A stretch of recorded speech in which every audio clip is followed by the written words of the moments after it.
Hello, everyone.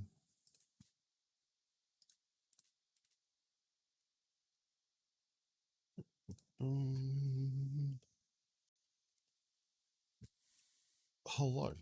Oh, camera's not on. There we go. That's better. Let's get the last couple of things. Look at all those chickens. Elfunk Heart, you can't escape from my support. Elfunk Heart. Thank you for the resub. Welcome back. Let's get some hearts in chat, please, for that aggressive support. Captions should be working. Music is too loud. There we go. I have tweeted. I have Discord notified. Okay. I don't need to look at Twitter anymore. Got that up. All right. I think we're looking pretty good. I actually do want to see, does this work? No. I wish Lumia wasn't such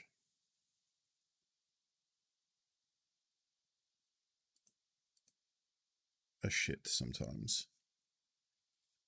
Okay, yeah, it's definitely just straight broken. I'll just quit that. Sorry, that was my window sound. Oh, good point. Thank you, Jackal. I need to load up Nightbot for the giveaway. I should remember, it's the 5th day of doing this. I should remember. Well, thankfully, this is the last day I'll need to forget to open up the giveaway thing because it's the last day for a giveaway. So if you would like to win a copy of Escape from Tarkov in 1 second, now, exclamation mark entry will work and you'll go and list and we'll draw that later today. Probably several hours from now. There you go. Is that working? Yes, it is working. Excellent. What's today's hat? This is a Wolverine hat. It's kind of hard to see because of headphones, but if I take these off. So it's like on the side, it's like Wolverine's head. Like he has his little wings on either side out of blue leather. Where's the, yep, there you go. And then underneath it has the black stripes from his costume. And then I don't actually know what's in, oh, is it just his head? What even is that? I think it's supposed to be his face on the inside, but it just doesn't really look like anything. Yeah, I don't know what that pattern is. Like, I think it kind of like that looks like his forehead and his hairs, but it like is sectional, so it doesn't look like it's linked up properly. I don't know. I like it, yeah, because it's understated. Usually the inside pattern is usually pretty good. I don't know if I have another one here that has one on it. That one doesn't. I have a lot of hats sitting here that I haven't used lately. Whoops, that one hasn't. This one might. Nope, that one doesn't. That one does not. It's kind of weird because like it's the bit that you'd never see. It's like literally on the inside of the hat. So okay, turns out none of the hats that I have on my desk actually have it, but it's a pretty common thing for New Era and Marvel where they would have like. I definitely have several that have that. So I don't know. Anyway, I like it because it's not overtly a Wolverine hat, but it's, you know, I think it's cool. Hello, hi. Welcome. Who's ready for a day of Tarkov? It's a Monday here for me. So Tarkov will be interesting today. I expect there will be less people around. Perhaps that means it's a good day to get the Gluhar quest finally, or die trying a lot. I watched some videos last night on people talking about how to fight them. That made me actually think maybe daytime today is the way to go. Normally I would say daytime is bad because there'll be more players around. And a big problem with fighting Gluhar is it's a long fight, it's a rough fight, and you can get third-partied easily. So we might mix some in. Yeah, because the other problem was I was getting blinded by torches. That was a real problem. And that won't happen during the day. I mean, it can happen during the day, but it's less likely to happen during the day. So we'll probably try with some of that. We've got to try and pick up some. So we actually only have 2 quests active right now. We have 3 quests remaining till Kappa. One is to kill Gluhar. One is to kill players at night for insomnia between 10 p.m. and 5 a.m. And the third quest, those four. The third quest is to kill raiders on labs or reserve, but that's only after we've killed Glueheart. So we only actually have 2 quests we can actively do: night kills for players and kill the scav boss Glueheart. So that's what we're working with. We can also just play Tarkov and have fun. We can also just make money. I am a little broke, I think, if I look at my... Yeah, I'm down to 8 million rubles, which for me is a little broke. Yeah, they just, it's very... I'm not good at, like... I guess some people might be good at, like, being able to... You're on booth, you ding-dong. Yep. No, I know that. I've not gone over to the game yet. I'm just, like, moving some stuff around.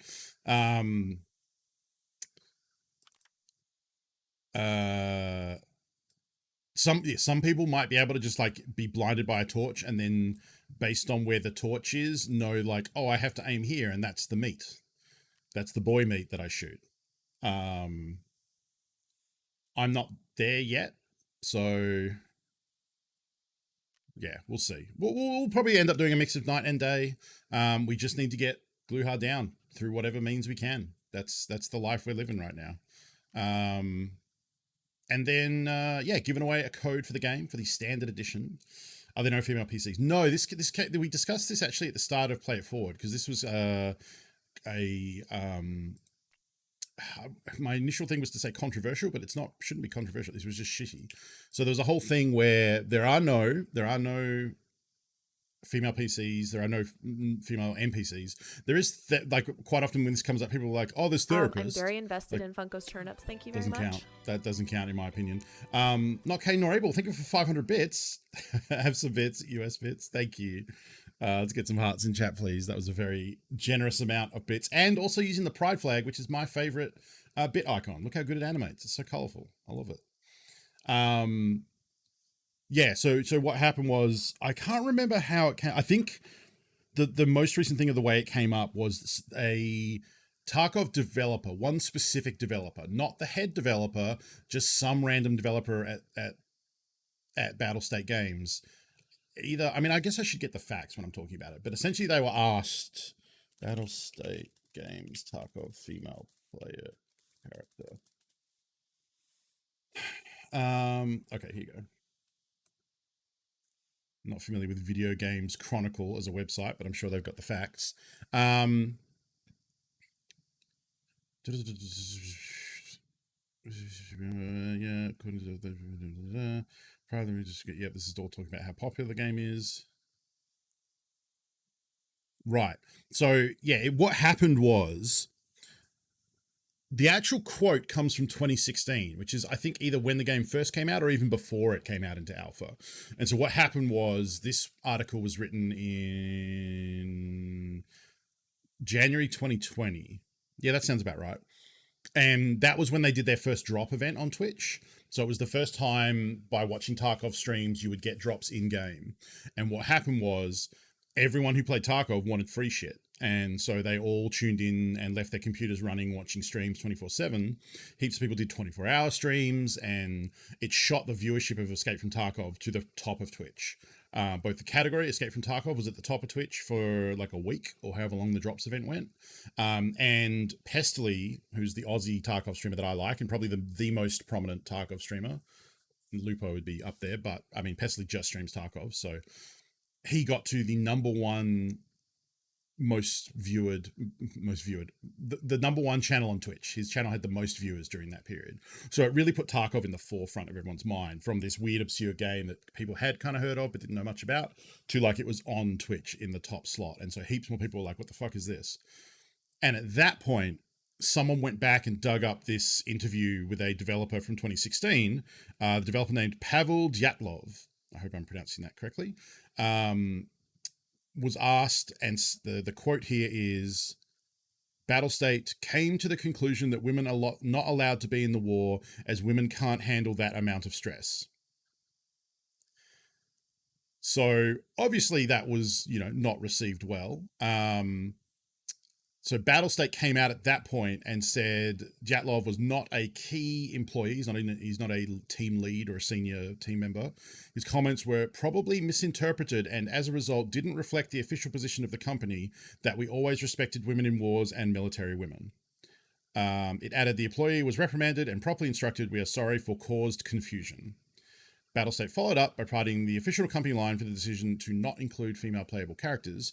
And just to finally clear the question about women in EFT, first, there are women in EFT already. Trader, some future key storyline quests will have women as main characters. Doesn't count, my dude. Like, that you have a vendor who is a picture and doesn't exist as a real character, and some key future quests will have women as main characters. Like, we're very clearly talking about the player avatar and the ability to have representation and people to choose who they want to represent them in the game and feel represented and all that. And then followed on to say, but there will be no playable female characters because of game lore and, more importantly, the huge amount of work needed with animations, gear fitting, etc. So yeah, James and I addressed this when we started Play It Forward. It was the thing that when James pitched the show, most, I think, people's reactions was, oh, isn't that game that said, like, no female characters? And yes, and it sucks. And there's this and many other decisions Battlestate has done over the years that I don't agree with personally. I think they've gotten better over the years. Like, there was an issue with, at one point, people being critical of the game in YouTube content and Battlestate Games using DMCA strikes to attempt to take down that content that was critical of the game, which is shitty. It's within their right. You can, as someone who created a game or a movie or whatever, you are, I believe the way it works is you are within your right to DMCA it, but it's illegal. It's tricky because that's basically fair use because you're not like putting up content for the game. You're talking about it and being critical, which should come under fair use. And also it's just shitty. So it's more of a case of like, yeah, you can do that, but you fucking suck. And people are going to like very rightly react badly to that. And they eventually like walked that back as well. Like that was a pretty limited thing where they were like, either they figured out the negative reaction wasn't worth it or whatever.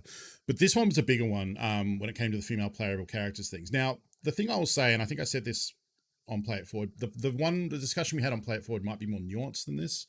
So I might be getting some of this wrong. But there's a couple of things. The thing about that women can't handle the stresses of battles, that's ridiculous. Like, especially in Russia. Like, Russia has famously a history of both men and women fighting the Germans in World War II side by side. So, like, that's weird that a company from Russia would have that opinion. And then the official response of no playable female characters because of game lore. And more importantly, the huge amount of work of animations. The work in animation stuff is horseshit. That's the thing Ubisoft tried to claim for, was it Assassin's Creed? I think so. But yeah, that's ridiculous. Was Unity? Yeah. It's different to say it would be a lot of work and we don't want to prioritize that work because that's a developer decision. And I still think that sucks. But if that's the choice they want to make for their game, that's sure. I mean, it's not okay, but like if that's the choice you want to make, that's the choice you want to make. There's plenty of things that Battlestate do that I don't agree with personally in terms of like not having a tutorial in their game or not having various accessibility features or different quality of life things as opposed to adding some random Russian pistol. And obviously I know it's not, the teams that add a gun aren't the same that necessarily going to make a tutorial or different other things, but that the way they prioritize the features they add is strange to me.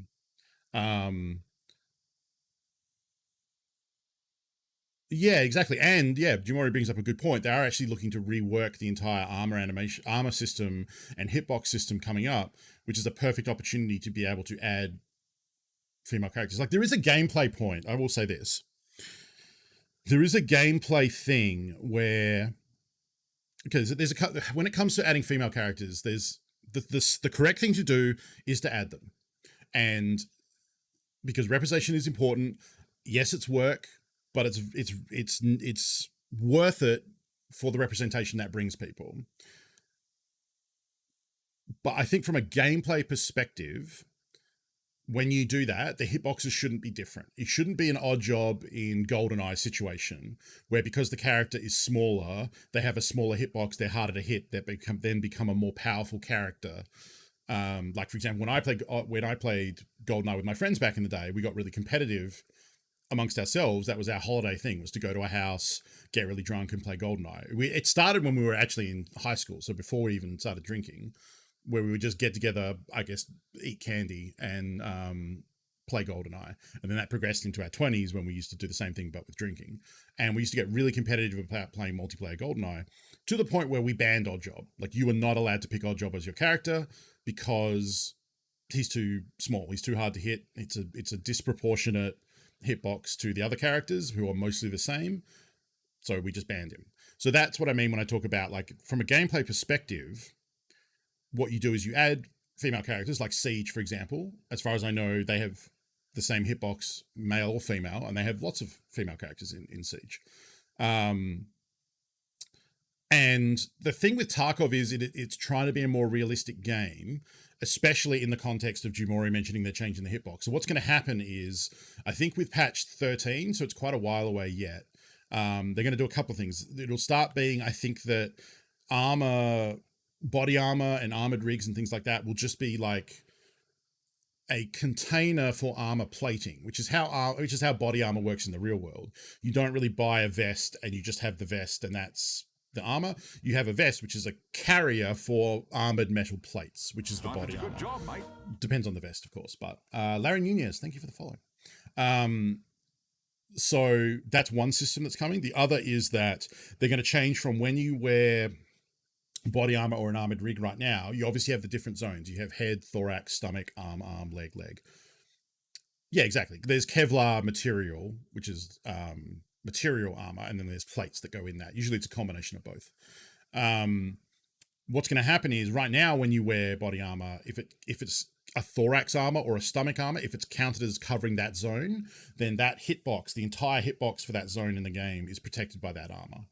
What is going to happen in patch 13 is that they're going to change it so the actual... I should go over the game to show some of this off. The actual model in the game for the armor makes a difference. So, for example, this Korund, you can see it has like a collar up here, and this covering my like stomach/crotch, as well as I'll actually take off some of this stuff. Right, so this is the armor that I'm wearing right now, right? So we've got a breastplate. It covers the sides a little bit, but probably with no plating. That's probably just cloth. The underarm is protected. The shoulder here is unprotected. The neck there, but it does have like covering. If I was to switch the Korund out for this slick armor, this is much, much smaller. So now this nape of my neck is not covered. This bit here is not covered. The bottom part here, the sides and underarm. So what's going to happen in 13 is any hits that don't actually hit the plate, like if I hit this strap, I'm assuming the strap wouldn't count, or any up here, or if I get hit right here as opposed to here, anything like that, that would actually go through and hit my meat of my character instead of the armor plate. It's a weird thing, and it's a very realistic thing, of course, because like the biggest example is, I don't actually know if I have one. Yeah, I don't think I actually have one right now.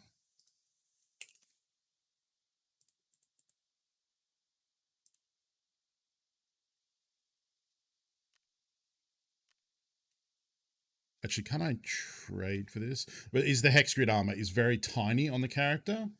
And it means that... Oh, I gotta buy all this fucking shit. Okay, well, we'll do it anyway. Essentially, the point I'm trying to make is, at some point, armor will only protect you where it covers.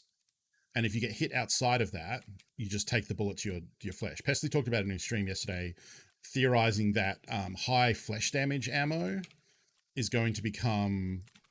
Did I buy too many then? 1, 2, 3, 4, 5. Nope, good.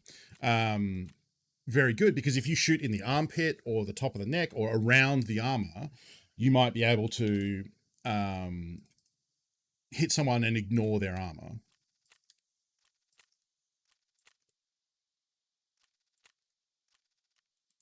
And then the last one is you shank. So the point I'm trying to get to is Tarkov will eventually get to a point where if they were to add female characters, they would do it in a way that their hitbox would have to be smaller because the character is smaller and it's that sort of game. So it would actually convey, I mean, it should convey in this type of game a mechanical advantage, or at least a mechanical difference. Because that's the thing, is like saying, oh, women can't handle the stress of battle. That is absolute horseshit. But it is not correct to say men and women or any gender is the same. Like there are biological differences at a core level. You know, men are built to have more muscle mass on average, and their stamina and stuff are different than women, and women have different, like there are differences between the makeup, right? So in a game like Tarkov, I would expect that to matter. Or don't make the character smaller. I mean, I guess, like, I'm just saying it's not, like, in Tarkov, I would expect there to be differences. I mean, it gets weird because, like, Tarkov isn't a realistic game. So, like, I personally would be fine if you could choose and the hitboxes were the same and they were no different. I guess, yeah, they could do that because it isn't the sort of game where you make a height slider or a build slider, right? Yeah, exactly. Yeah, that's totally true. Not every person is the same size, and there are like 3 different PMCs. Yeah, and that's the same. I'm not saying all women are weaker than men. That's absolutely not the case. But there are differences in terms of like. Anyway, it's a very complicated subject, and the thing is, when it comes to video games, it doesn't need to be that complicated. Just add people and give them the choice. Like, it's not that much work for the payoff. It's the same thing as like just add a fucking tutorial. Like, yes, it's some amount of work, but it's work that is worthwhile. Like, I don't know. It's weird. It sucks. Like, it's one of those things where I don't agree with their stance, but they're making the game they want to make. This is the game we got. I like the game they have. I just would encourage them to be better. So it's kind of the same stance I take when it comes to Blizzard, which is that, or any developer that I don't agree with. Like if I don't think me not playing Escape from Tarkov or me not buying Diablo 4, for example, is going to have an effect on the company's positions on these things. I think it is more effective, or at least more important, for me to speak out about the things I don't agree with and push them to be better. And that will have a greater effect than just not buying their game. Because, you know, at the end of the day, yes, vote with your wallet. And I try and do that as much as possible. I try to avoid ordering from Amazon if there's another alternative because of Amazon's work practices and their stance on unions and everything else that they're shitty about. But, you know, when it comes to games, there are going to be millions of people buying Diablo 4. There are going to be thousands, if not millions of people who buy and play Tarkov. One person not playing that game isn't going to have the same impact as me enjoying the game for the things I like about it and also speaking out and trying to make it better. Yeah, like, anyway. It's a long conversation. So anyway, to finish my point about the armor. So you can see the hex read here is fucking tiny. Like, look at this little toilet seat armor. Right now, if I wear this, it's counted as protecting everything. I guess it doesn't protect stomach, so it's like from here up. But like any shots here in the shoulders would also count as hitting the thorax. Arms wouldn't, obviously, but like anything here, or any of this meat is counted as hitting this armor. So this armor is top tier. Actually, possibly the top tier armor over a slick armor. But I think come 13 or whenever they do this like rework of the heart is protected because the heart is in the center. The heart is like here. It's not like over to the left like some diagrams say. It's pretty much dead center. So it is actually protecting the heart. But I mean, it's not protecting the heart if you get shot from the side, which in 13 will be a thing. Like if someone shoots you in the armpit or through here or through here or through here, like all of that is meat. So I think this armor will become pretty bad once that patch comes in. But we'll have to wait and see. I don't know. Your ribs protect you from the sides, but only like they could thread the needle and go through the armor. Yeah, when can we put a pan on our butt? Right here. Kookaburra, thank you for 9 months. Let's get some hearts in chat, please. Did you know, like referencing the pan on the butt thing, that's obviously a PUBG thing. It wasn't always the case that the pan protected the butt. That was added in after the pan existed because people said it should protect the butt. And so then they made the pan an indestructible bullet reflector that goes on your butt. And it became the only correct choice for melee weapon as a result. Yeah. Anyway. That is several times PUBG has done, I mean, not PUBG, several times Tarkov has done something I don't personally agree with. And I hope they are better about that. We can get rid of that. I've been trying to clean up my stash a little bit, but you can still see it's kind of fucked.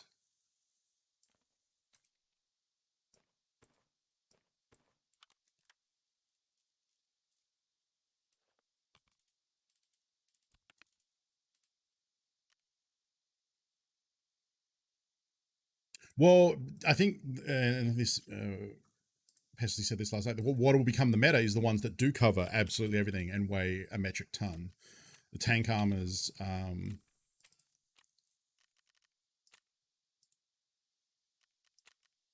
like this one, that covers all of your chest, has armor on the sides and your arms, or this one. Or more likely, probably this one. It's a little bit lighter. Or like this giant samurai armor that weighs fucking 16 kilos. Any advice on guns to look at now that you have the flea open? The first thing I would say is it's more about the ammo that you use than the gun, to an extent, in terms of damage anyway. But still, you have to find a gun that ends up being good. So your issue with just getting access to the flea is that while you can buy anything you want now, buying ammo from the flea market is still ridiculously expensive. And that's going to be an issue until you get the traders leveled up to kind of get some of the cool mid-tier ammo. So you're pretty much probably still looking at 7.62 PS,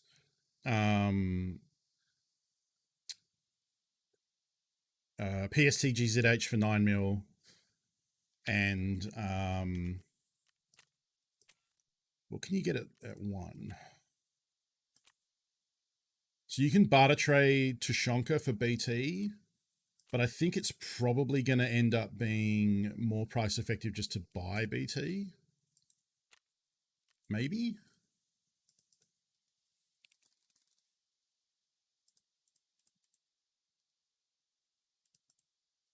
Look at all those chickens. Oh, right. It's Oh, hey, a button.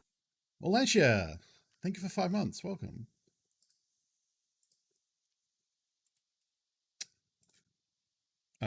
Which one is it? I can never remember. This one.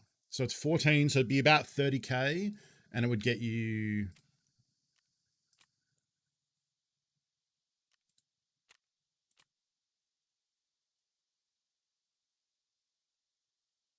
So what does this actually get you? 2 boxes? No, it's saying I need 2 stews for 1 box. So that's 30... Oh, wait, no, this is not worth it at all. 30 rounds for 30k? Absolutely not. It's not $1,000 a round.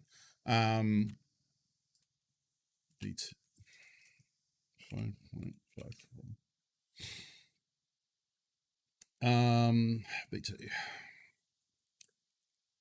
So, yeah, okay. So if you want to buy 120, it's 18k. It's not terrible. Like, BT is basically your, like, PS ammo is dog shit. BP is not great. BT, while a tracer round, does hit decently hard. So this is kind of like good early AK ammo. Price effect as opposed to what? We crunched the numbers. So Ico asked about, now that you have access to Flea, took some BT out with an OPSKS. You might mean BP. OPSKS is 7.62, which doesn't have BT ammo. It has PS or BP or the new AP rounds. Yeah, BP. BP is very, very strong. It's very expensive. It's kind of expensive though. I guess with an SKS, you're not shooting as much. You're not shooting full auto. So like I would probably, what you can do, and this maybe ends up being a little bit cost effective for the SKS, is you can buy or should be buying SKS mags, who apparently are not sold by Prapper.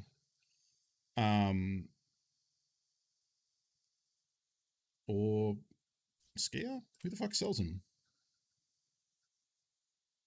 Am I going blind?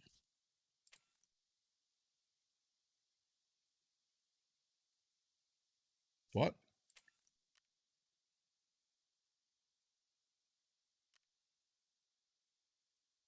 Does no one sell them? Someone must sell them.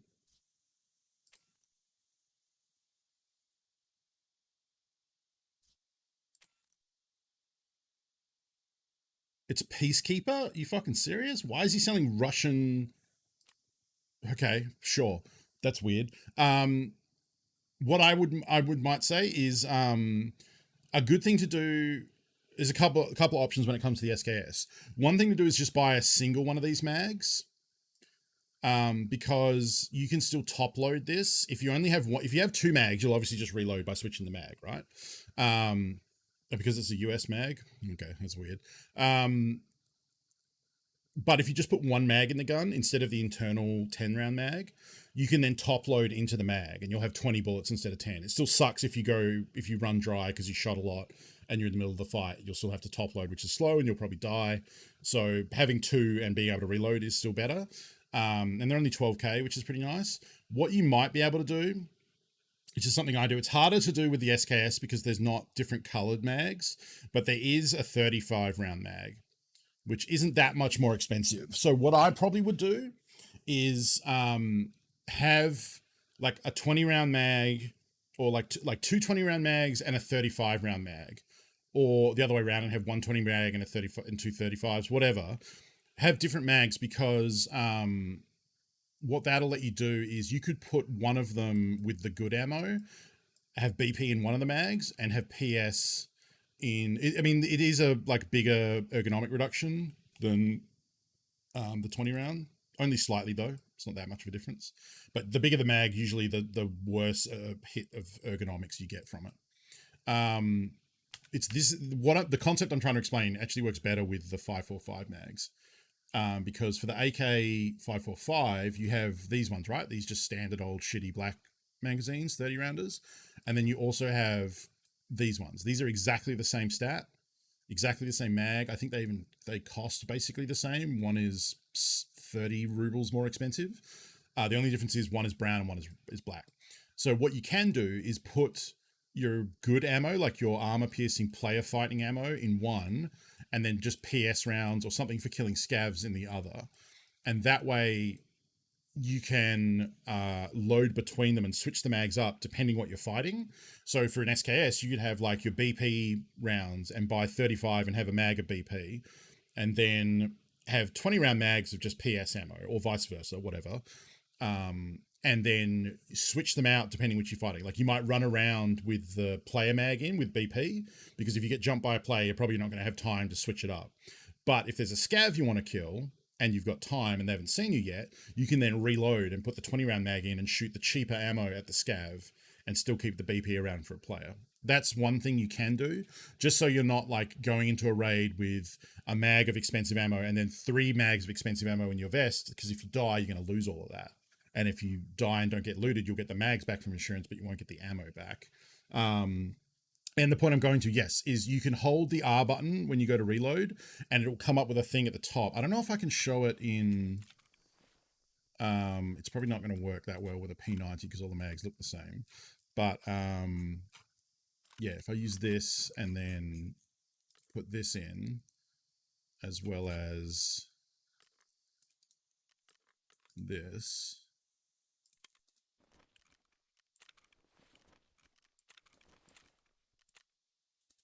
Sorry, hang on.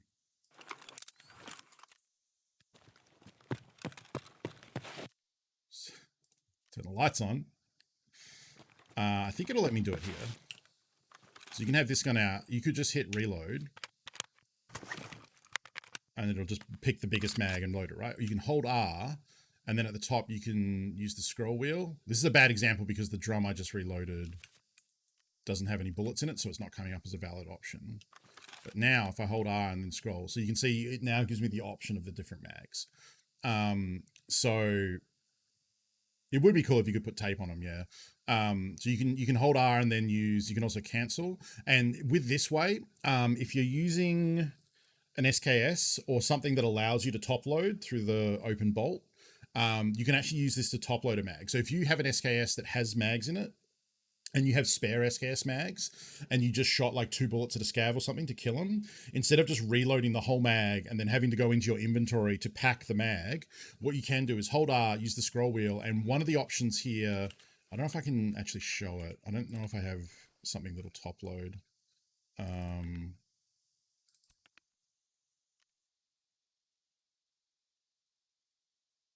Oh, I do actually. Where the fuck did I put that?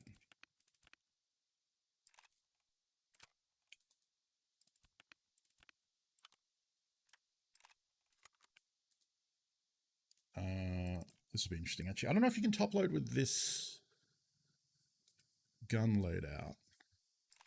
We'll try it, because I think this is a cool looking Remington.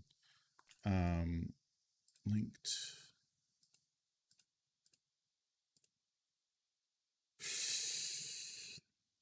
I think it needs these ones. Nope. Cool. Thanks, game.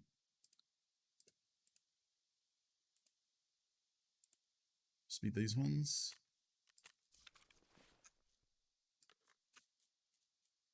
Yep.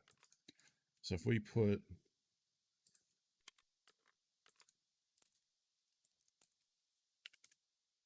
I put 3 of these in here. I'm curious if this will work. If I hold R, yeah. So I don't have any mags in my inventory, but if I did, they would appear here as an option. It would be like, and normally if you push R, it would just reload the magazine. But what you can do is if you hold R, it'll just have a stack of bullets. You have to have the bullets in your pockets or your rig for them to be available as reload options, but then you can do that and he'll open the bolt and just load them in. So that's useful when, and you can also still look around while you're doing it. So if you shoot off a little bit of SKS bullets and you need to just top up the mag, it's way better to be able to top it up in this view where you can still look around and move, as opposed to having to open up the tab inventory, drag the bullets into the mag, and then you're stuck there not moving, looking at the inventory screen, and maybe someone runs up on you and kills you, you know. So that's a little tip you can do as well. But for that, you would need to, it only works for certain guns, and you would need to have the bullet stack in your pockets or your rig to have them available as a reload. Are there any belt-fed weapons in Tarkov? No, but I think they showed a 3D model as like a sneaked preview of a backpack with a belt-fed ammo feed out of it. And I assume that's for a scav boss and not a player. But I guess maybe you could wear a bag that is just an ammo bag and like attach it to your gun and have bullets forever. Like the ergo hit must be ridiculous. The stamina hit must be fucked. The movement speed, etc. I'm sure you're a walking tank when that happens. But like you could conceivably do that, have like an ammo feed backpack, the full tank armor, and like just like waddle around. Like, I mean, there are LMGs in the game. The RPK is an LMG. So that isn't, it's not a placeholder skill. That's an active skill right now. I got an LMG level the other day shooting the RPK off. It's just there are no belt fed. I mean, there are mounted guns which are belt fed, but you can't detach them and walk around with them. They're emplacement guns that you actually get into and then usually die because everyone knows where they are and knows what the sound is. So when they hear it, they immediately go like laser to that spot and try and shoot you in the face.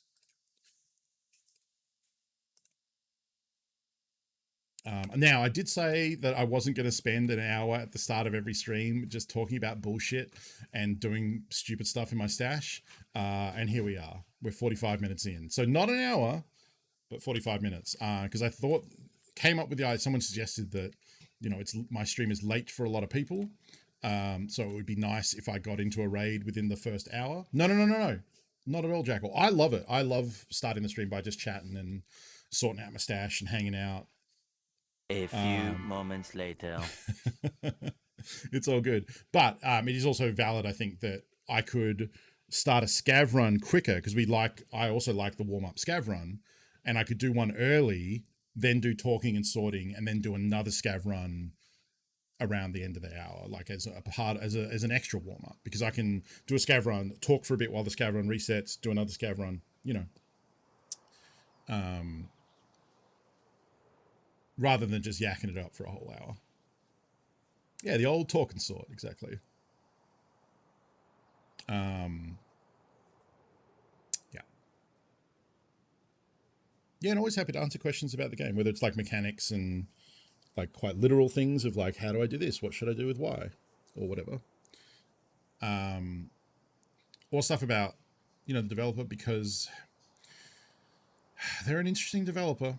Like, I say a lot that they have a vision for this game and they're making the game they want to make. And a lot of the time I do not agree with some of the choices they make, but it's their game to make, for better or worse than that. And more people need to do that. I don't think people should develop by committee, but it's not black and white. I don't think you should never listen to feedback. And I don't think you should always listen to feedback. I think you should listen to some feedback and act on some feedback and say, thank you for your feedback, but we're going to go a different way in regards to other feedback.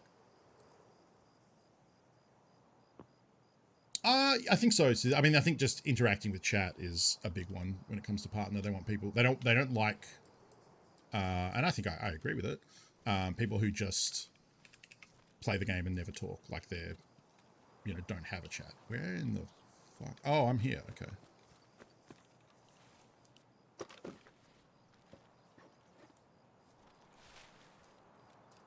I have a whole half hour.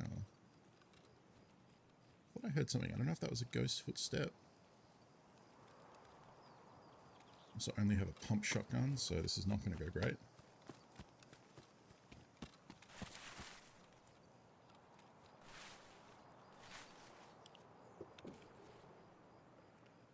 Rig is pretty nice though. It's one of the newer rigs. Except for the part where all of these are looted. I'm going to go this way and check the bunker and the weapons crate first. Try and get an upgraded weapon. Oh, you know what?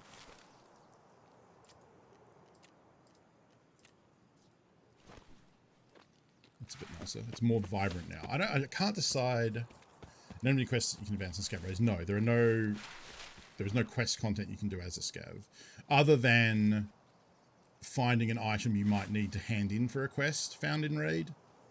If you loot it as a scav and bring it back, that will obviously count.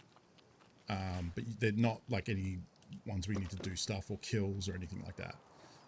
They have talked about doing a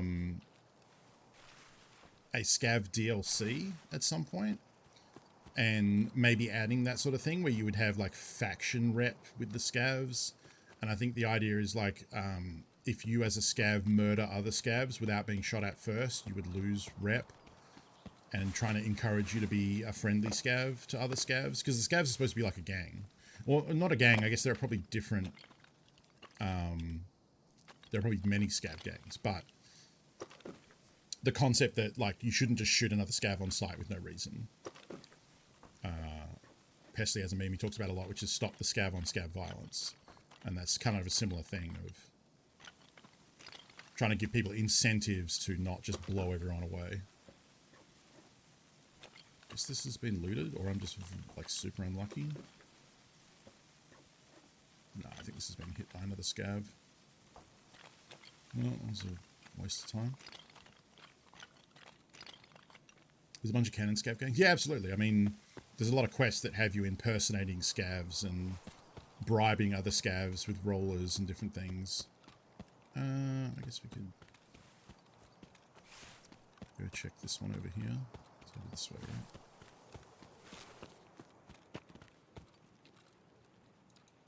Dead scav.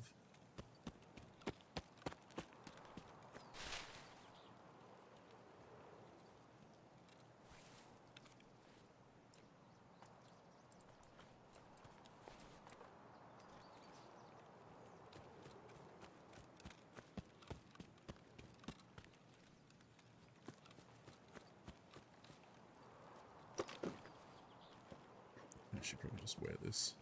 Oh.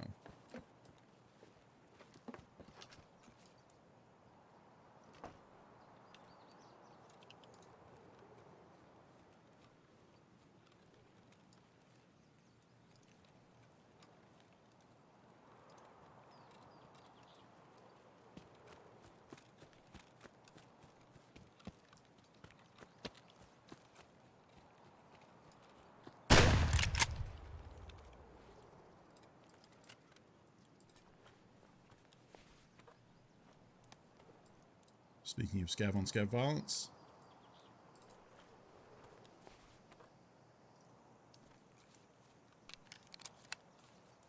Now we have an SKS.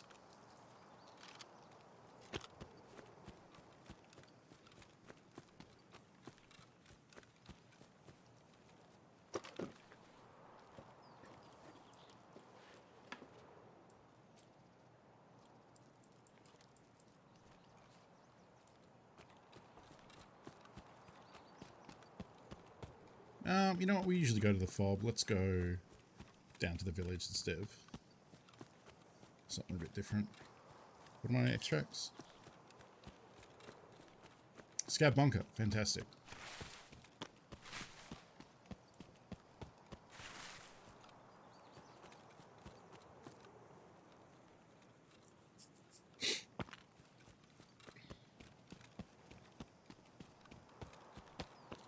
Yeah, adding more, building out the lore and the story of this game, I think is going to be important, because right now it's mostly just like gameplay first. But the developer has like very strong, like they have strong ideas for the lore. They've written 2 books about it that were in Russian, have been translated to English. If you want to get deep into the Tarkov setting. There's some YouTube videos and stuff that will tell you about the previous events leading up to the Escape from Tarkov game. I talked a little bit about them in the Play It Forward series with James. It's to like the political climate that led to Tarkov. It's kind of cool. Like, it definitely is a game that came up with the gameplay first and then came up with a setting for it. But it's interesting. Yeah. Yeah. I haven't read them.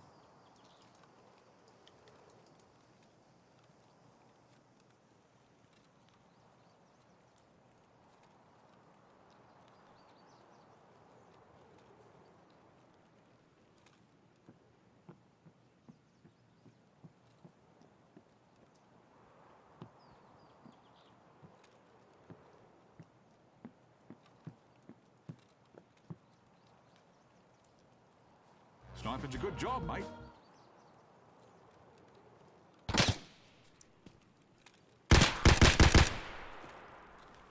Oh, got him. He heard me on wood, unfortunately. I fucked that ambush up and almost died. Luca, thank you for the follow, welcome. Now we have a fracture, unfortunately. So our aim is going to be shitty. Okay.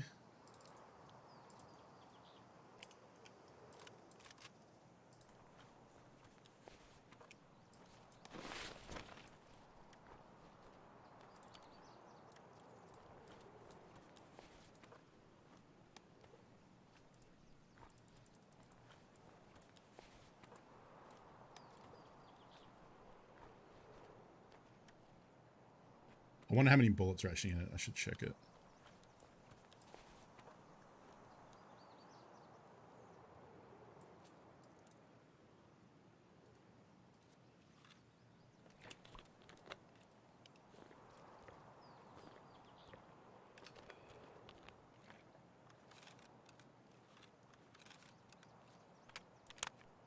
Okay, 90 rounds of tracer ammo.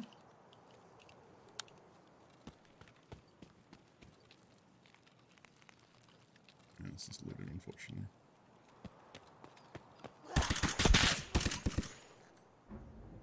Wow, and there was a scav waiting in the rafters. I guess I should have cleared the room a bit better. Okay. Everything was blurry because I had got a fracture from being shot. And when you have a fracture, as a player, shit. Not an exit camper. No, they just probably were looting the building and also had heard the fight happen with me and the other one. So they were just waiting, thinking that I would come into the warehouse next. And they were right. I didn't expect anyone to be in there, but I also didn't clear the room, which is a classic rookie mistake.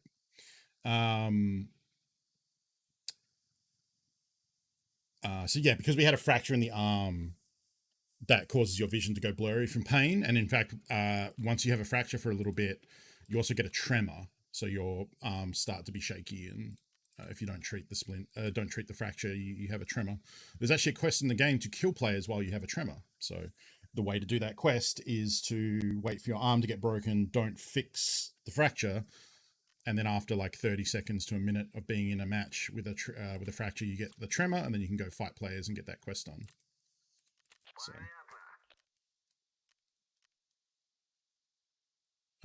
yep, that all looks good. How are we doing on filter time? We got 5 hours left of filter time. You know what? That'll take us through to 5 p.m. So I'm actually just not going to put another filter in because I probably won't be playing raids tomorrow. So, don't need to bother with that. That's not a good grip, so I don't know why I was holding on to that one.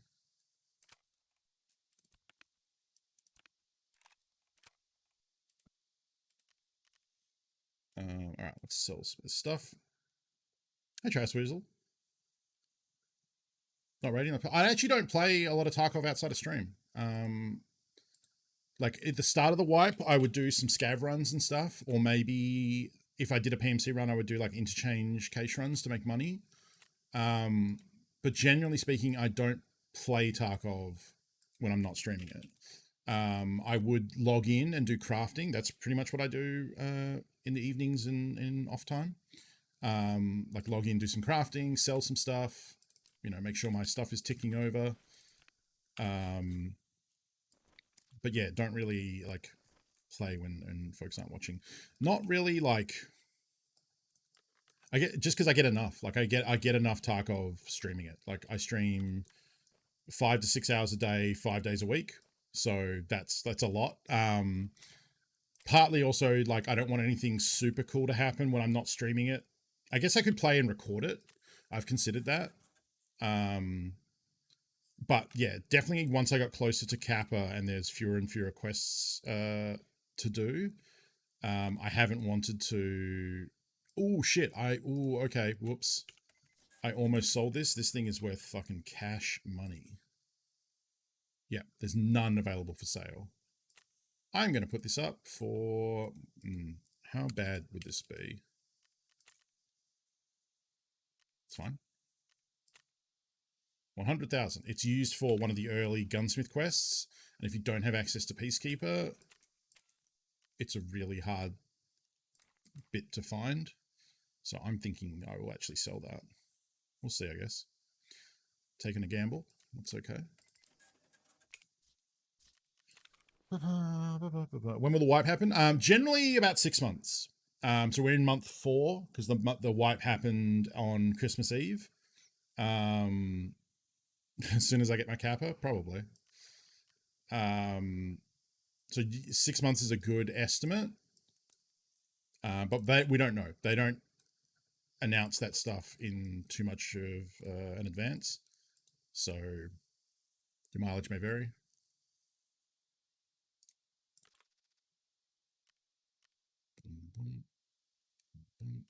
Okay. What time of the day is it? Probably do a daytime reserve raid. Which means we've got to kit this out a little bit.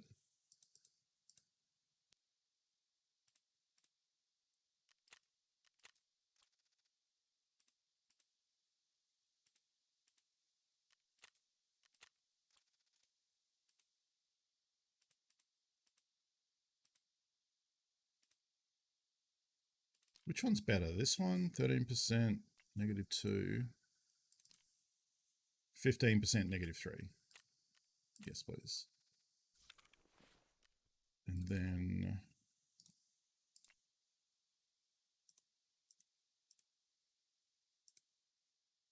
not that one.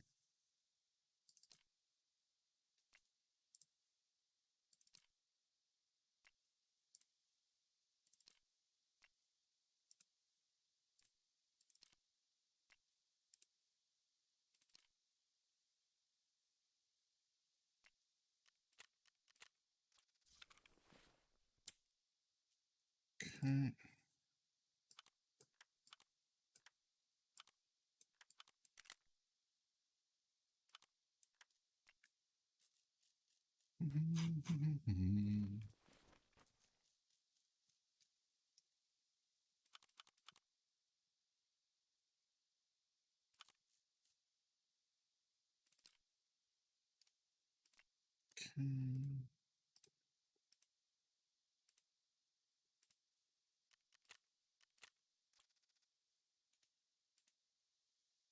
Just changing out a reasonable amount of parts. Like you can go kind of hog wild trying to meta out one of these guns. You don't need to though. You can get like a pretty nice. I mean, it's convenient for me because I have the trader levels where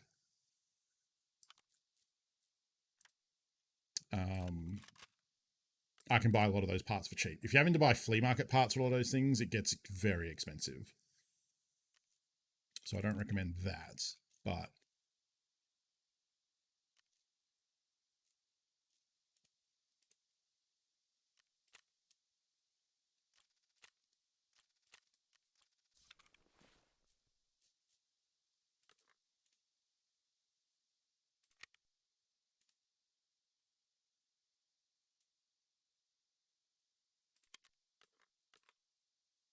I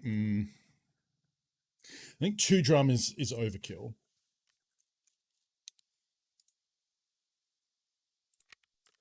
I think that is fine. Get rid of this.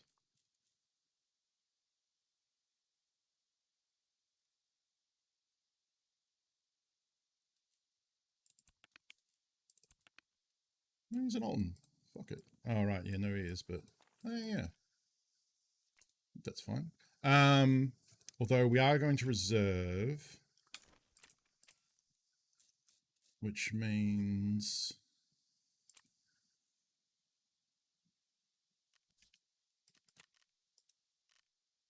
we want an armored rig because the mountain descent extract cannot be done with body armor, so it's easier just to wear a rig in.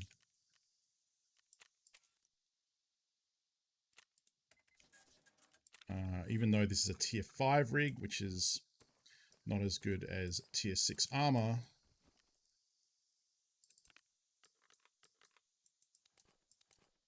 it saves me having to take it off when we want to extract. Oh, we're getting a bit low on the old bags. Someone else rolled through dorms, already picking through, just happened to find a scav on the 3rd floor and the body with the bag. Oh, you got the pilgrim bag? Nice. If it's found in raid, you do need that for a quest a little later on, as an FYI. I don't think I'm going to have room to buy 2 of these. Oh, I am.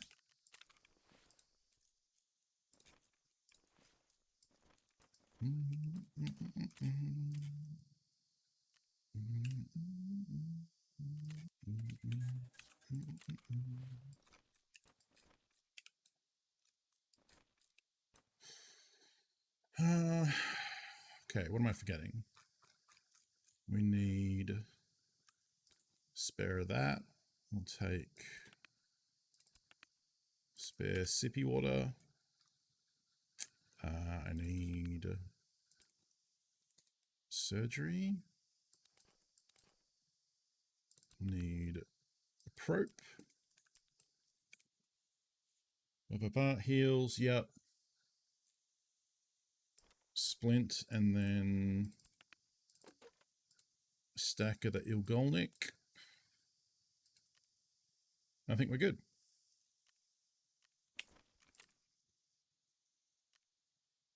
So I'm taking the EWR in instead of a bottle of water. Are they cheaper?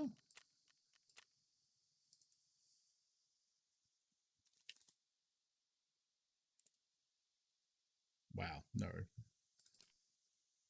I mean, it's good because it's quick. It does also give you energy, which is nice. Only one slot can give you energy. Yeah, but like, yeah, it's a fair point. But like, I don't mind it taking up space. It's fine. I would take him if I had. I think I have a couple, but ooh, lovely conditions, bright and sunny. Great weather to get absolutely fucking murdered to.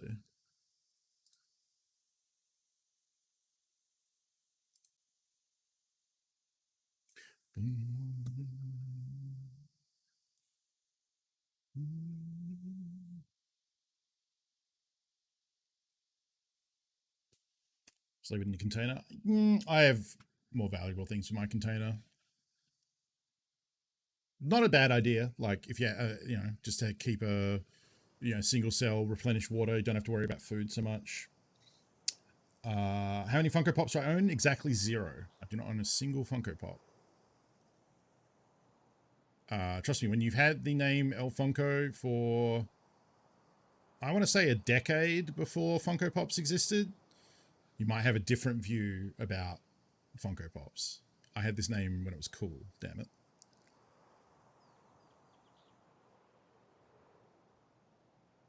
My Insta is that because it's the only platform I can't get EL_Funko on, because that person exists on Instagram, and either I can't remember if their account is private or if they just don't post, but I don't know how often they use it, and it hasn't been removed for inactivity. I don't even know if Instagram removes accounts for inactivity. I feel like maybe they don't. It took me a couple of years to get EL_Funko on Twitter, because again, there was another one there for a while, but eventually they purged it. And then I've always had it on Twitch, and Discord is not unique usernames, so. You live less than a mile from the Funko headquarters? I don't really have anything against them, like... No, Funko... What is it? What is my Instagram? It comes up on the screen, but I actually don't remember. Instagram.com/ I think I'm Funko_, aren't I? Oh no, I'm _Funko. Okay. Is that what my thing says in a second? I guess we'll see. I might have, did I enter it wrong when I did this social pop-up thing?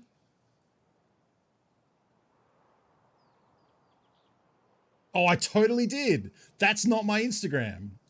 Fuck. That has been there for months and months. I need to change it because I put exclamation mark. I need to change it anyway, and I've been meaning to, because exclamation mark YouTube is not necessary anymore. I now have EL_Funko. But that is no shit been there for months, directing me to someone who apparently fucking loves Funko Pops. So I totally understand now why you're like, well, that's weird. Wow. I've actually been meaning to change it because there's a better one I found that has better colors and stuff you can do, and it like looks a bit nicer. So I've been meaning to change it. I just haven't got around to it. Well, I guess that's a fucking job for tomorrow then. God damn it. It also shows you how much I use Instagram, because it's been there for that long and I didn't notice it.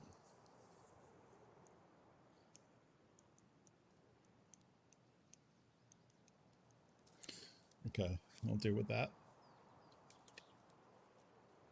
It's pretty funny. Wonder how many people have followed that person thinking it was me. Because like I get like very little engagement on Instagram, and I don't use it that much. Like I mostly just use it when I was posting like pictures of my hobby painting and stuff. That explain. I mean, I again don't think that many people would see it on the stream and go like, oh, I'm going to follow this video gamer on Instagram. Maybe they would. I don't know. Fuck. That's really funny. That could have been there for a long time if you didn't say anything, DJ. Oh man, that's good shit.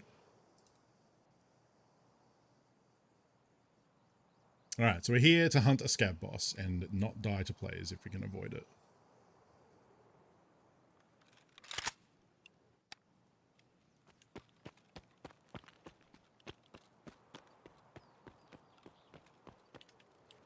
That's a ghost footstep, I'm pretty sure.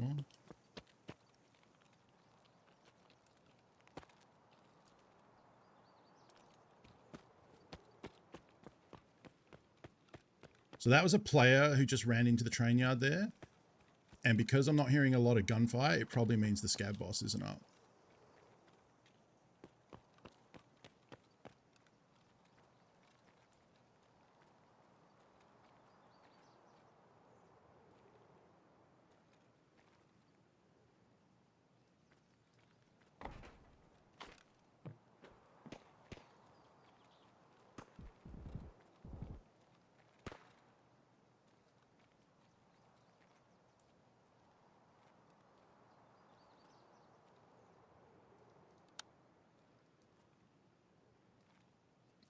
Like up in this section anyway. They could be up underground.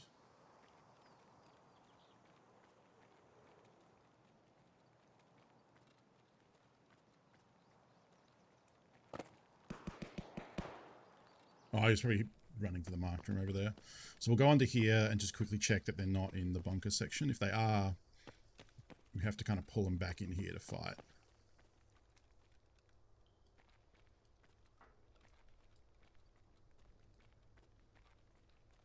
No. I would be getting lit up if they were.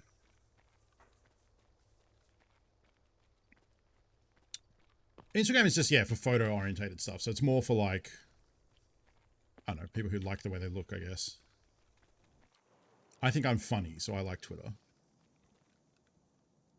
It's a gross generalization of what those platforms are about, but... Okay, I don't think the scab boss is up at all. It's already been looted, which means there was potentially some in here.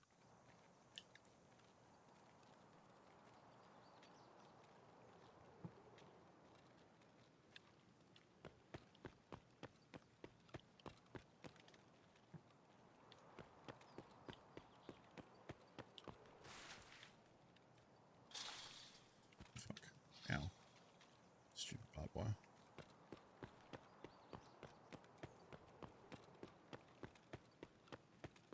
We have bad peripheral vision because of the welding helmet we're wearing. Checking up the top at the dome to make sure there's no one trying to go for, like, well, trying to kill people from dome. Just get an ultra wide. Well, the bigger issue of that helmet is not the obscured vision. Like, that's not that big of a deal. The killer helmet is worse. It's more that you can't hear anything because you can't wear headphones with this.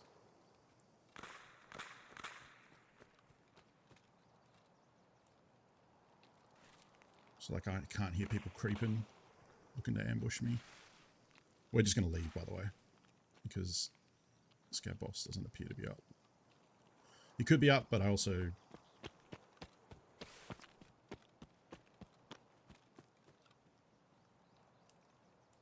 pretty sure he's not, and we can just reset.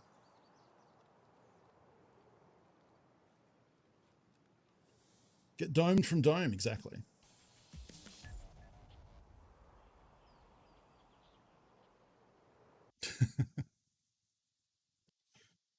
Yeah, I don't know if wearing the Alton is a great idea. It's just damage from barbed wire. Would you ever do a challenge run in the killer helmet? I mean, I could. I guess I could buy one. They're pretty expensive. It's very bad, though. It's also not great. Like, the thing with the Alton is, I think the Alton is a tier 5 helmet and a tier 4 face mask, I believe.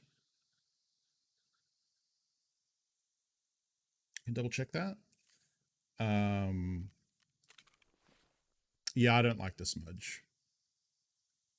Oh, both tier 5. Yeah, tier 5 helmet, tier 5 face shield, which is basically the best armor. The thing with the killer helmet is the helmet is tier 4 and the face shield is tier 6. But if you get hit in the back of the head, that's not great. Saw a super common basic calling an archery from dome by spotting for a teammate on the grenade launcher. You'd still have to be very coordinated to make that work.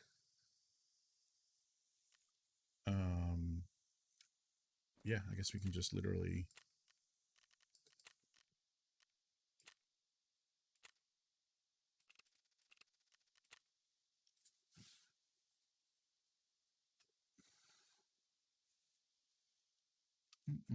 Boom, boom, boom, boom. Reminder, if you would like to win a code for Escape from Tarkov, if you're interested in playing and thought, oh, it seems cool, but I don't know if I want to invest the money. What about investing $0? And by typing !entry in chat, you could have your own copy of Escape from Tarkov. We'll be drawing that later today. Sniping's a good job, mate. Rosary Sorter, thank you for the follow. Welcome. Yeah, later today, giving away a copy of the standard edition of Escape from Tarkov. If you would like to win a code, !entry, it's the final giveaway this week. We've given away 4 copies on the last 4 streams, 1 each. So this is the last day. There will be one more code given away on my YouTube channel once I can get around to editing a video and putting it up, which is probably going to happen in the next couple of days. I should do that on my day off instead of just talking about doing it. Also, because I had some cool fights over the last little while. I'm enjoying the heck out of your series with James from Lur. Hope you're having a great stream. I am, thank you. Hope you're having a good day. I'm glad you enjoyed the show. That was a lot of fun to do. Yeah, it was great. My expectations, I wasn't sure how the show was going to go. Starting later in a wipe from a new account, especially learning the game, is always tough. So I wasn't sure how James was going to, it's like a lot of RNG in terms of like who he meets. Does he get murdered by players with a bunch of better gear? And does he go up against people with armor that his bullets can't get through and all that sort of stuff? But he did great. We got, pretty decently into the mid to late game with getting the Bitcoin farm made and everything like that. Thank you to the anonymous gifter gifting a sub to Rotary Sorter. Thank you so much. I'm sure Rotary Sorter appreciates it. Welcome to the Funky Bunch. Enjoy the Funky Bunch emotes like these hearts in chat right now.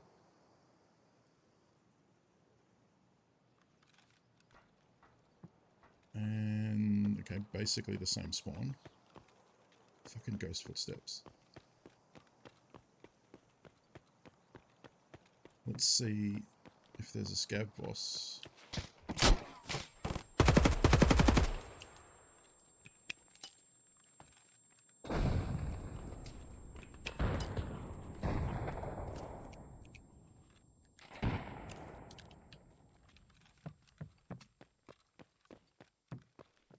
So that's a PMC that I don't actually really need to fight because I don't need daytime kills. So he also shot me in the head, which is rude. Also, there's no scav boss here, so fuck.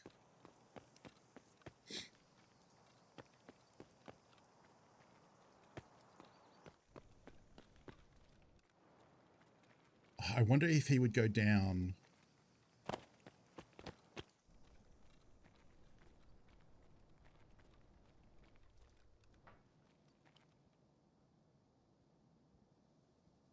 Because he went into the bunker, so he could go down and try and come up here.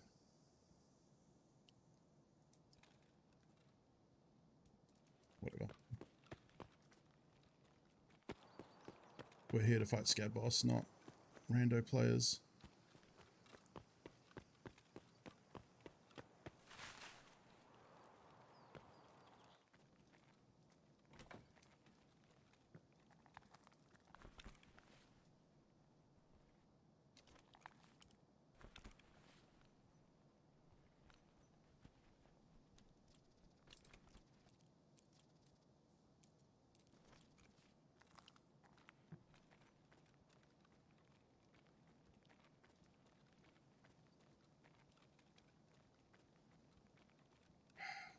Oh.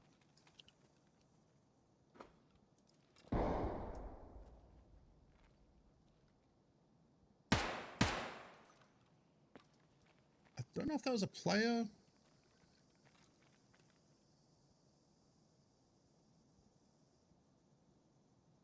I don't think I have seen scavs like just go sit in there.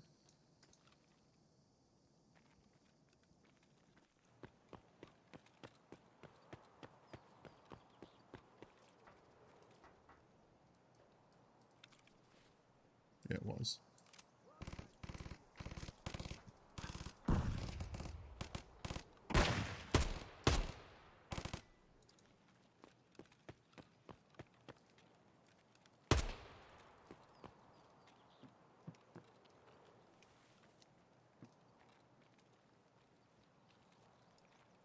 Oh, he ran.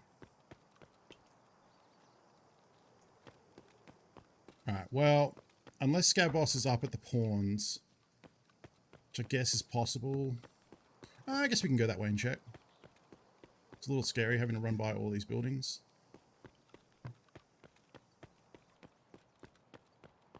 With this bad hearing.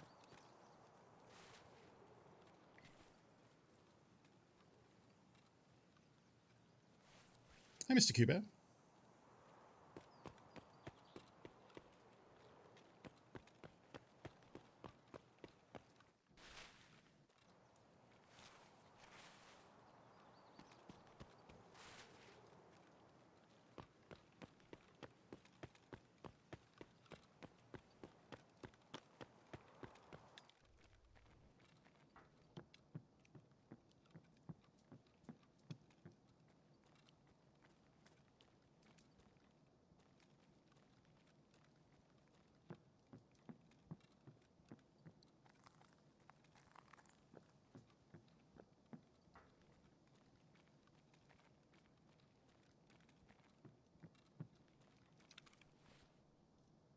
Just checking my armor's not too dinged up.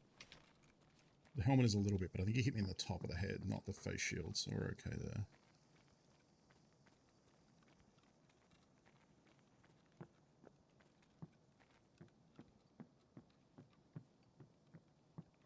Hey, James.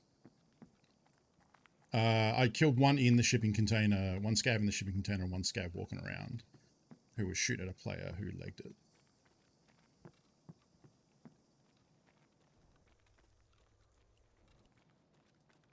I'm just checking. I'm pretty sure Glukar is not up.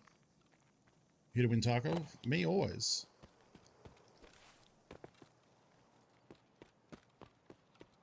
Oh, my Propator's worn off, so we're tunnel vision now. Although, funnily enough, wearing the Alton, it's kind of the same thing.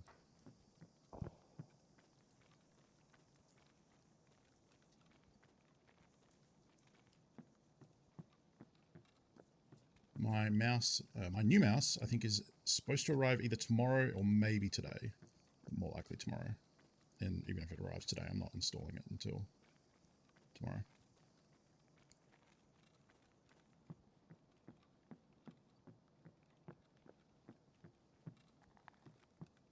James is the best Tarkov player to ever play Tarkov on Loading Ready Run's channel. That I can confirm.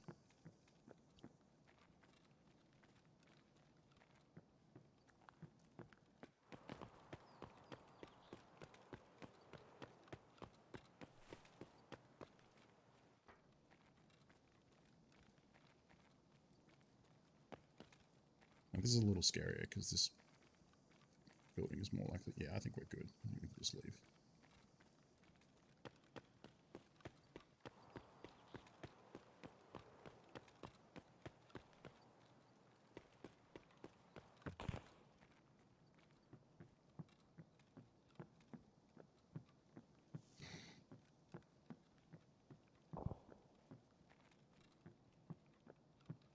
I think Wheeler and Alex are the only other two who would be in the running for that.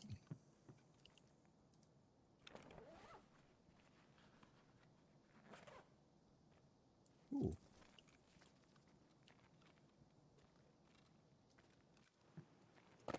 Nice little 90k. You have to jump through those bushes. If you just walk through them like this, you stop sprinting and go to a slow walk. But if you jump through them, you maintain speed. Useful in certain situations.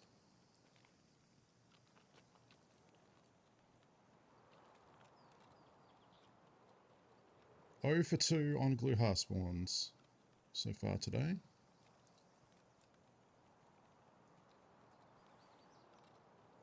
Also, despite being a Monday, plenty of PMCs on the old reserve.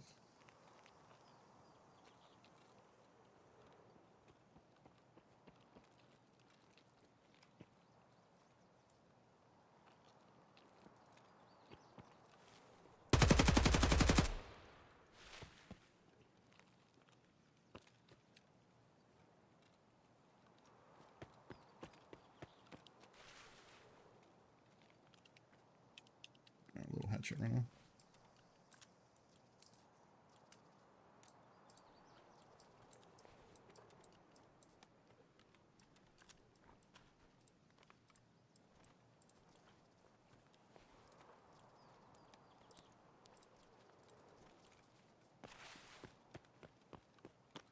Just take his whole bag and figure it out later.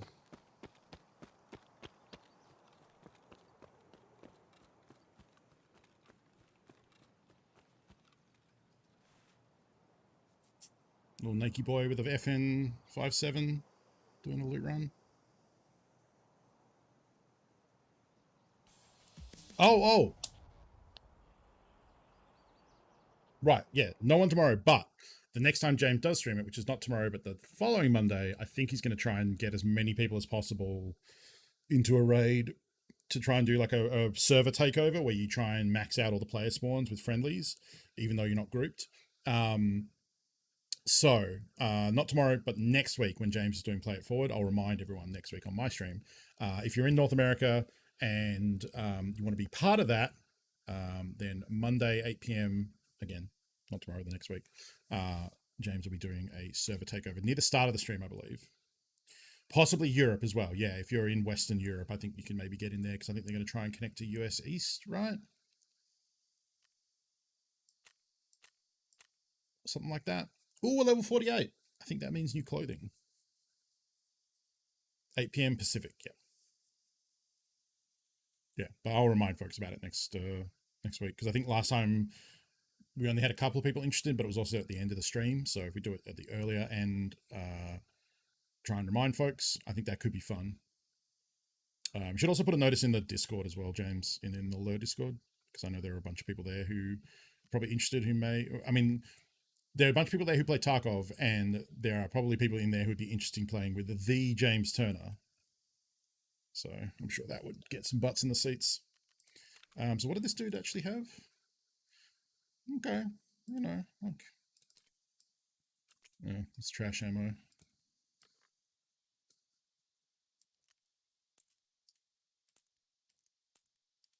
I don't know why it unloads in batches like that. It's weird. We got another drum to use. I'll wear those at some point. Sell. That's I'll keep because I can trade that for a tac. That I'll get rid of as well as that. Mustache I'll keep because who doesn't love a good Sequoia mustache? I'll hold on to the paracord, I guess, in case I lose it. Can go in there. That can go in there. We've also got another FN pistol. Happy about that.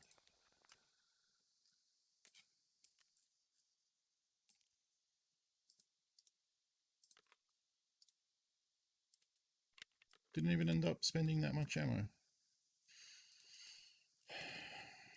Definitely took a ding to the old noggin, though.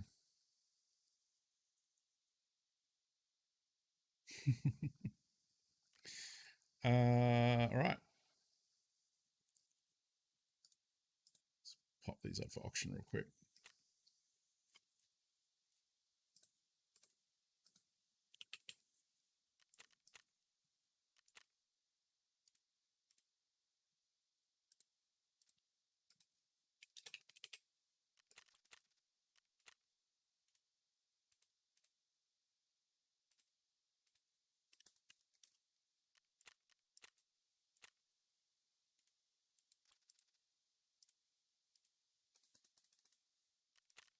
Bum, bum, bum, bum, bum. Bum, bum, bum, bum, bum.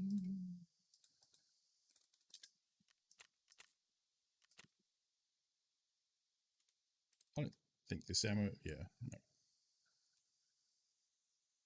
Wait. Oh, that's my drum, isn't it? Yeah.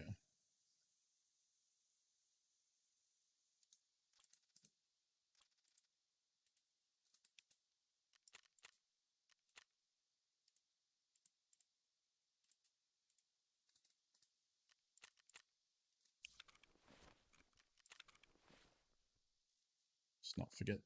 Oh, wait. No, it's not. Oh, right. That was the one that I was going to bring, but then didn't because it's too much. Yep. Okay. I remember now.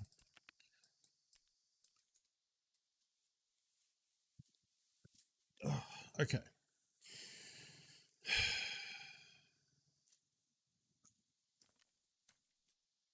Actually, behind an altered.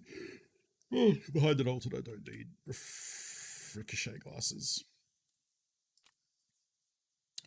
Bum, bum, bum, bum, bum. Bum, bum, bum, bum, bum. I am definitely like, the thing with the daytime ones is it definitely feels like if I actually start fighting Gluhar, I am going to get third party to hell and back with how many players I'm seeing on these maps. So far, a lot of them seem like Nike. I wonder if that one at the end was the person I saw at the start, because he was wearing dark clothing and he looked like he had a pistol and no like bag or anything. So it did fit the dude that I killed at the end. It's why I really want like a replay system, even if it's like an hour after the match is over. I would love to go back in and see if I was right in that dude went underground. I don't think so. I think he probably chilled at the train station. But also if that was the one who spawned next to me who shot at me. Because it did kind of sound like a 5.7 pistol, now that I think about it.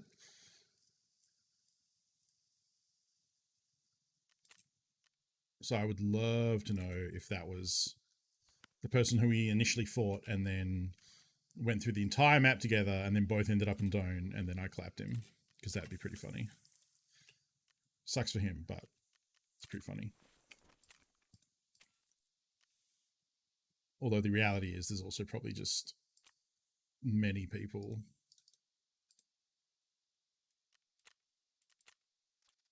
loot running reserve with a pistol, trying to get graphics cards and Acer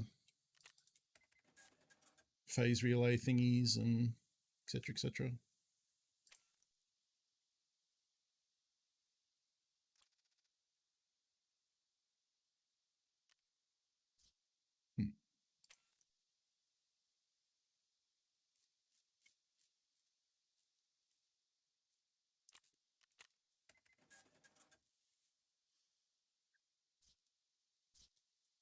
You live with what's best. That's me.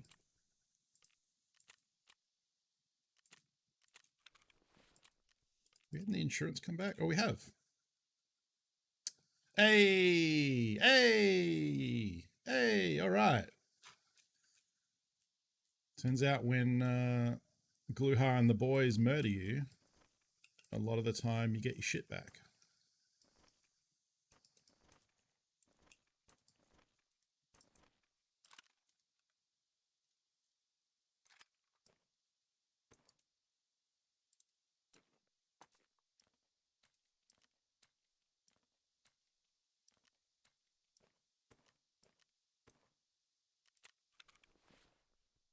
I guess not all the time, because that was,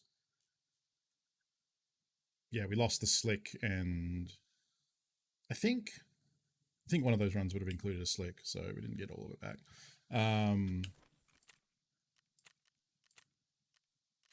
Could do a nighttime run.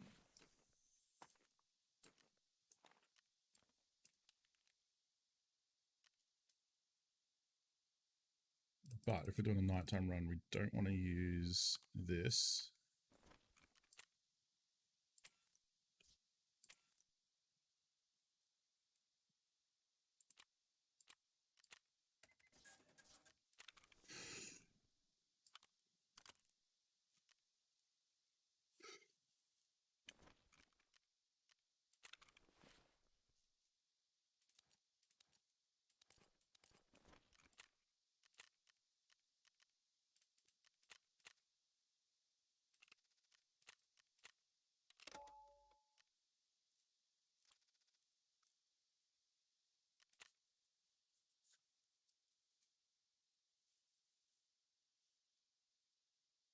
Yeah, everyone does have a different style, yeah. I mean, if you get a feeling that what I find most valuable about having watched is sort of passively absorbing what is and isn't worth taking.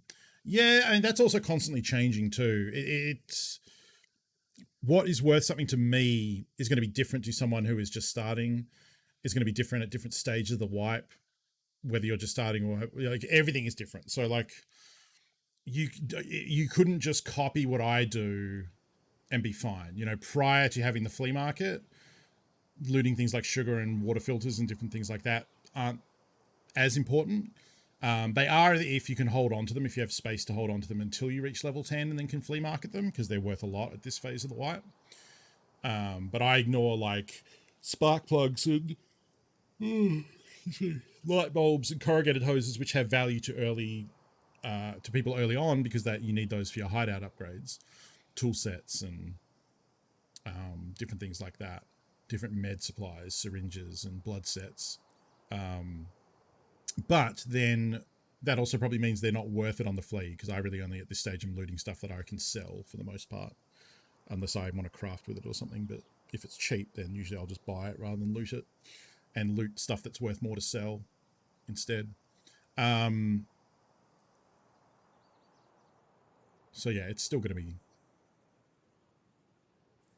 be different.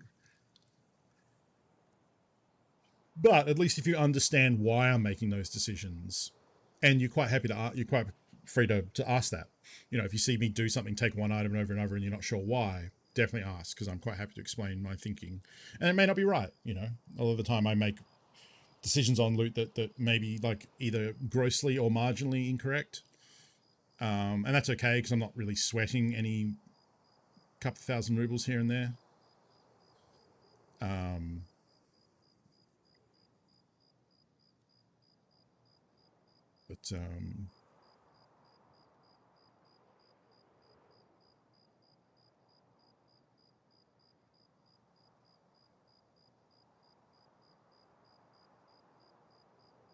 Yeah, it's all about, once you understand why I'm making those decisions, you can then apply them to your situation and your stage of the wipe, and probably, hopefully, make similarly correct decisions.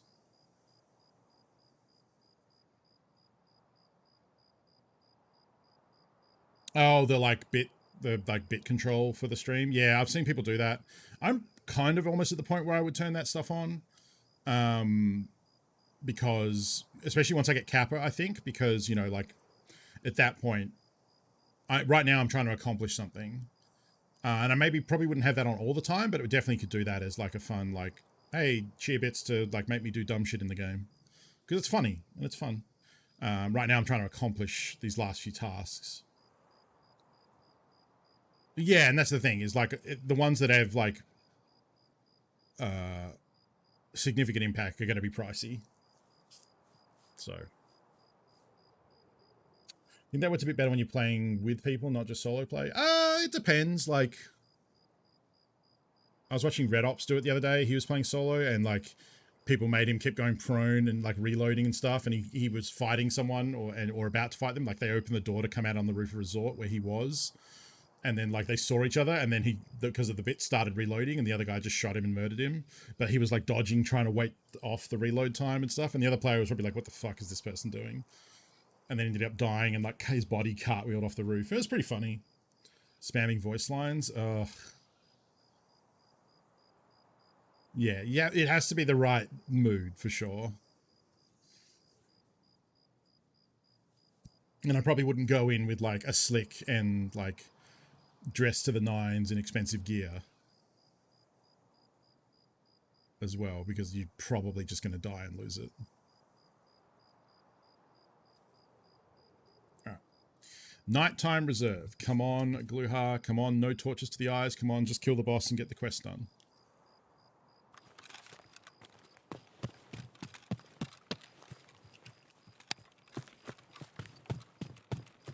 Oh, I need to turn off post effects.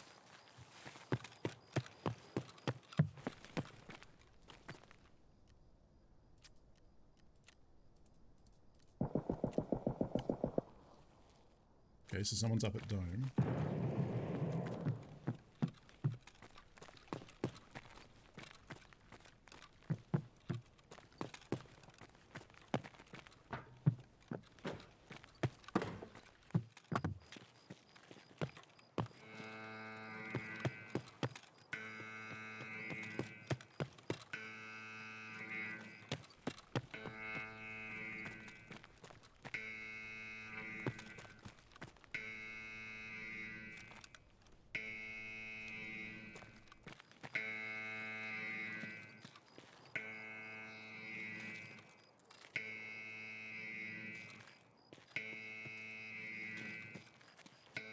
Someone just came in here.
Shit, I think it's multiples.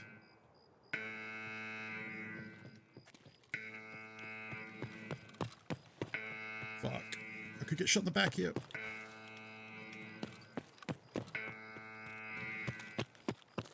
Oh, fuck. Could have already gone into this building too to loot the fucking...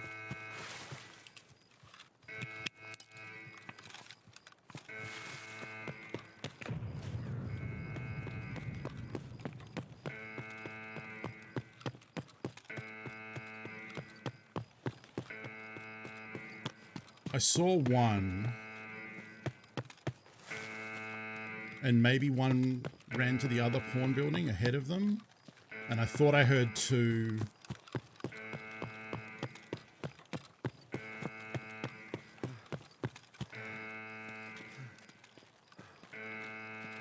But now the problem is if I start fighting Scab Boss minions, they are probably going to race there and third party me, and one third party is bad enough, let alone...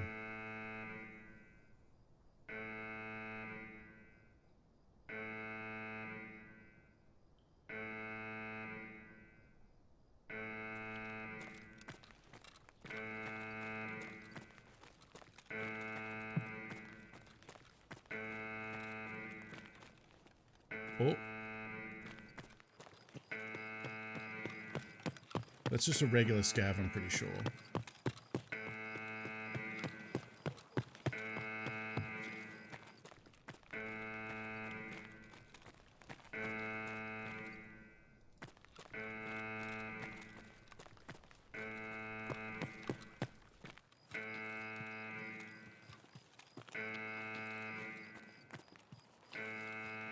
So now the question becomes, do I go check train? I think I just leave.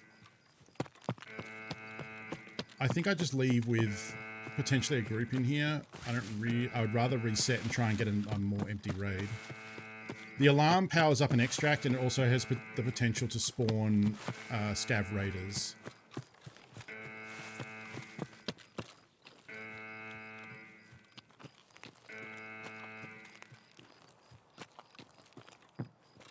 Thankfully, that alarm is done.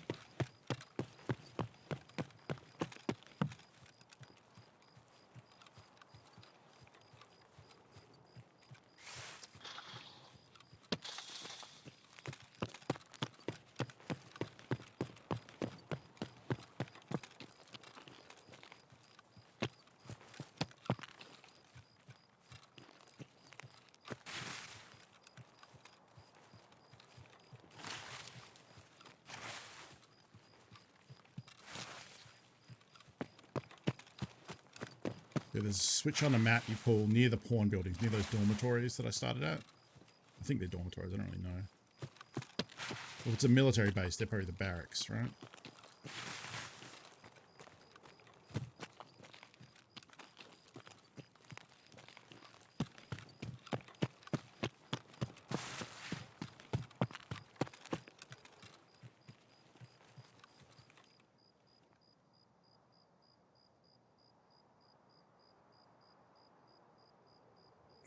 Fit more night raids in before the time wears off. No way to turn off the alarm? No. Once it's on, what it does is it powers the extract over at the bunkers near the train yard. It's the hermetic bunker door. So lasts for like 4 minutes or something once it's pulled. And then you can run over there and extract. And it's one of the few. So there's the extract in the bunkers underneath the base that needs to be powered, and then once it's powered, you can go down and extract there. There's the hermetic door, which is that switch you turn on with the alarm. Then it's powered for 4 minutes. Then you can extract there. By turning the switch, sometimes it spawn raiders, not all the time. There's the sewer manhole you can use, which you can't be wearing a bag, and it's kind of in the open. It's a bit risky. There's the train, which will show up like half an hour into the raid or something, near the end of the raid. The trade sounds a horn, then it arrives 5 minutes after that. Then it's there for like 2 or 3 minutes. Then it sounds a horn at the last minute before it leaves. Then it leaves and you can extract on the train. Or you can use, there's a combo scav PMC extract. If you have like a friendly scav, that almost never happens. It's basically the streamer extract, because otherwise any scav you encounter would just shoot you, and any PMC you encounter as a scav would just shoot you. So it almost never works. I would like to see James try one of those, actually. It's most commonly used when a big streamer is playing a map and they're like, okay, I want to use this extract. Everyone try and scav into this map. And then they get someone from chat to come stand at the extract with them. Although I did see a clip where someone used an AI scav who happened to walk into that extract zone, and then they just ran around them in circles while the scav tried to shoot them and kill them until the timer counted down that they extracted, which is kind of wild. But yeah, it basically never happens. And then the final one for reserve is the one that I use, which is if you have the Red Rebel climbing pick, a paracord, and you're not wearing body armor, you can use the Cliff Descent extract. Cliff Descent is great because it's hidden away at the top of the map. You can use it at any time. It doesn't make noise when you go to use it, so it is the Chef Kiss reserve extract. Playing reserve without being able to use Cliff Descent is kind of fucked.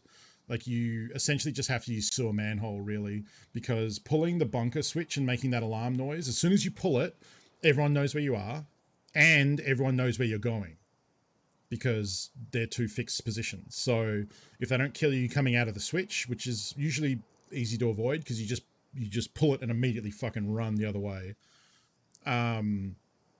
What they can do, because it's also quite a jog to get over there, I think even flat out sprinting, even if you could keep your stamina up the whole time to sprint, it'd be like a minute of solid running. And you usually won't. Like, you'll usually run out of stamina halfway there. So it's usually like a couple of minutes to get there. Someone's probably set up and camped it at that point. So it's very kind of risky. A lot of player scavs will just hang around that bunker door waiting to kill players trying to extract as well. Because, it's the same as extract camping. They're probably heading there full of loot, right? So one pulls the lever while the rest of us camp the extract. Yeah, as a team, you can go and like secure the extract door, then have someone go and try and pull the lever, but they might die on the way there or on the way back, Reserve is a tricky map in that sense. It's much, much easier to extract from reserve as a player scav, funnily enough, because there are multiple extracts around the edge of the map that you can use as a player scav. So if you pull it early and then go loot, it only is active for 4 minutes. It's not like once it's pulled, it's powered. While that alarm is going on, the extract is up. But as soon as the alarm finishes after 4 minutes, the extract is not available again until you go back and pull the lever. So what some people might do, and I think this is probably what happens when we hear it pulled early like that, is they probably pull the lever, run to a specific thing they want to check for loot, like the drop-down room for graphics cards and phase relays, and then hightail it to the hermetic door and try and extract. Sometimes people will pull it just to try and spawn raiders because they want to fight raiders. And like, if I'm on the quest to kill raiders, that's one thing to do, would be to go pull that lever and then try and kill scav raiders for the quest. I'll probably head to labs and do it on labs, but we'll depends how cheaty labs is. I haven't played it. The last time we played labs, we got killed by a cheater, I think. At least definitely I got shot in the face like 4 times from being crouched in the corner, and then I felt like pretty well hidden. So I would assume that was a cheater. Tarkov actually just banned a whole bunch of people who use radar. There are a couple of different types of cheaters in Tarkov. The obvious ones that are there's a couple of obvious ones. The rarest ones that you don't see very often at all are the speed hackers who can run at 1 billion miles an hour and race all over the map. Don't see them that often. The more common ones are the aim hackers that just, lock onto your head from miles away and just laser you with like 1 billion shots until you're dead. That's pretty common. And apparently those people, what they do to make money is they pay to escort people through maps. So you pay them $5 a raid, and they will go through a map murdering all the PMCs and letting you loot everything. Apparently that's a thing.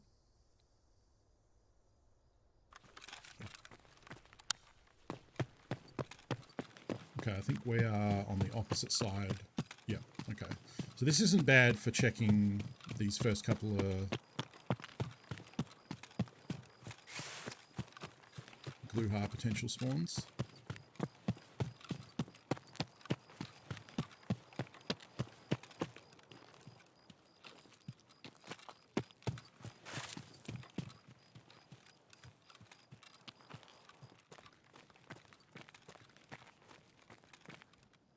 Nope.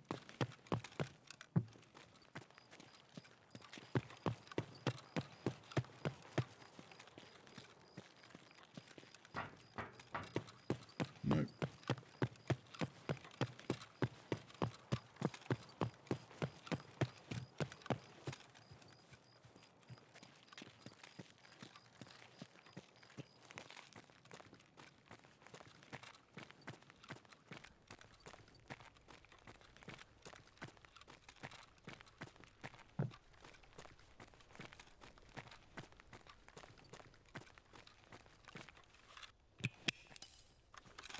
Nope.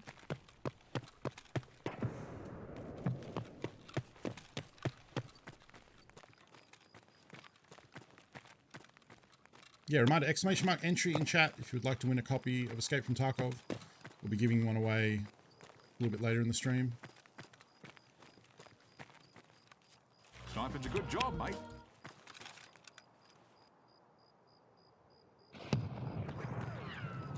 Alright, not here either.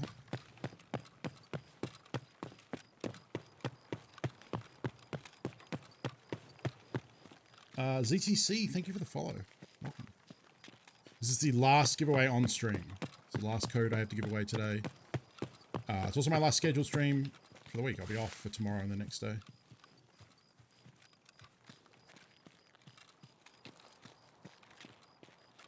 And then I'll have one more code to give away on my YouTube channel. Exclamation mark YouTube if you're not already subscribed to my channel. When the next video goes up, there'll be details in that. I'm 12 hours ahead of Eastern US. So for me, it's 1 p.m. on Monday.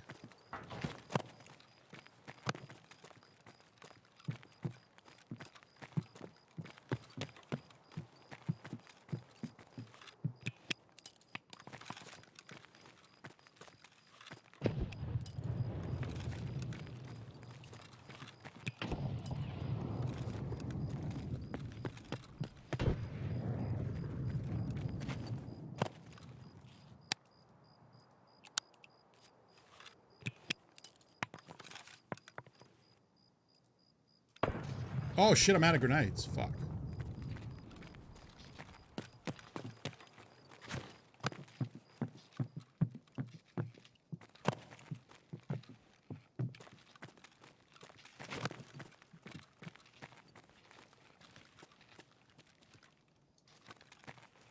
Well, I do need players at night.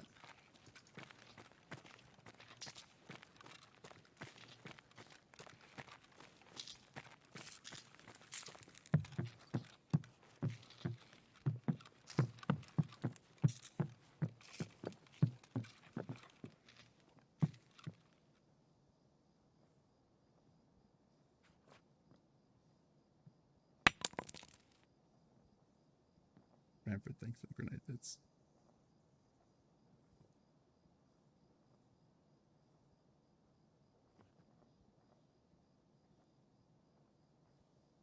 I can't tell if those are quiet footsteps I'm hearing.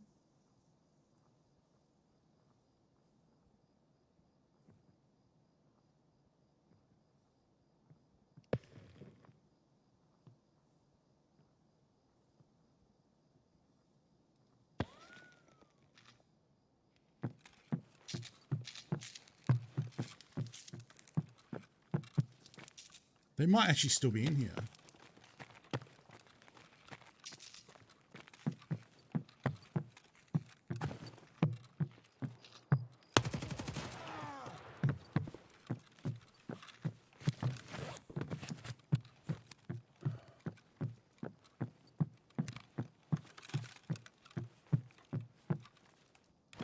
Thank you, Sage.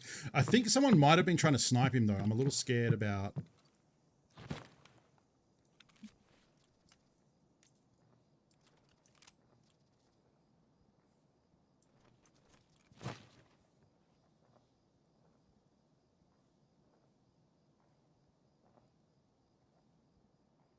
I think that's a light. I think that's the sound of a light, like, fucking up and flicking on and off. I don't think that's someone sneaking, but I could be wrong.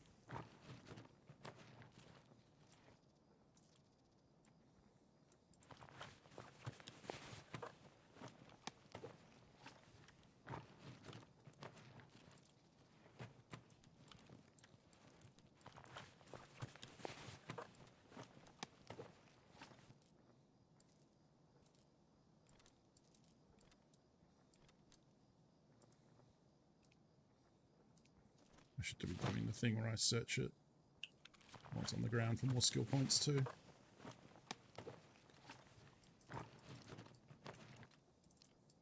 He's a poor level 1.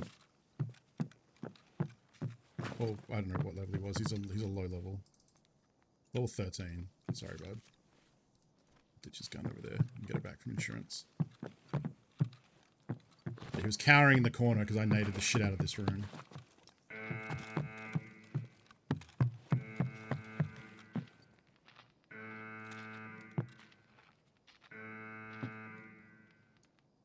See if I see someone sprinting down the road. Okay. No. But if we haul ass, we can cut him off at the bunker. If I can not fuck up this.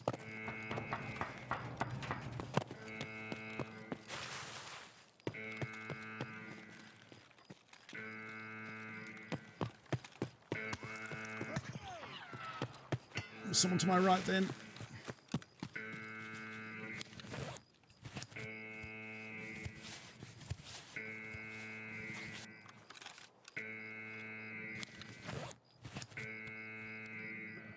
I'm in trouble now. Because if they're covering me over this open ground...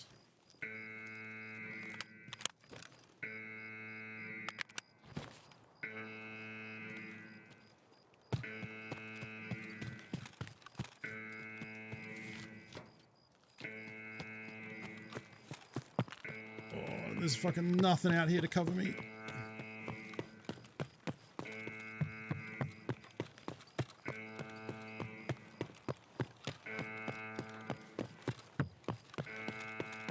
Plus now it's been long enough that the person who pulled this is probably just showing up.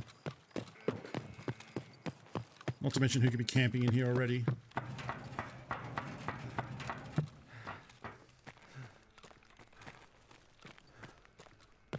But I want to use this to get out if I can.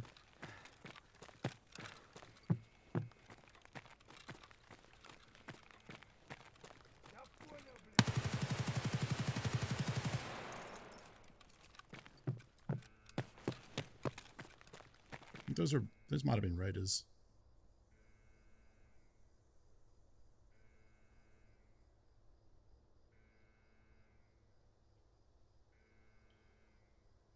It's a good opportunity to leave though. I'm going to go across the whole map again.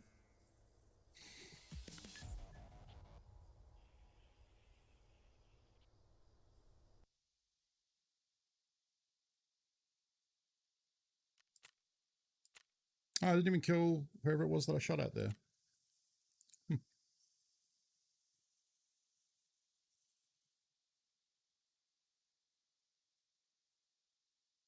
Okay. Still no Gluha, unfortunately. It's like a 40% spawn, I think. 30 or 40%. It's possible I missed him a couple times because I'm not like... I guess I didn't check... I guess I didn't check 2 buildings there. But the thing is, like, there's enough players roaming around that usually you'll hear... Like, if anyone else runs into him, you'll hear about it.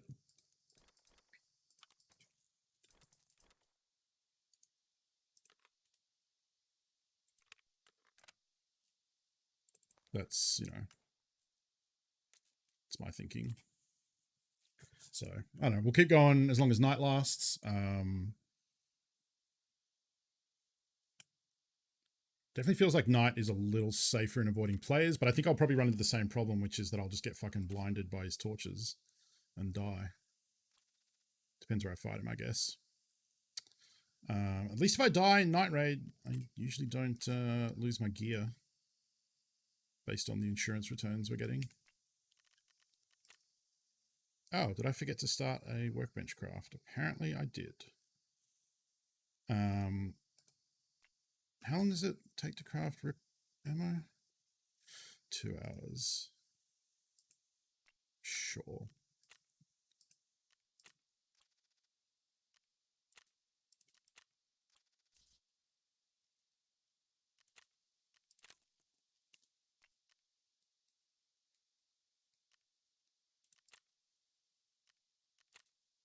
I'm very close to elite hideout management too, by the way. Not that it really makes that much of a difference for my day-to-day living, but it's still cool to have my first oh, that's the end of the album, isn't it? All right, let's switch it up. I don't mind. We could keep listening to Mickle. What about Okay and Chill album?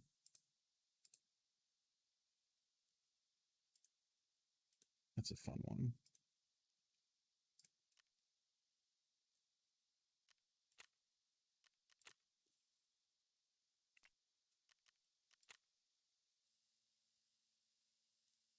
This is the max hideout upgrade. So the tier 3 stations are pretty decent. You know, the lavatory on tier 1 is a bucket for comparison.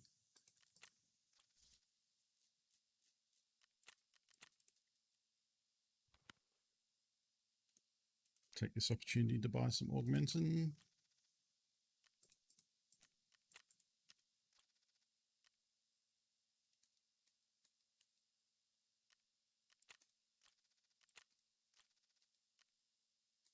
God, this is so hard to get. Constantly sold out. In fact,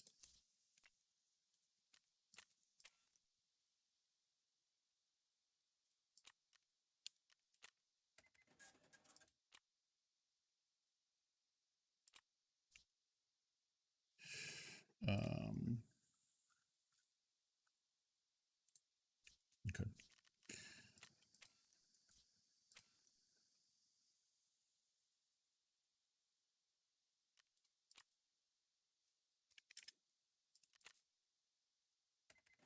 Yay. Actually caught Mechanic at his reset and got to buy the AP ammo. Just went MIA in a scav run standing next to extract run. I misjudged where I was and got there seconds too late. Oh, yeah. But that's the thing, like those sort of mistakes are often like you'll remember that, you know, you'll remember the time that happened. And so now you won't make that mistake again. Like that's literally how you learn in Tarkov, is that you do something that gets you killed or something like that. And then you learn that lesson, unfortunately. It's a series of those style of lessons in a lot of cases. Or you get killed by someone who got in a specific spot in a room or in an angle or the way they wrapped around you. Like those are the way you learn by dying in a lot of cases. Righto. I think we've got one more raid where the time is right. After this one, it'll be too early in the morning. It'll be too close to dawn to get credit for kills and for it to be dark enough for night vision. So this is our last night attempt for a little bit.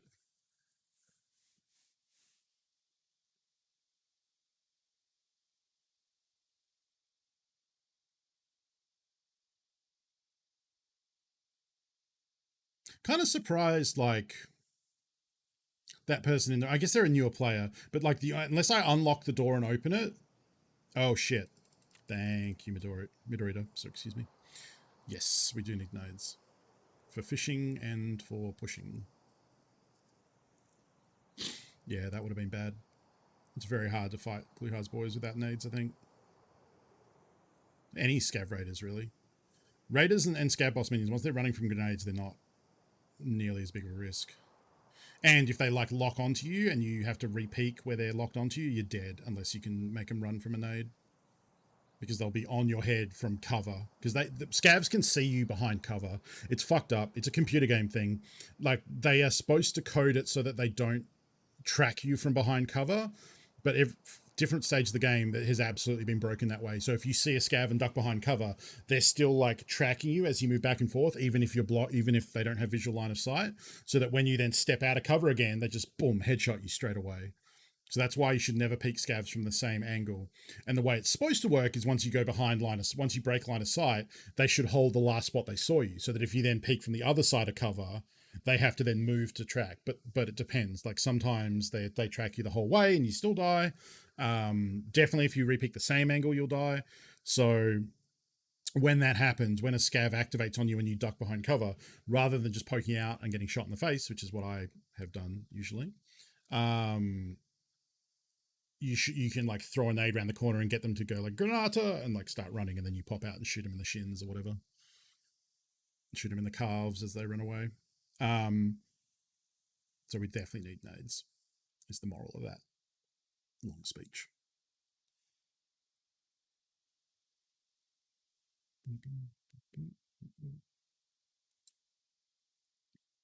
It's a long loading time, Tarkov.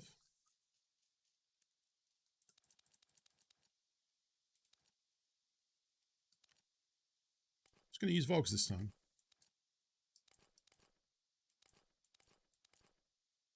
I think. And then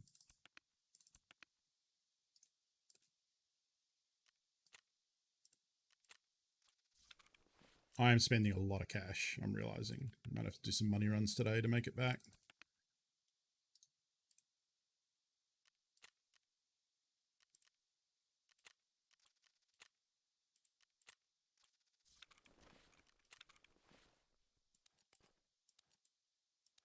That's a lot.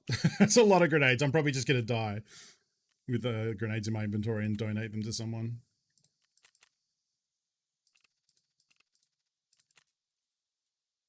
Use that device twice in one raid and was circle strafing around a scav around a small building before they bled to death and me popping out and winging them. Yeah. No, that's the correct way to do it. I mean, it's good advice for anyone. Like if you're fighting a player, you shouldn't repeat the same angle. You should always keep them guessing. And then once even if the fight goes on long enough that you've changed a couple times, you can then maybe throw in you do repeat the same angle. If you think they're smart enough, if you start to get the impression that when you peek out and shoot and then you go to another, you can peek out and shoot and then you go back and peek out and shoot and then you go back a fourth time to peek out and shoot and they're there waiting where the bullet comes a little quicker. Now you know they're expecting that 1-2, 1-2. So it's all about not being predictable, right? That's the overall lesson, is don't be predictable. So when you poke out and shoot someone and go back, it's predictable that you would poke out from the same angle and shoot again. And that way, if they're just holding that same corner, they don't have to reacquire you. They can just shoot from their reaction, right? So that's why you change angles, is to keep them having to like cover two different things, or at least to move and shoot. But then an extension of that is if you're just going pop, shoot, pop, shoot, pop, shoot, suddenly you're now becoming predictable and they might like go, oh, he did there. Okay, wait, and bam, got him, So then you can start changing that up. But it depends, it gets into that mind game thing of like, if you're doing one angle of like, say you're peeking out from a car or something and you're going out one side and shooting and then the other side and shooting and then the other side. In your head, you might think, oh, maybe that time Funko said that thing. So now instead of going left, right, I'll go right, right. But there's still if it works, if what they expect you to do is to go left. But if not, if they're just, not thinking about it that much and they're just trying to hold the last place they saw, maybe you go right, right, and then just get shot in the face and die to overthinking the situation. Like poker, but shooting your opponent in the face. Exactly.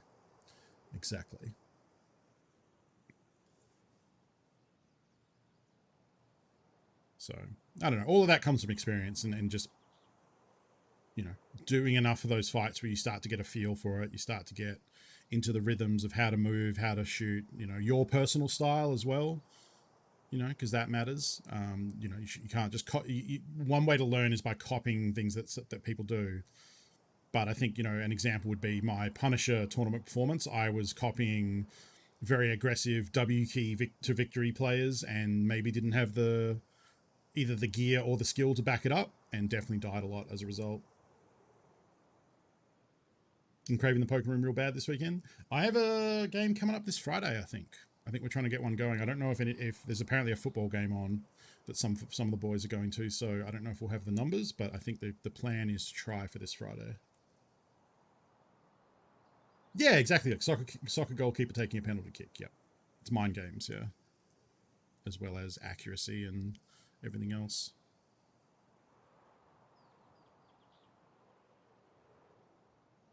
This is a long queue, which is a little weird.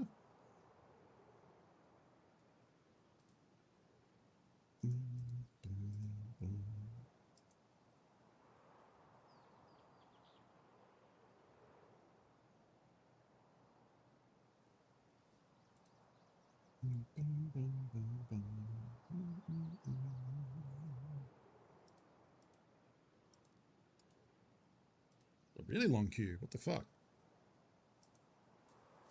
Done well to get invited friends games. Never really had that problem. Like, I think the only way you would not get invited back. Well, I mean, we always need numbers, so like, can't recall an instance where that happened. We had one person get drunk and get aggressive one time, which sucked. I think if you just didn't play a lot of hands, if you just folded forever and only played like the top, 5% of hands or something, that'd be a little different because it's just, I don't know. Thankfully, it's never come up, honestly. Like, everyone has been... It helps that a lot of the group are very old friends from school who have grown up and still been friends over the years. And then different people have come and gone into the game outside of that initial group. I guess I'm probably... Oh, no, that's not true. Blake would have been... He's probably the more consistent of the not friend group. Yeah, we play for cash, yeah. It's a cash game. We occasionally play tournaments. That has gotten harder over the years as a lot of them have kids and families and stuff now. So we mostly just do cash games. But we try and do tournament series when we can, where we commit to like 6 or 7 weeks of tournament series where you get points and you get money. I think each round costs $50. So we play, we play 1-2 with kind of low stacks. We're kind of short stacked for, it's one of these things where they started playing amongst themselves around the same time I started playing, but I started playing by playing online. They started playing as a group, and they have their way of doing things, which is very particular. And it's been very hard for me to try and encourage them to break out of certain things. But the cash games we play, it's a $50 buy-in. You get $50 in chips. Small blind is $1. Big blind's $2. It's no limit hold'em.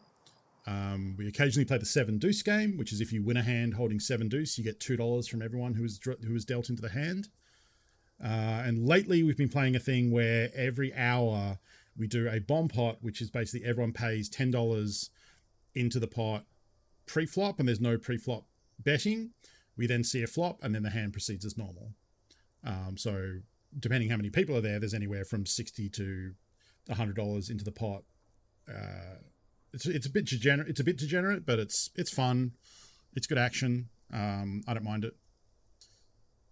And we play on a either we play on we have in the past played on a real table, like a felt table, with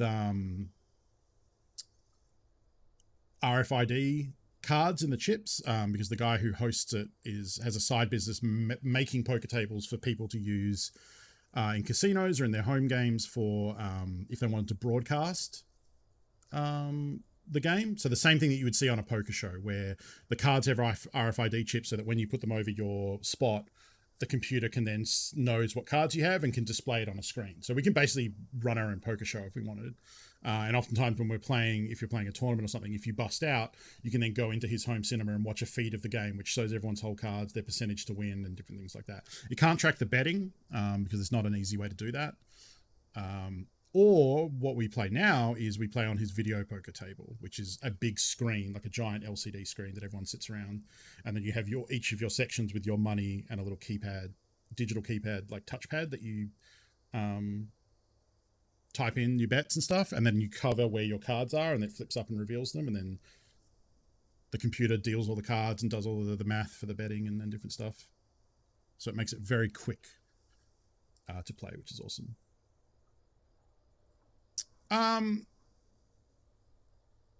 It depends. I mean, yeah, it's nice playing with actual chips and cards, sure, but we can get more hands in if it's digital, and we don't have to worry about anything being miscounted, and we can just play more hands, which is the goal. It's less downtime.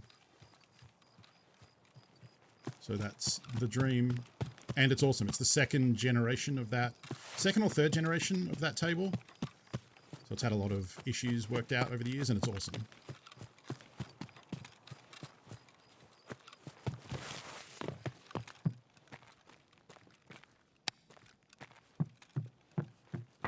The only downside is sometimes the screens can get a bit tricky with capacitive touch and people's oily hands and stuff. So yeah, it's really good. I've got a video of it in action, which I think I captured and showed on stream a while ago, so I can show that again.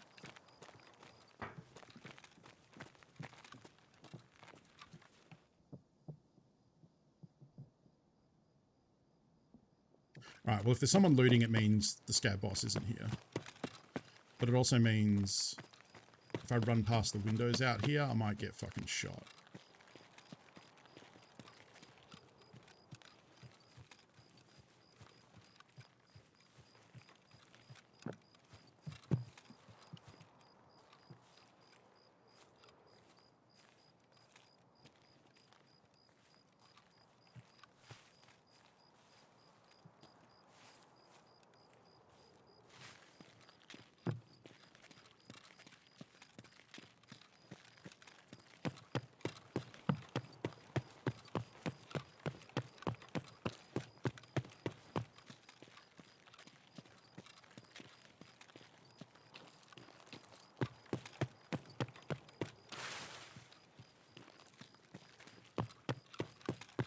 I guess I do need player kills, but right now I'm more focused on Gluhar. Rather than losing this kit to fighting some player. Okay, there's someone walking, there's a scav walking out in the middle of the road out there. It's probably not a scav boss minion.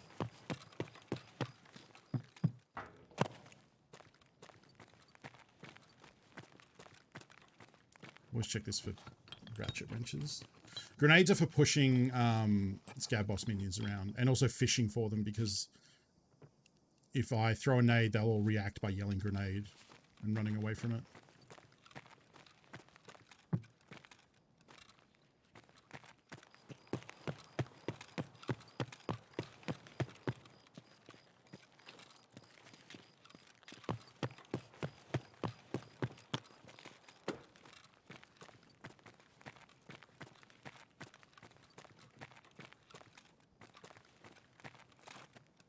Well, that's great. There's someone upstairs.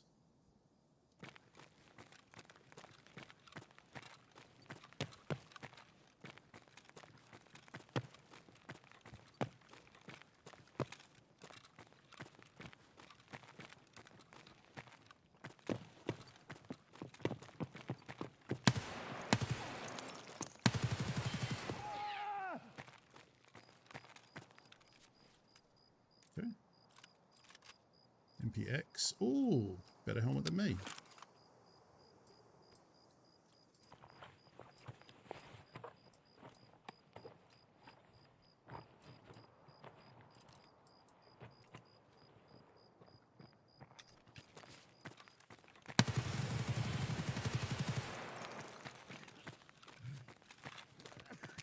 We had a teammate.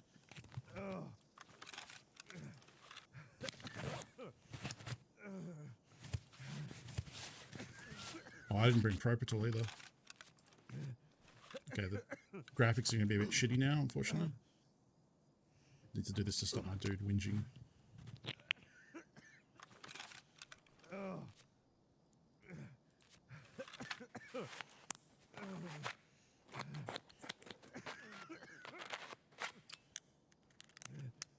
Is there a third? Maybe.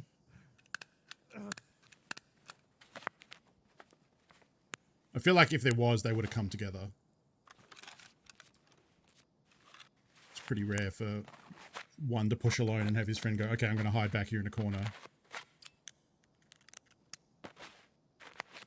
Killed by a third twice today. Wow, that's rough. Yeah, solo Tarkov play is hard. Should line up a Tarkov date with Wheeler. Honestly, like, if I could duo, like, that would be the dream. I think duos would be fucking sick in this game.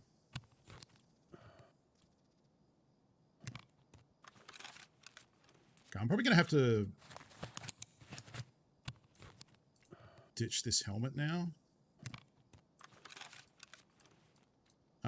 Because I've got 2 different players worth of loot to get out. 3 is tough. 3 is tough. Unless they push you individually, 3 is tough.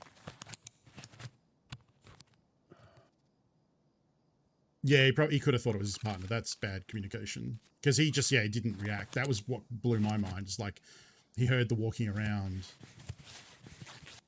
I think his partner was on the 2nd floor, maybe. Wait, what? I've been using the BT drum this whole time?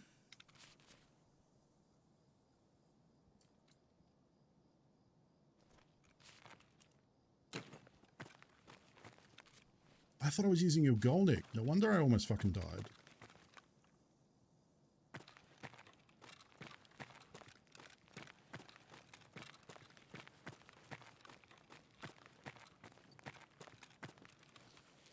Okay, I think we're good. Unless someone else comes to investigate, but...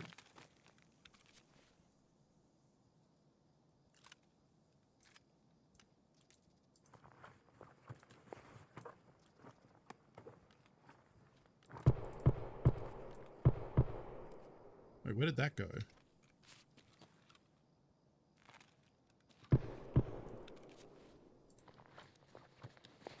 Did I just yeet his mag without looting it?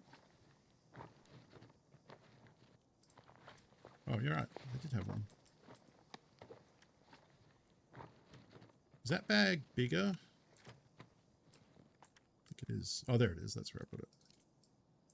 Oh, but what is that? Oh, BS ammo. Okay.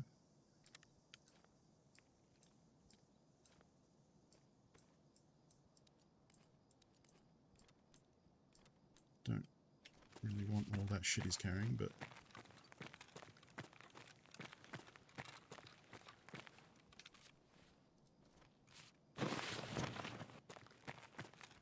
Good enough.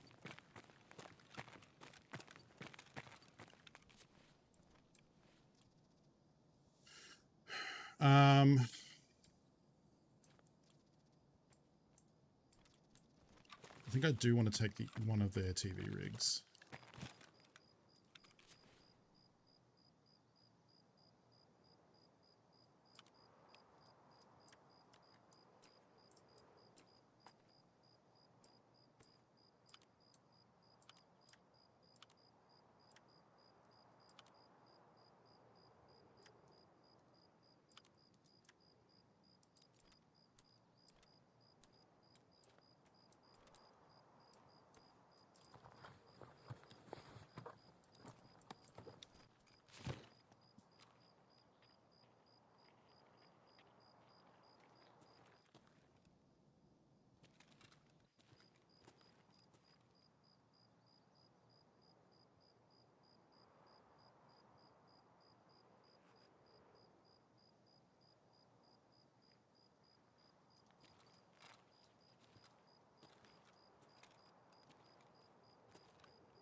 I'm a little worried about how exposed I am up here.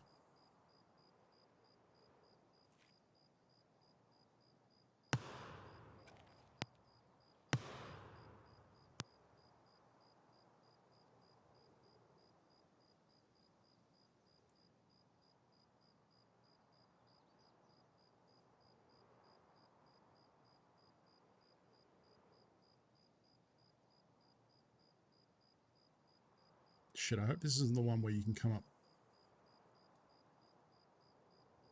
stairs on the outside. I don't think it is.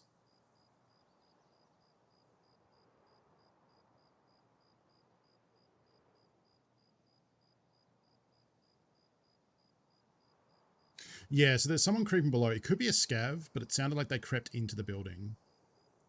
So I'm wondering now if I wait, if they'll find these bodies and then come to loot, and we'll hear them. Problem is I'm outside and I don't think I can hear inside sounds too well out here.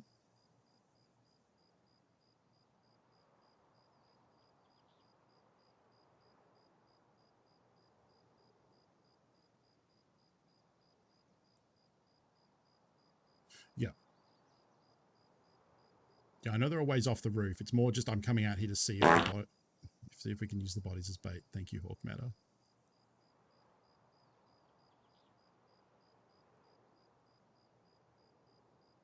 Oh, you're right. Yeah, the night vision is probably going to wear off usefulness soon. We have enough gear that I can just leave, but...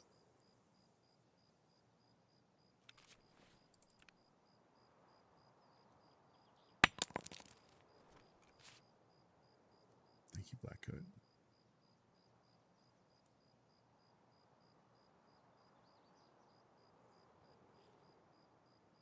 Yeah, I'll probably go down through that roof, then drop to the car and leave out the back.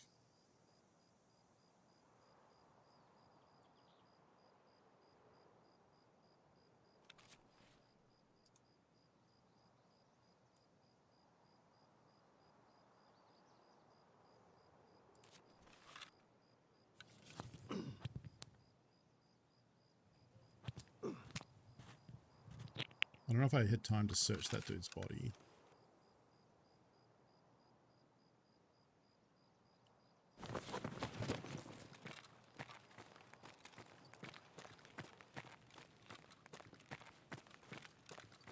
They can't get up here without coming up the stairs, so...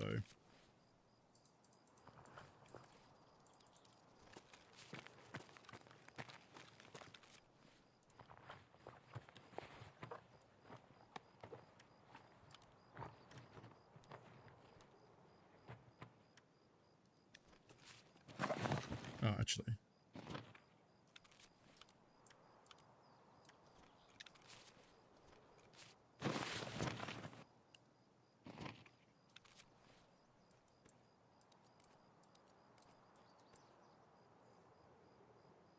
Okay.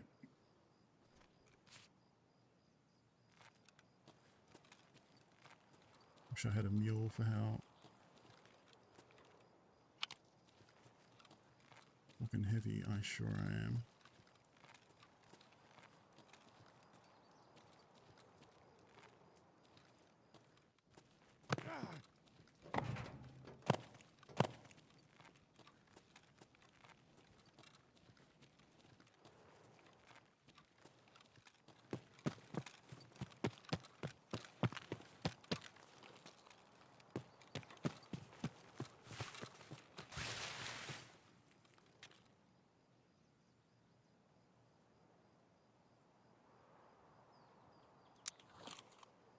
Okay, still pretty dark.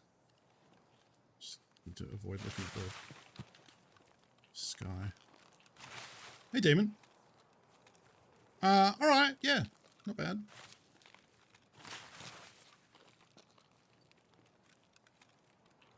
Trying to wake our way downtown. Moving fast. And by fast, I mean very slowly. Because we are thick with loot.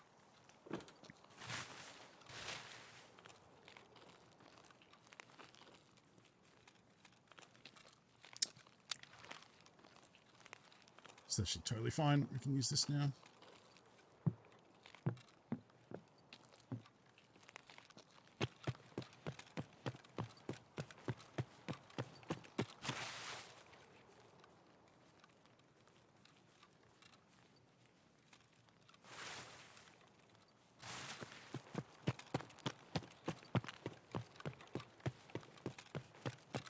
We'll probably put them back on when we get in the shadow of the mountain here.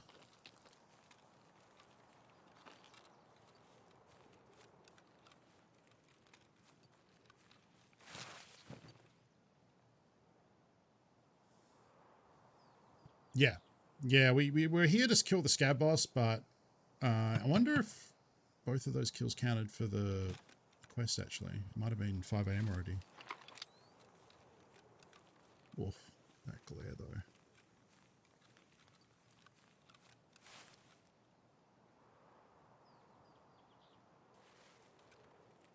Just topping my stamina up, which you can't really see in the bottom left, but the green bar is your leg stamina, blue is arms.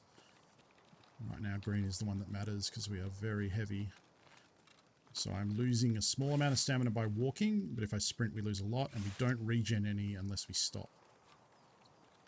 So, make sure my gun's full auto. Just hope no one is up here camping mountain extract.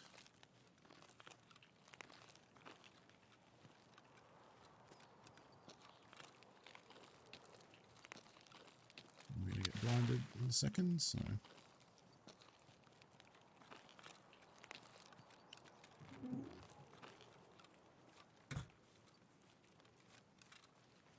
I'll be honest, the delayed sound of that door closing did me a frighten. All right.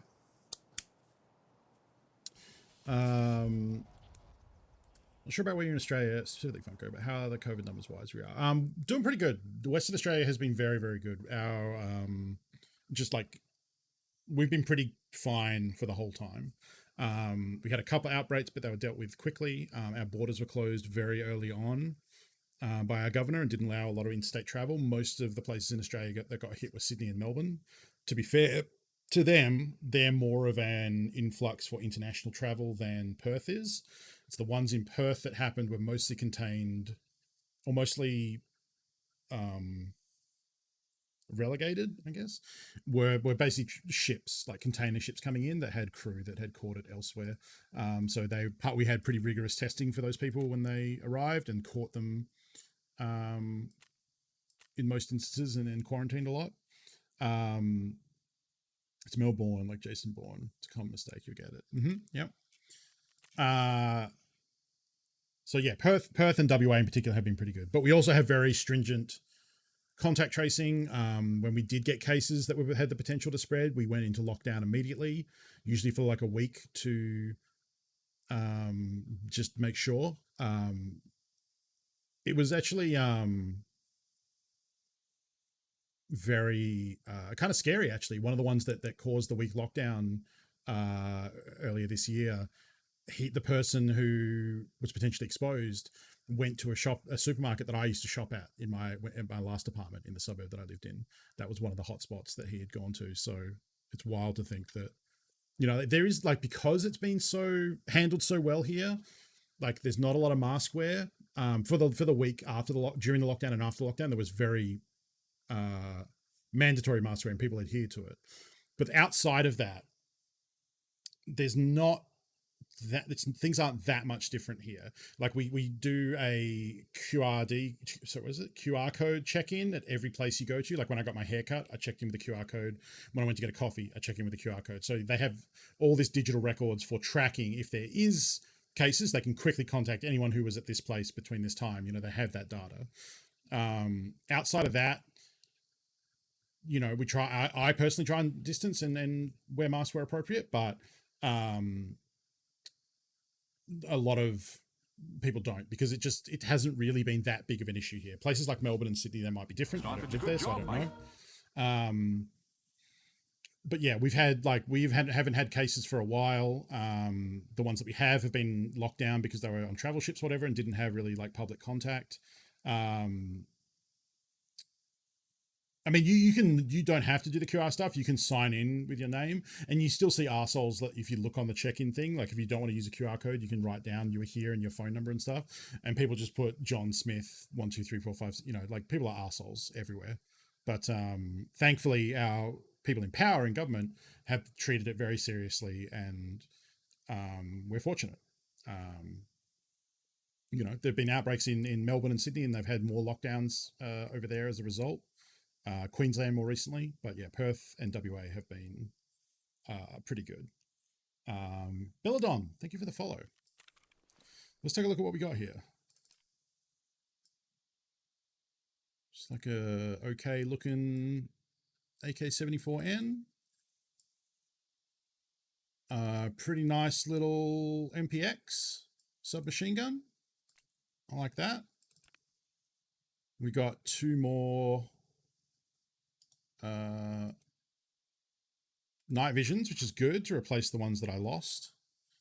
We'll probably end up using this helmet because I don't think I actually shot him in the helmet. I think I shot this dude in the chest mostly. And this one, I think I did shoot him in the face. It looks like I did do that.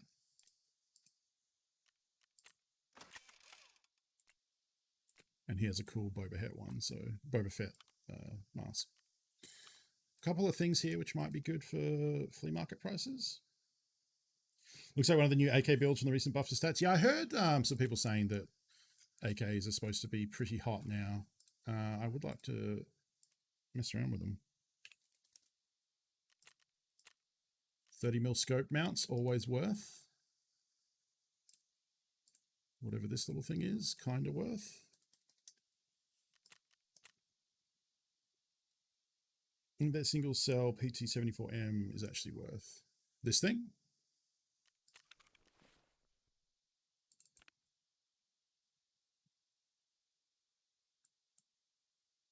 One of them is, one of the scope locks is, but I even think the one that, I think it's the AK-74 one. I don't know if I'm going to be able to find it. I also don't remember who sells it.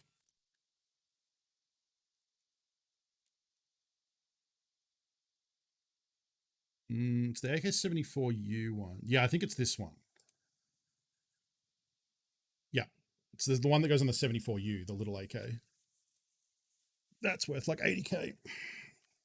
Easy to get him confused though. I don't understand this game. That makes it quite fun to watch in the background. I'm happy to explain, but if you're happy to be confused and just watch, that's okay too.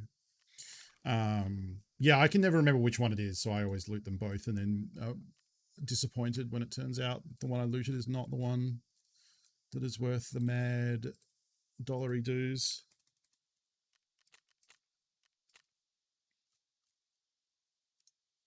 Do people care about Cobra sights? No.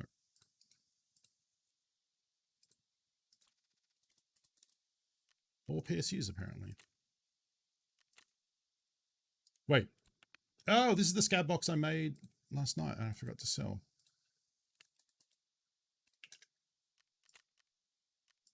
Whoops. 74 use an okay gun. It's a it's the very short, like it looks like an SMG, but it's an AK. It's the short AK. So the problem is because it's a very short barrel, it has a lot of recoil and it's very hard to control without a lot of attachments. The game will make you build some for gunsmith. It'll make you use them. Yeah, it's an AK carbine. Yeah. It will make you use them for kills on scavs on customs, I think. I think that's the only time you're forced to use it. So you will have to use it through the course of the quest progression. But I don't think it's fine. You can deal with it if you put a bunch of attachments on it. It's pretty brutal. When you get it as a scav, it quite often comes with 10-round mags, which is just ludicrous. You hold the trigger down for half a second and it's gone. Yeah. So you do have to build, like can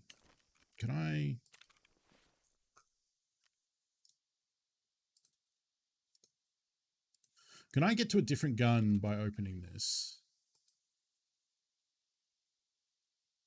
No. Wait. I would have to go...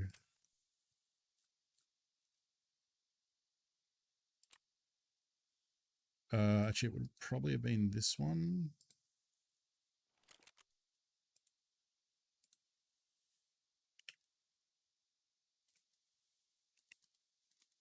I don't remember what I called it. Maybe I didn't make a preset for it actually. No, I didn't. But yeah, you would put the lock on it, and then that lets you put a different stock like the PT3. You would put an RK3 grip on it by changing this to. You can do this one. That's probably the most common one because that lets you then put a foregrip on it like that. Or you could do this one, which is a bit fancier, and you can still put foregrips on it. I probably wouldn't put that one because that's very expensive, but you know, a common one is like one of these little grips. Then put either a compensator to deal with recoil if you can fit it. Apparently you can't. I think I usually use this little suppressy thing. You can change this to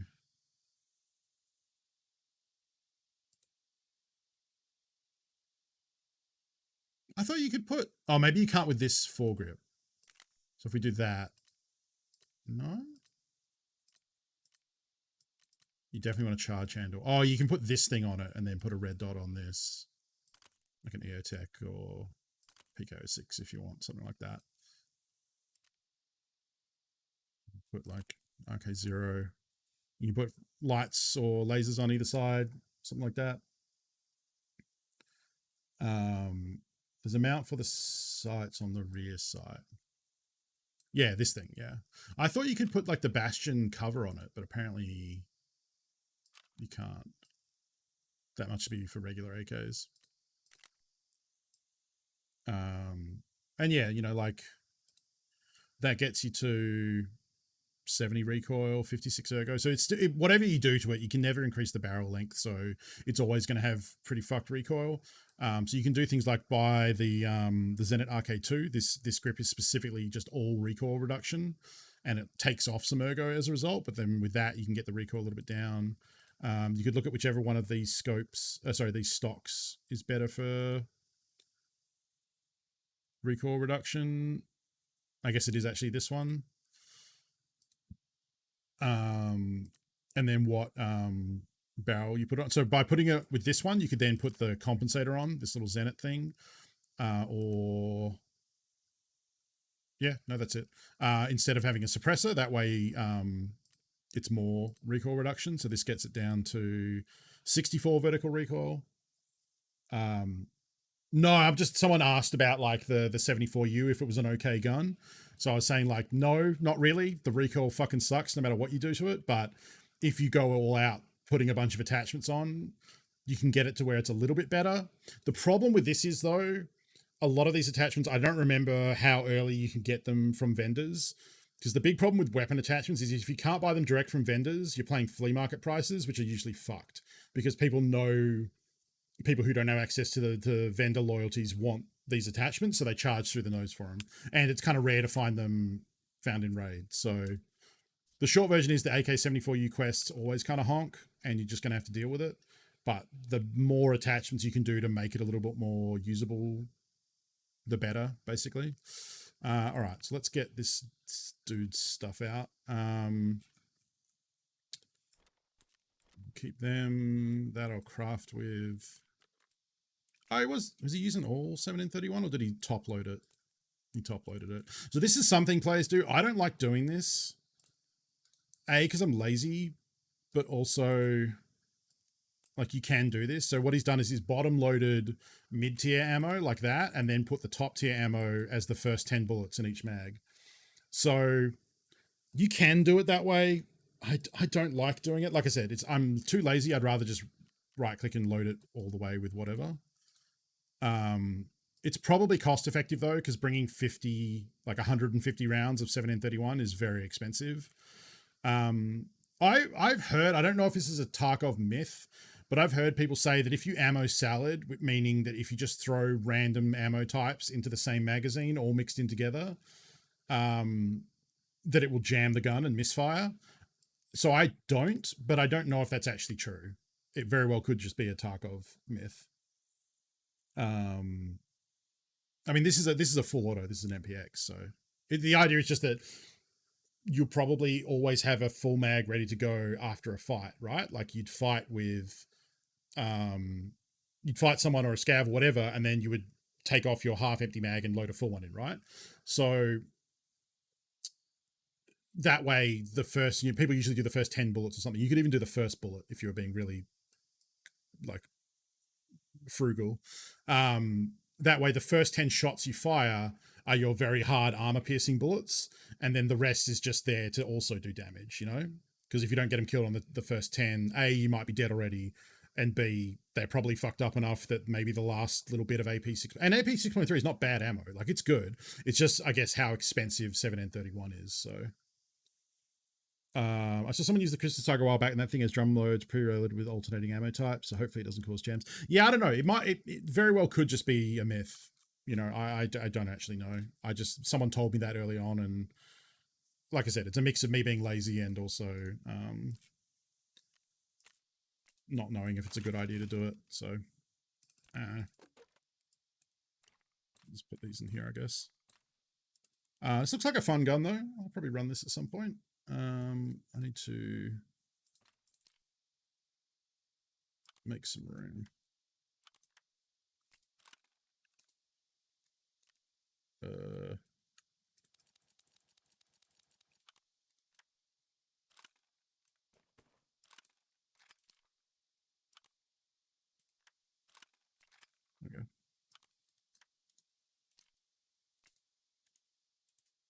So yeah, I don't know. I've not tested it. No, I can't be asked doing science. My version of doing science would be to look on YouTube and see if someone's already figured that out.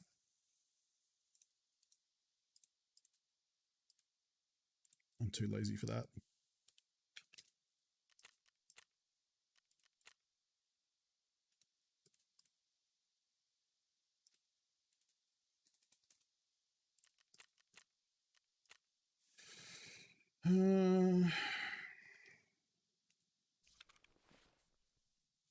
Oh, right, this one. Is he using the XP0? Yeah, I fucking hate this site. He's just using BS ammo, I suppose. Wait. Was he also doing a thing? No, this is just all BS ammo. Good man. What the fuck is this? 6-hour Romeo. Okay. Can I... It's not a faulty stock? Apparently it's not a faulty stock.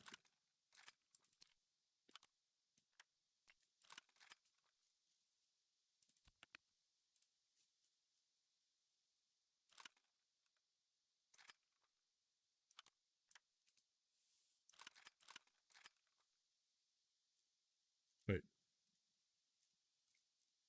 Where'd it go? Did I store it in here?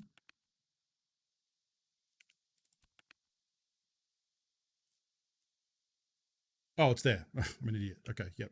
Cool. Okay. That's a lot of grenades. That's too many grenades, if anything. So put it on this side.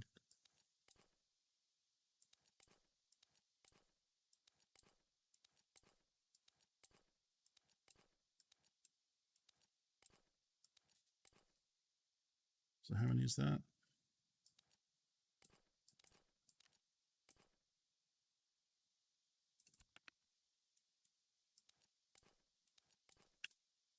It's good. I don't know if I want to use it. I just picked this bag up because it was bigger than mine at the time, but it's kind of weird and annoying. They weren't new players. They're high-ish. 30 and 36 is not new to the game. I definitely need to replace that.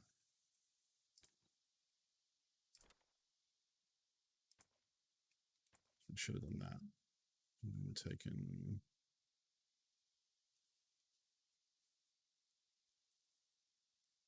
You have a 3-day course in your training class for how to Google things properly. It is an important skill to have, absolutely. Maybe just flee the RD5s. You don't seem to like them. I do use them. It's just it's fine. Like if I was full on both grenade cases, I would. But you do raise a point. We can go through a mechanic pass and just check and see stuff we can get out that we don't need. That is just hanging around for no reason.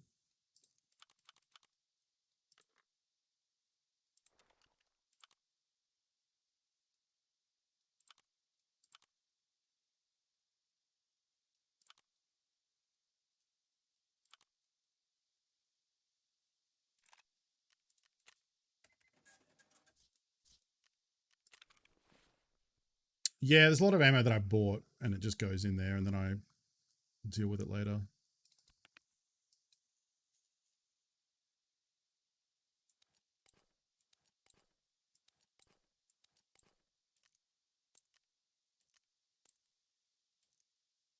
Let's sell that.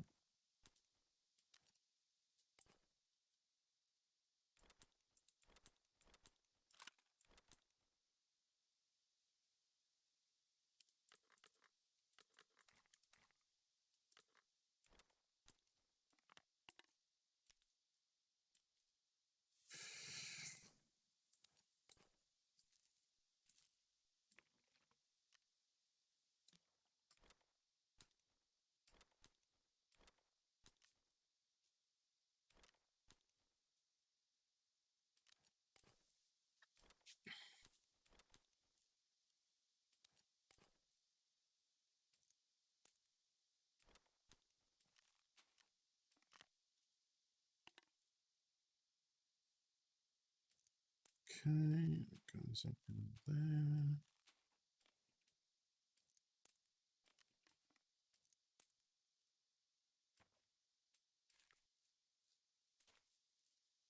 No, Nyla.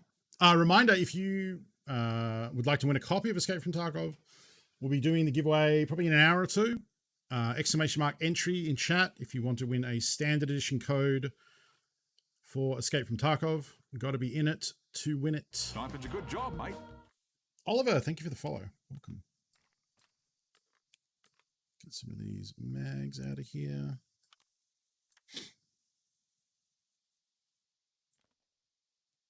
Why do I still have this?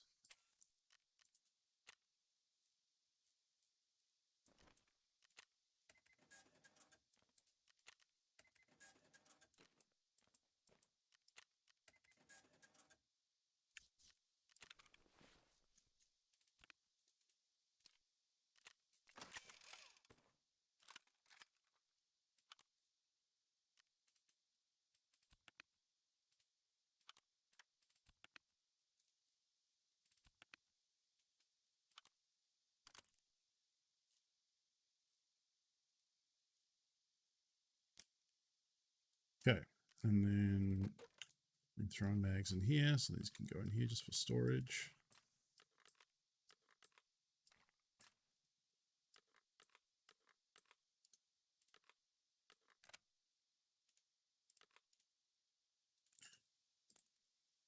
Yeah, okay, so this must be the drum that has... Yeah, this is my Ogolnik drum. I've been using BT that whole time. I should be dead.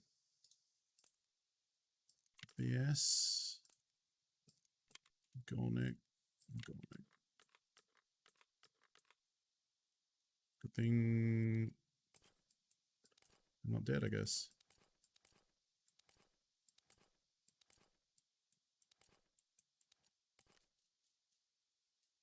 However, we are now, I think, out of daylight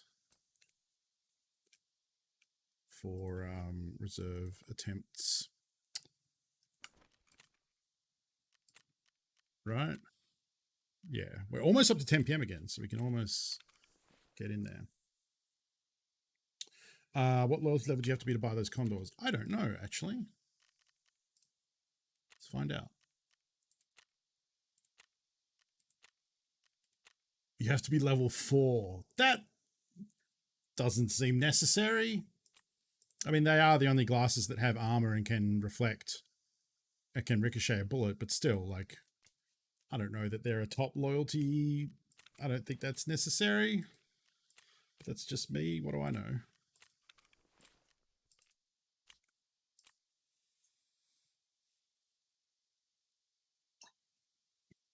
even though meta ammo is good if you use enough. So a couple things. They both had TV rigs, which are tier 4. Tier 4 is not top tier armor. The difference between tier 4 and tier 5 is pretty significant. BT ammo, that's why BT ammo is good, is because it does perfectly fine against tier 3 and 4. And, you know, if you shoot a tier 5 with enough of it, you probably kill them too. BT is not bad. BT is like...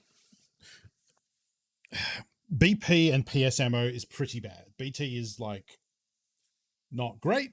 I would still rather BS than Ilgolnik, of course, but it's passable. Scav boss minions use BT, you know, when they're not using Ilgolnik.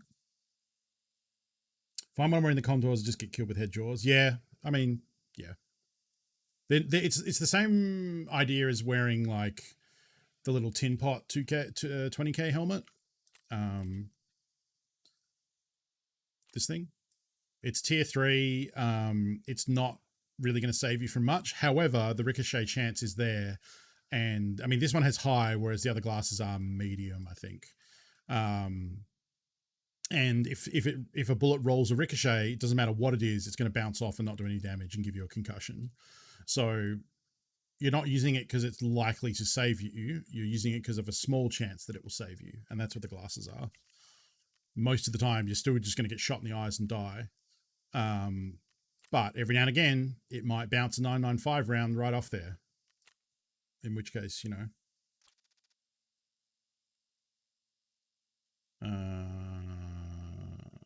This one. Should check on what my skills are up to now. I think I'm pretty sure I'm close on hideout management, but not skills. I think skills I'm not even... Skills has slowed way down, unfortunately. They slowed it down in the last patch. Which makes sense, because it's the better... I mean, not makes sense, but I understand why they did, because it is by far and away the better of the two skills. Ooh, I'm very close to elite hideout management. You can't see it. Oh, you can see there. 80, 83 of 100. We're at level 50. So once this bar fills up, we should have elite hideout management. And that'll be my first elite skill. I have 38 level crafting, so this is going to take... I may not get elite crafting before the wipe is out. Strength is at 18, endurance is at 45. I probably will get elite endurance before the next wipe, I think, at this rate. I don't know if I want to actually use this F4 bag. It is 40 spaces where a tri-zip is 30. So it's 10 more spaces. And I think the idea is that you can shove 2 guns in here and then have space here. But I think it's also like way more visible on your character, isn't it? Yeah, like look how chunky that is. Like you're very clearly a PMC.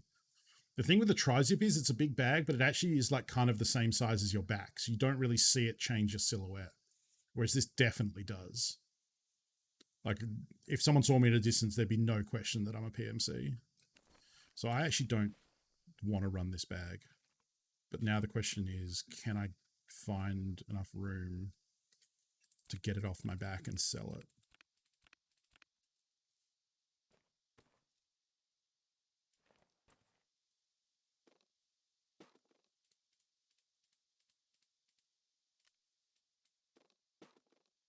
This should be enough, I think.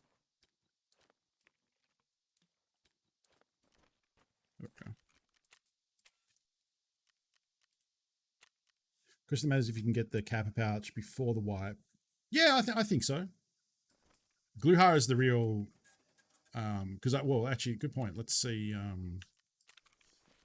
Did both those player kills count? Yeah, I'm up to 23, 21. So I've gotten 4 today. So we've got 9 left. So we need 9 PMC kills.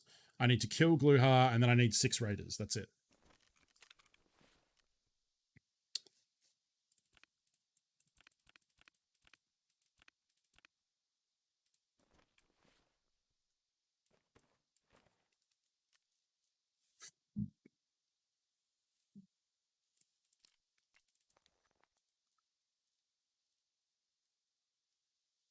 Okay. Pretty much ready to go.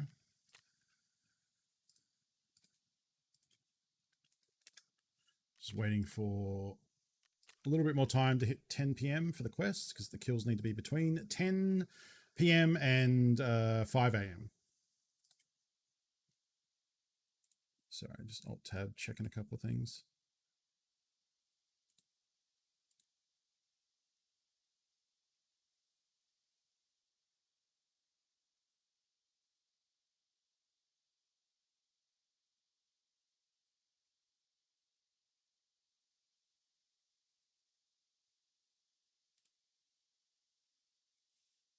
Yeah, reserve. Shoreline is Sanitar, the doctor. Okay, so I need to grab that and that. Then I also need to put on a mustache, and I need a fresh surgery kit. I do also just want to double check. I meant to do this last night, but I forgot.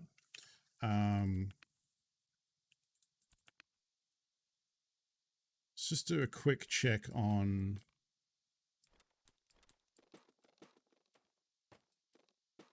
all the collector items to make sure I've got everything.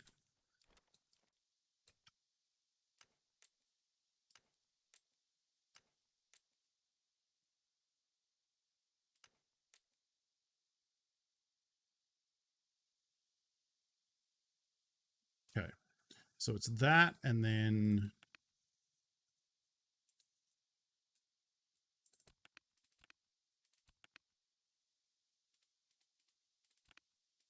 that stuff. So I just want to make sure I haven't accidentally sold one.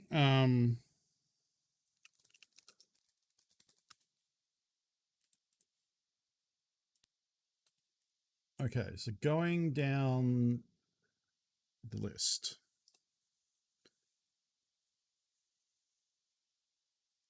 Oh, I'm missing Sacriel tea from here. Hang on. I think I'm keeping that in my food thing. Mayo is one of them. Oh, mayo's there. Okay.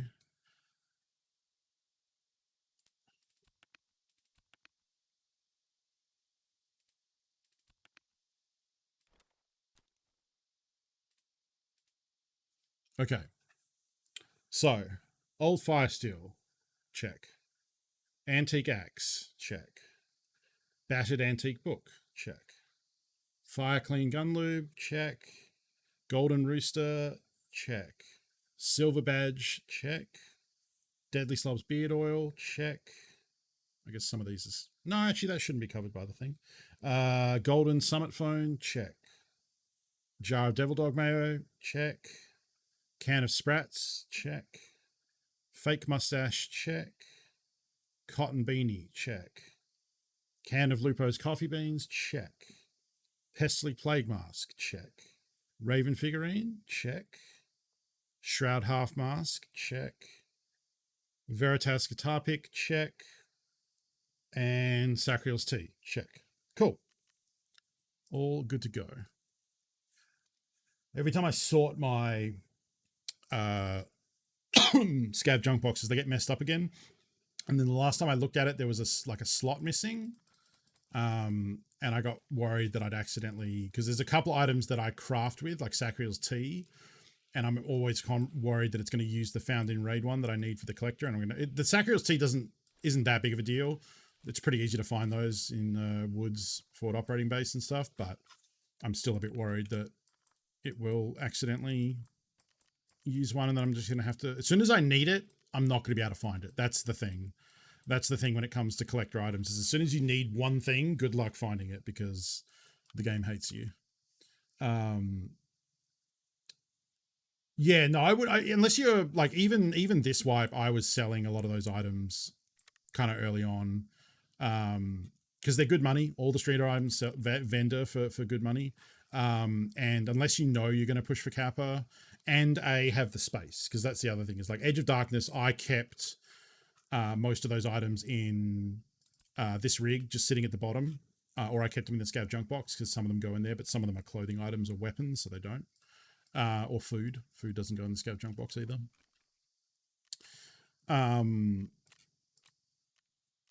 Yeah, if you're not sure that you're going to push for Kappa, just sell them. Sorry, Kappa is when you have finished not all the quests in the game, but most of the quests. Some of them are excluded, but once you finish a certain number of the main quests, then one of the vendors will offer you a quest called the Collector, which is to hand over one of each of those streamer items that I found, which is found in Raid. Once you do that, the reward is the Kappa container, which is the biggest secure container in the game as a reward for completing a lot of different quests. So I have the Gamma container because I have the Edge of Darkness edition. The standard edition of the game comes with the Alpha container, which is 4 squares. So that the smallest container is 4, is 2x2. I have the expensive version of the game because I play this a lot and spend a lot of money on it. So the Gamma container is 3x3. The Kappa container for completing all the quests is 3x4. So there's one extra row of 3 cells at the bottom here.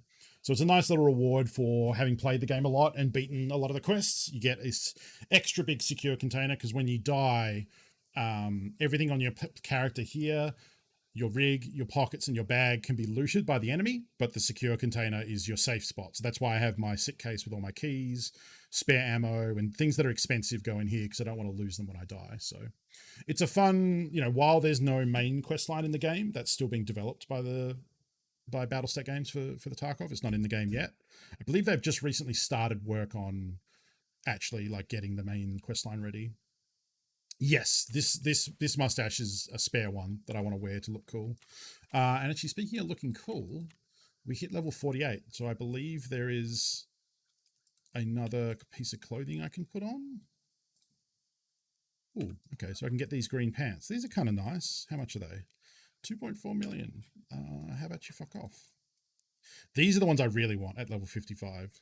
These black ones with these cool booties. I think these look cool.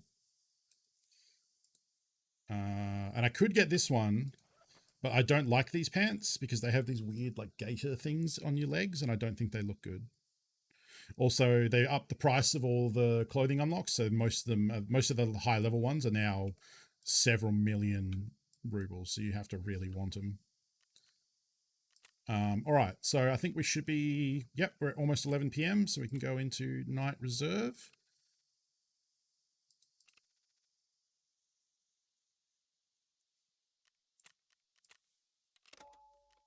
And try and get the scab boss and try and kill players.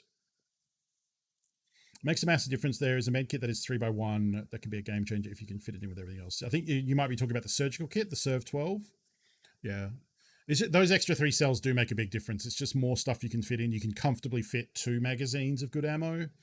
The extra large surgery kit, which has 15 uses. So the thing about the CMS kit is you have... Oh, shit, I really hope I brought a CMS kit. I think I did.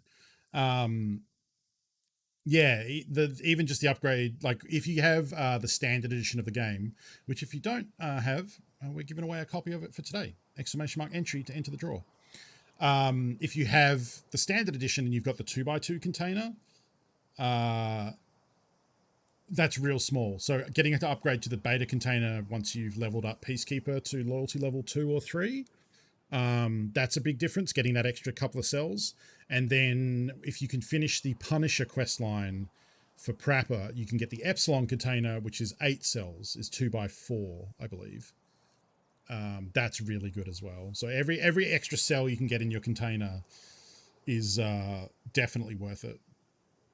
And it's why, like, if you don't mind spending a bit of extra money and you're going to spend a lot of time playing Tarkov, getting the Edge of Darkness edition is very handy for a lot of reasons, but the Gamma container being the main one.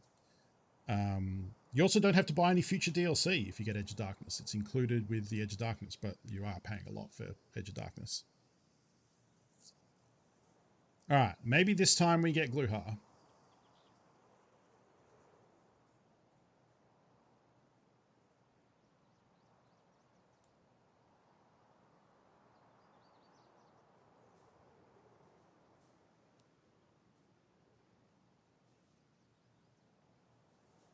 Now watch me die super quick, even now I've put a big drum of the proper ammo in.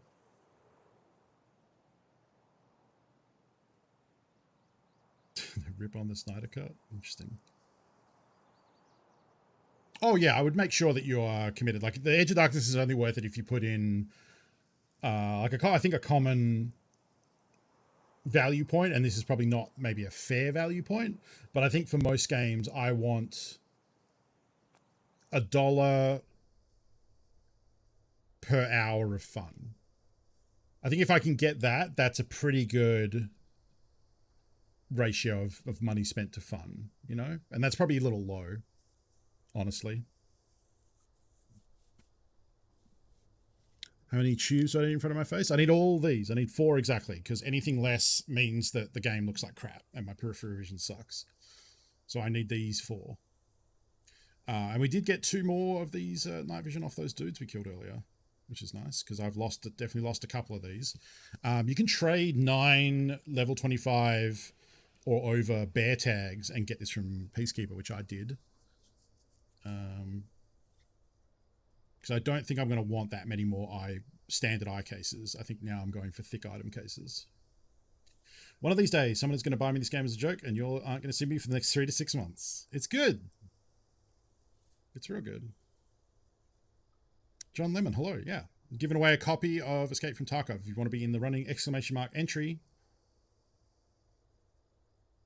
we'll be drawing that probably in an hour or 2, something like that. You do have to be present in chat to win. So when we do the drawing, we'll put the name in chat and call it out as to who won, and you just have to be in chat to say, hey, yo, that's me. And you'll have a minute to say, yep, I'm here. And if you don't respond in the first minute, then we'll just redraw it for someone else. Just to thank you to the community for help supporting me, pushing for Twitch Partner, and also to encourage people to hang out in the stream, and that helps increase my average viewership, which is part of the metric they look at when they're looking to pick people to be Twitch partners. So, and it helps grow the community. Hopefully folks enjoy, while being forced to watch.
That was arguably too many bullets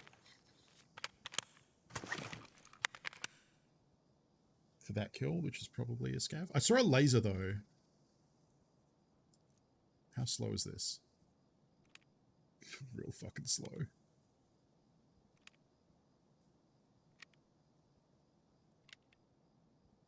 That was a very expensive kill.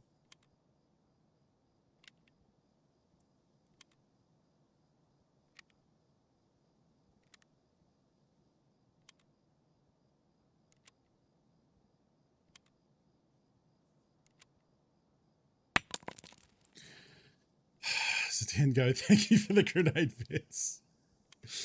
Oh, I can check quest. Yeah, if I check it right now, it'll stop the feed. So we're at 21. So if it's 22, we know it was a player.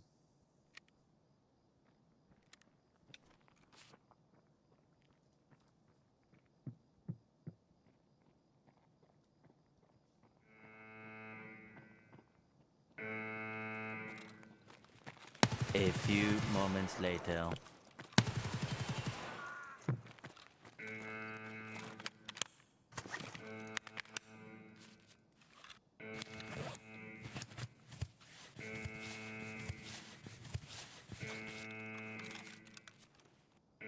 It was not a player.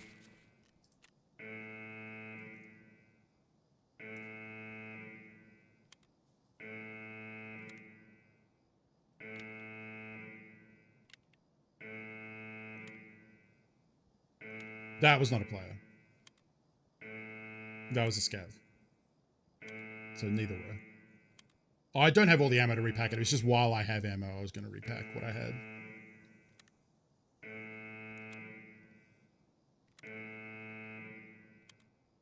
Hope you like this sound.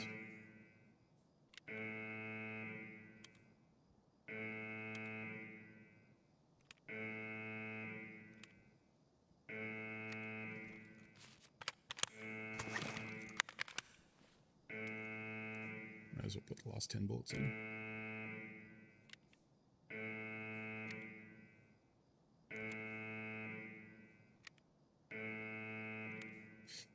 That's probably a good idea, Dogma. I don't really use the console. I think you can use it to bring up the FPS command. If you really want. Alright, so now we got basically like 80 or 90 rounds in this.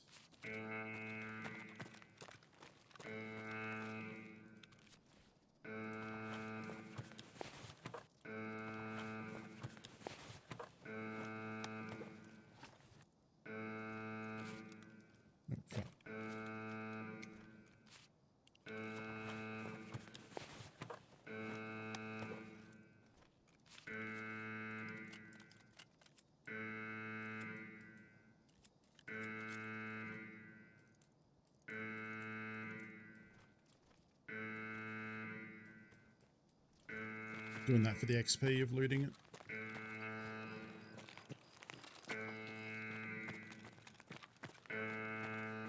Ow, my precious eyes.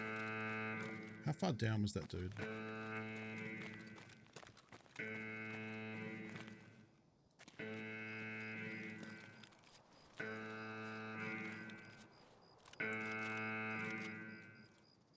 I'll keep them.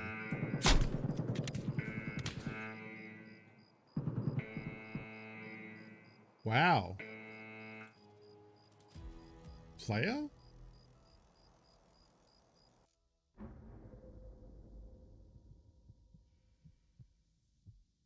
Yep, that's a player, all right.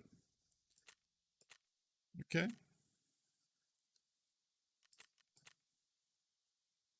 I mean, I guess it was kind of dumb to go out there and loot that person in the open like that, especially crouched instead of prone. That was, yep, definitely dumb of me. Yeah, quite a name. I don't think that's report worthy necessarily. 762 BP, full auto too. So I think I wouldn't be surprised. I don't know. It seemed like they kept firing after I was dead. So I think they were far enough away that they kind of just went ham at me with a scope. And yeah, but okay. We'll see if they make it out with my gear or if we get it back. That's disappointing. But I mean, I was being a little ballsy. Like, I don't need the money and I don't really need the XP as much as I was doing that there. So like doing that in the open was hubris on my part for sure. I guess let's load out and then go back in and try and get another attempt before the daybreak.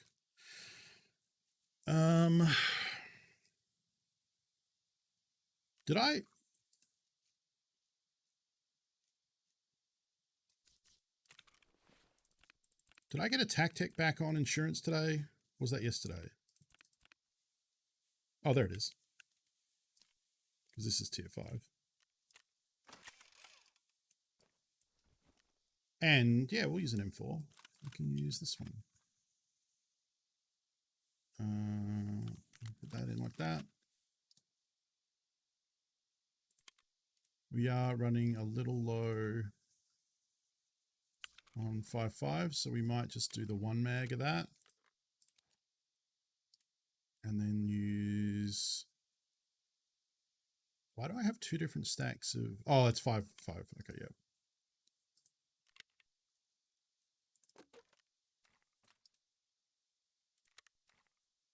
Like that. What is in here? Oh, that's 5581.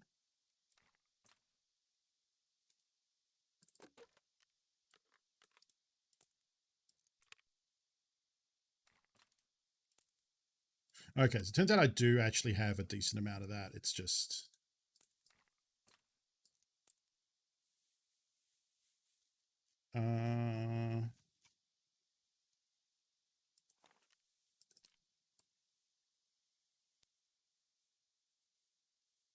I never really used these. Are these actually good? I would much rather just do that, I think, because I'm used to that sound. We'll wear the smoke because we got it. Did I throw glasses somewhere? There we go. We want a bag.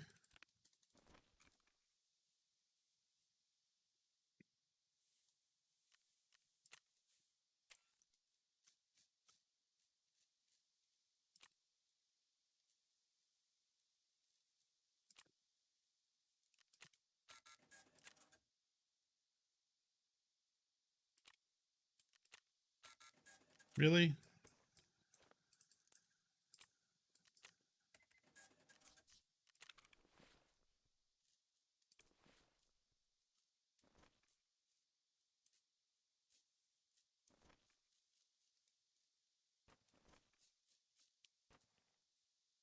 Okay. We need one of them. One of them for the road. Them 4, 5. 6. And then got ammo, all of that. Yep. And we just need the old Granata. I think that's probably enough, right? Energy's good.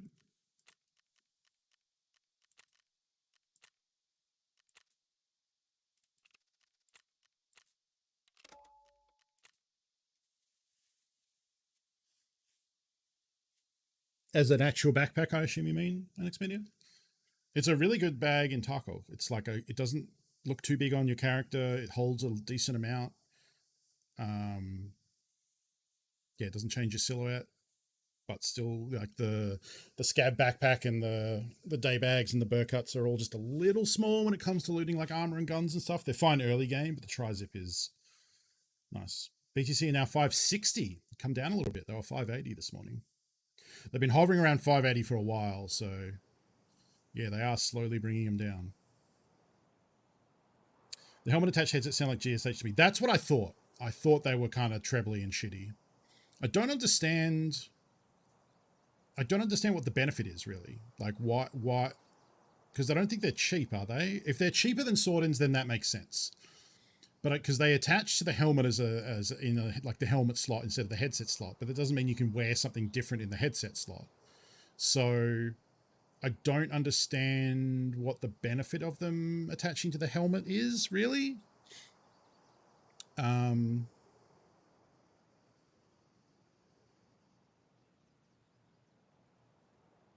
I don't understand. It's kind of where I end up on that. The only thing that would make sense to me is if they are smaller in inventory. Oh, I guess because you could take the whole helmet off in one piece. But like, when would that? How often would that matter? Like, it doesn't. That doesn't. You can grab someone else's. No, because you can't wear a headset if you have the helmet headset. If you have the helmet, if you have the headset attached to the helmet, you can't wear a different headset in your headset slot. That's my point of like, I don't really see the benefit. Yeah, I look like Mando. I took this off the player we just killed, so it does give you a little bit of face protection. It has a ricochet chance. 2 slot in inventory, not like 4, 1 like he is. Oh, I suppose, yeah, if you removed it.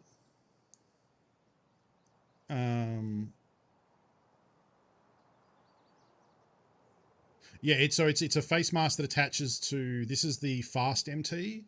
It can also attach to the cheap plastic fast MT. It's like tier 2 armor. It's basically not armor, but there is a ricochet chance and it covers your face. So it makes you look cool. And it has a very, very small chance of causing the bullet to ricochet away from you. But it's mostly a meme thing. They're kind of expensive. I think they're about 150k. If you find one in a cache or something, you should always try and get it out and sell it.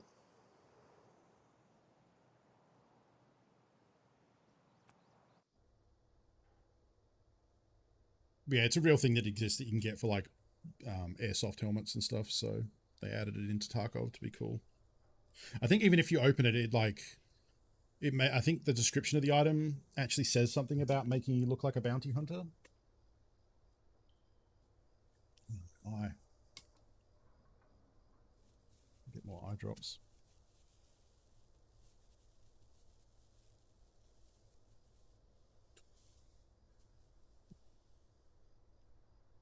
Leaving a cool looking corpse. I mean, it can save you. Adding the ricochet chance to your face means if you get shot in the face, it doesn't cover up your vision like a face shield does as well.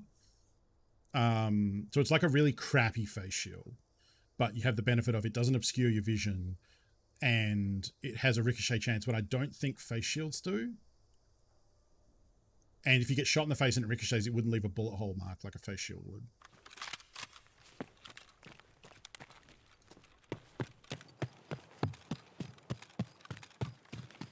Oh, I got the close spawn this time.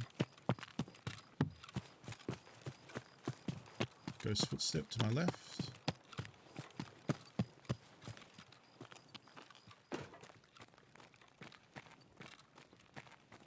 Okay, no scav boss.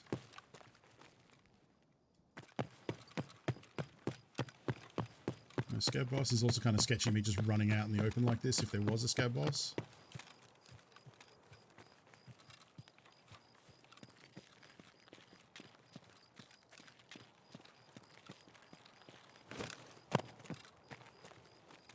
I think that was a ghost footstep.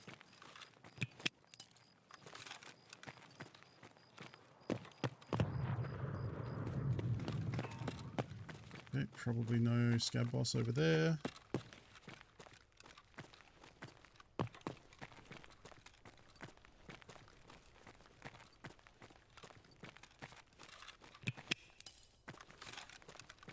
No.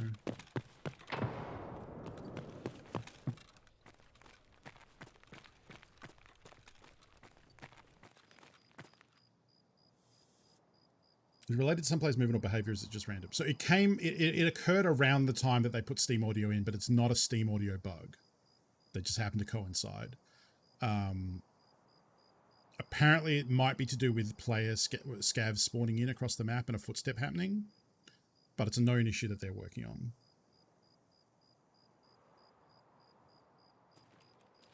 And I don't know how accurate it's when players scav spawn in thing is anyway, because that was what the developer said early on in response to it, but because there's not a lot of communication about the game, like that's just the last word we heard.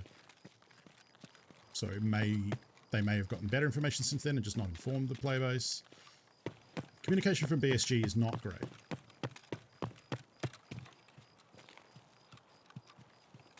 As a general rule.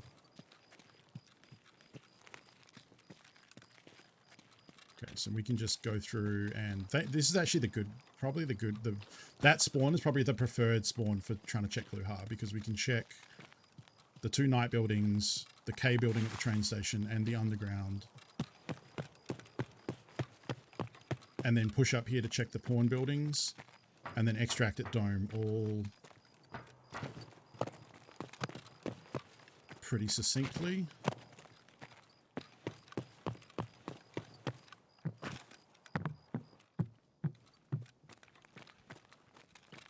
Oh, there's someone in here.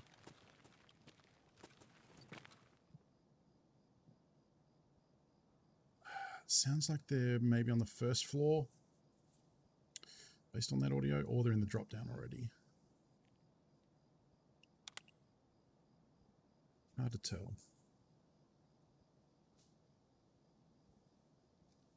I don't really want to stand here because I might get murdered. Oh, it's open.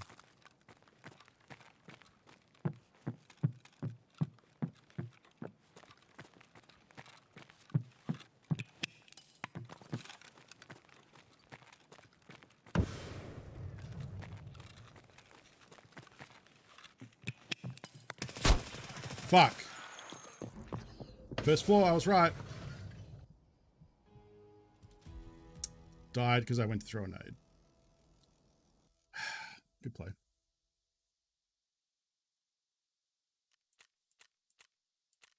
fucking hate reserve. With a VSS. Okay. Not that common. Probably. They, as soon as they heard me on the stairs and go, like, they just pushed.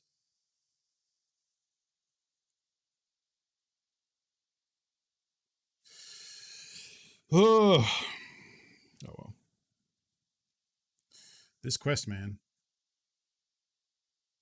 I don't think so. Dooflay.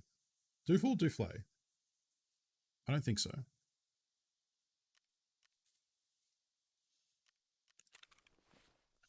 Let's change things up.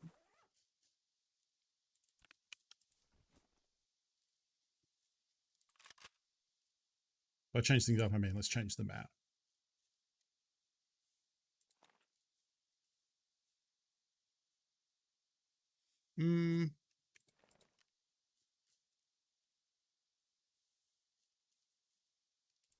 Yeah, let's go with this.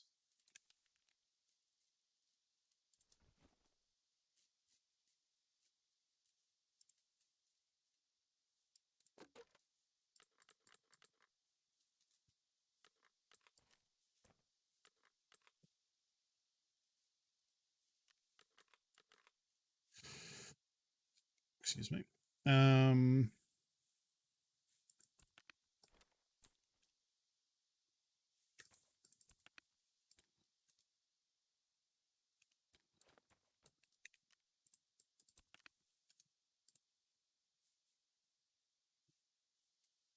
Ooh, 6 minutes until therapist reset. Okay, we're going to chill out and do this because I want to buy stuff from her. We'll probably do factory night and see if anyone's queuing for it today. I doubt it because it's in the middle of the day on a Monday. But we'll see if we can get a couple of night kills on factory.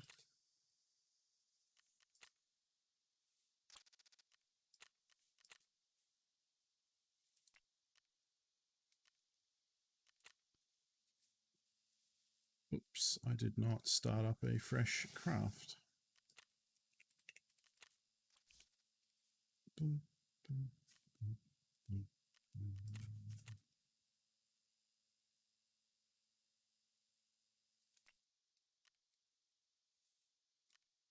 Everything's ticking along.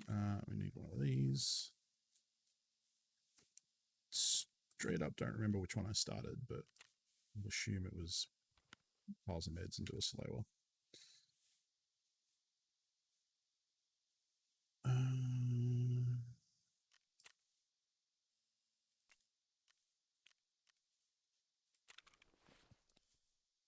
We'll finish loading out because we've got a couple of minutes.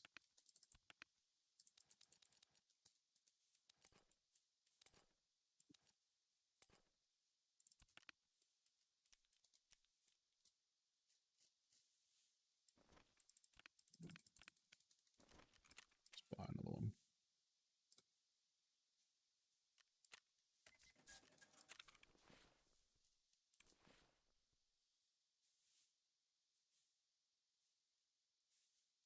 Okay. Yeah. So out of a toy, do you have any EDC never leave the house without items handy, or just what is normally confused? Kind of boring in that regard. It's wallet, phone, sunglasses. Oh, that's not actually true. I also have a little med alert bracelet, which I don't know if this is international or if this is just an Australian thing. Let me get the therapist thing up first so that I can be on top of her shit resetting. Okay, 4 minutes. So we got plenty of time. So I have this little bracelet that I wear. Oh, you can see that. It says medic alert on it. And on the back, I don't know if that's any identifying information, so I'll just cover that, which is my little ID number. And then, let me try and get it so you can see the words on it. It says, fuck. It says allergy, penicillin, and cephalosporins. So I wear this because I'm allergic to penicillin and cephalosporins, I guess, which I found out by taking a bunch of penicillin one time and got a huge allergic reaction to it. So I wear that so if I'm ever in like a car accident or something where I'm not conscious, they don't just shoot me full of penicillin because that would be bad.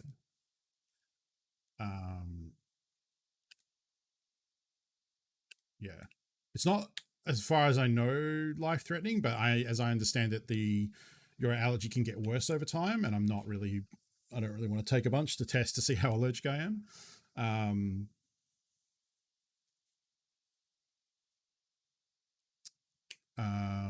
Yeah, it happened because I had a cold. This was in 2014 or 2015. I can't remember, something like that. And here in Australia, when you are sick, most places, if if you're just sick for a day, you don't need to get a doctor's certificate to certify that. You just say I'm sick, and then cool. But depending on the place, or if you're sick for multiple days, generally then they will require a medical certificate from a doctor saying you are sick to excuse you, so that you're not just taking the piss. Because we get given sick leave by law here in Australia, so you get, I don't remember what it is, but it's a certain amount of days that accrue slowly per year, and you can take that as sick leave, and the company pays you even though you don't work. It's 20 days per year. There you go.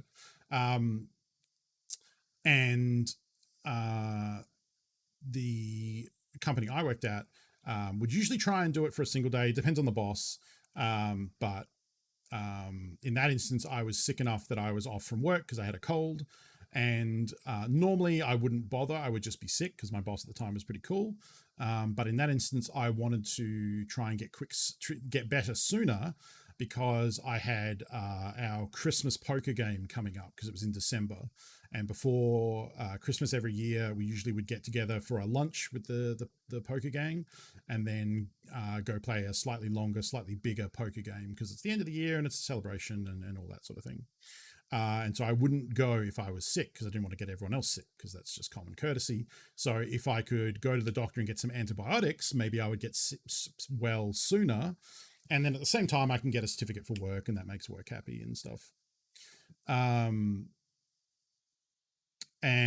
so at the time I said, yeah, can I just get some antibiotics, something just to get a bit better? And the doctor said, yep, sure, here you go. And so I then went home and took one in the afternoon, like when I got home, and then took one in the evening before I went to bed.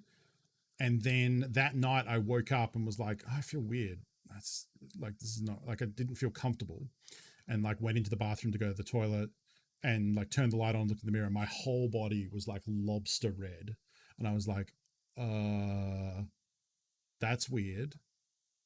Clearly a reaction to the pills I've been taking. So I was like, okay. And then the next day because then it was the weekend and the doctor wasn't open, I believe. So I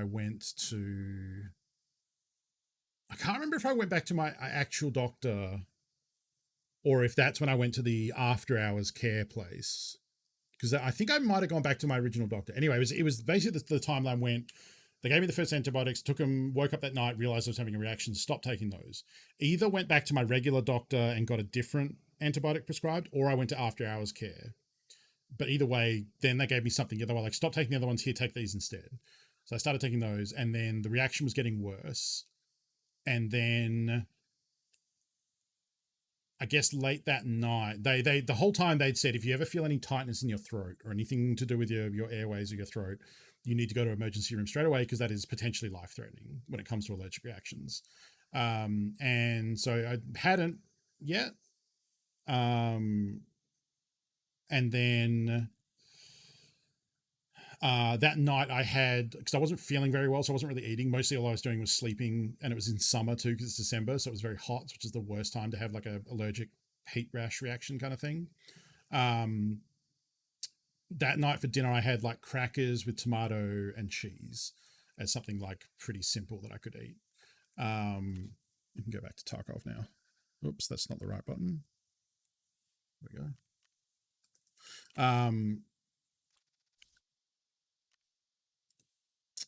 So when Therapist resets, I buy Augmentin for crafting. I buy 4 Propator because they're slightly cheaper. I trade for the green ones, except I'm short on that, so I can just buy a shampoo. I also want to buy these because I trade these to Jaeger for sugar. And then trade 3 shampoo for a green stim, which is the heal one. And then if I have enough meds, I can trade 6 for a sugar, which I'll just buy some so I can do that.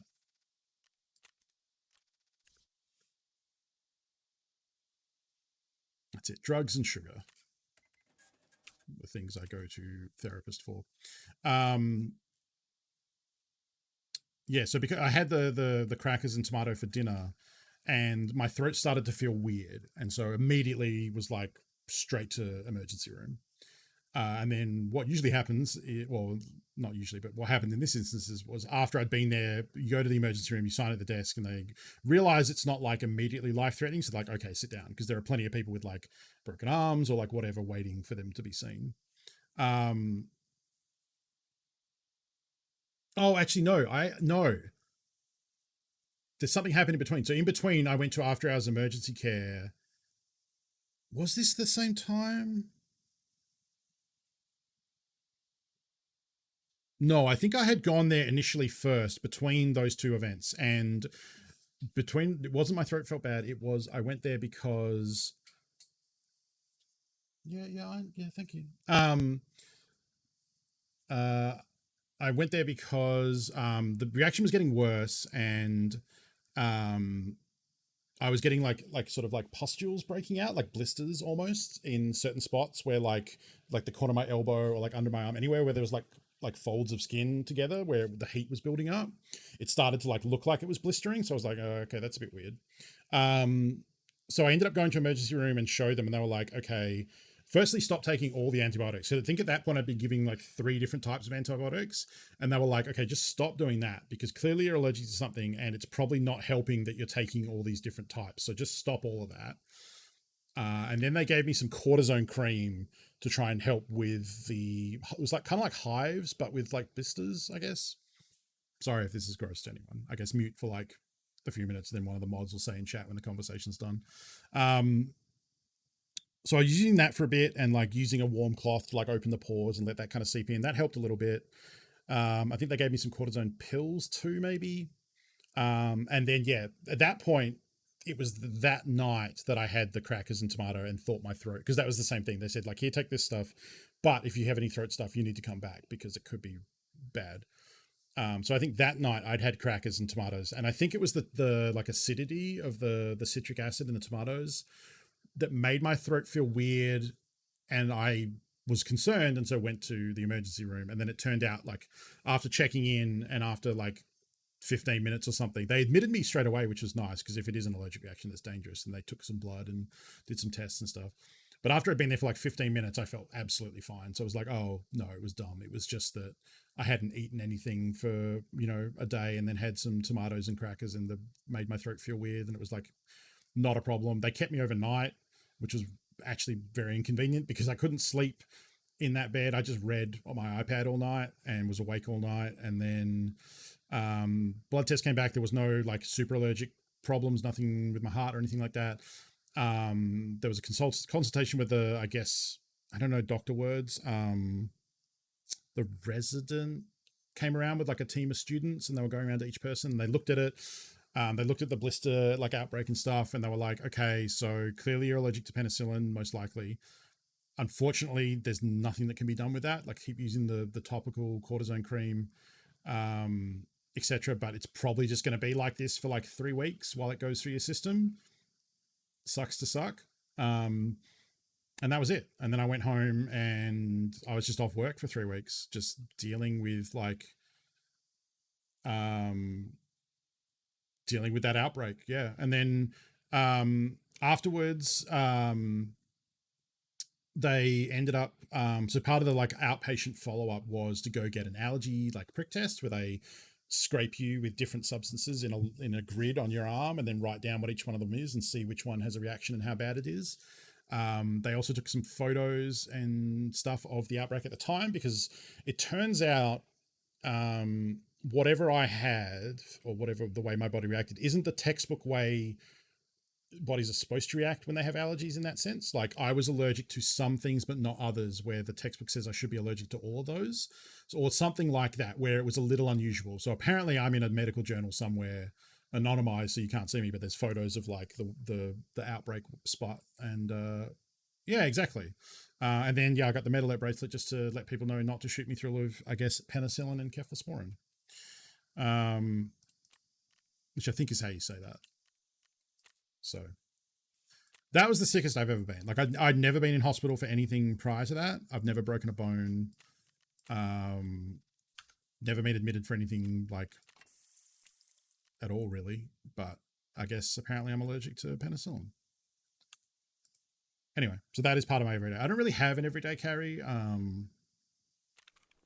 Yeah, between my phone and my wallet and keys and sunglasses, that's it. That's all I need.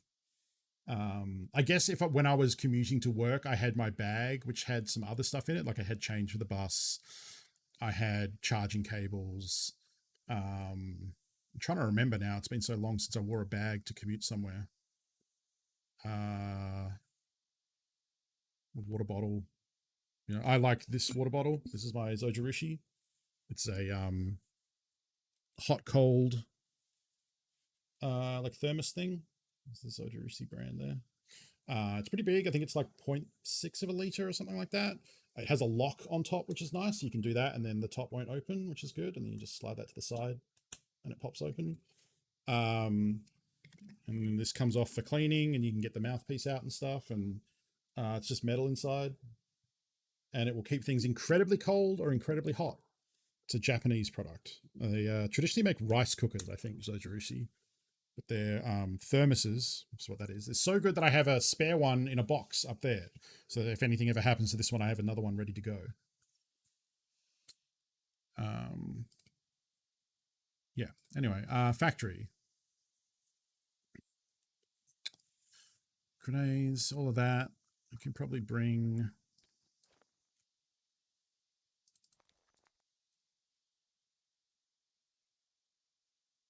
Yeah. We'll try a nighttime factory and we'll see if we've got any takers. I don't know if people are going to be fuxing with nighttime factory today. I just realized I need anti-flashbang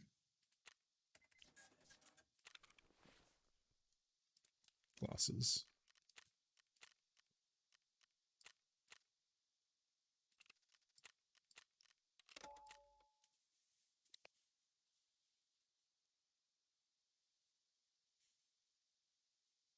Yeah, the US healthcare system sounds like a whole thing. My dad actually had a heart attack when he was in the US, but I guess he had travel insurance for that.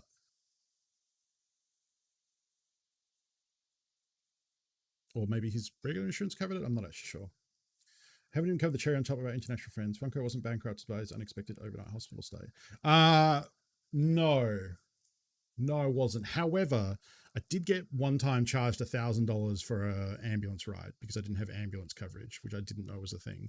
And I was super pissed because it was at a poker game where I had another condition. I haven't actually had it affect me for a number of years now, and I'm pretty sure it was tied to smoking tobacco, which a couple of times over the course of like a year or two, I later connected it to tobacco. It was when I had smoked a cigarette, would feel very lightheaded and pass out. I had basically quit smoking anyway, so it was just the rare occasion that I had one at like a poker game or something.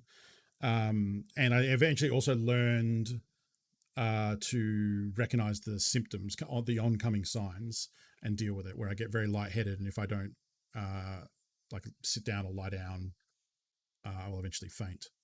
And we're about to go into this match, so I can't really finish this story right now, but it's called a vasovagal response, which is where I think the body isn't getting enough blood to your head so that it makes you faint, so that you get horizontal, so that you can restore blood flow to the brain.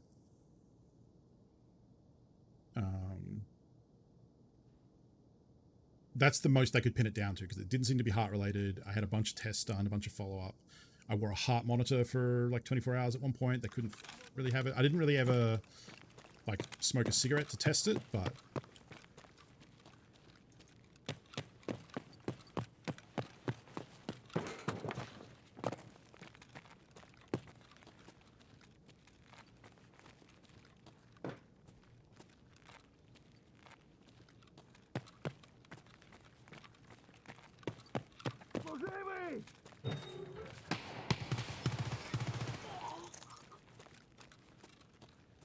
Well, that's great. Love to have a scav eat up some of my health.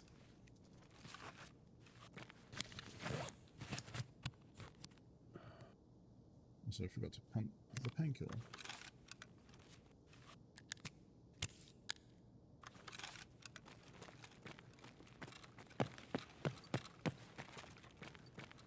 I've actually heard people saying that sort of stuff before, Hosk, as well, actually.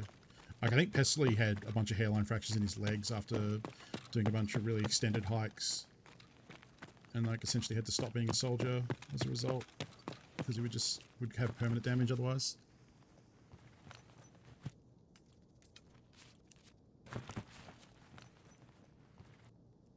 But in that instance, I guess the medic caught it. So, I suppose that's Australian Army versus US. I have a feeling this is going to be another empty raid. We'll go check in the office in case someone spawned on the opposite side, but this is what's been happening lately when I try and do night factory. It's a very, like, not a lot of people come here unless you're doing a quest or you're trying to kill players for night quests. So, the last few I've done have been ghost towns.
Kind of sounded like he went out and around. There's no way.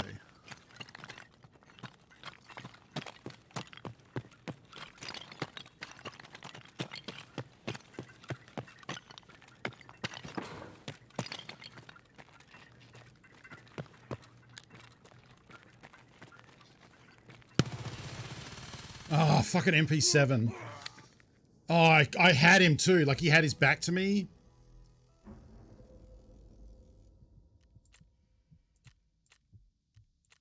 Or Vector, what was it? Yeah, Vector. So he just had faster fire rate. Damn it.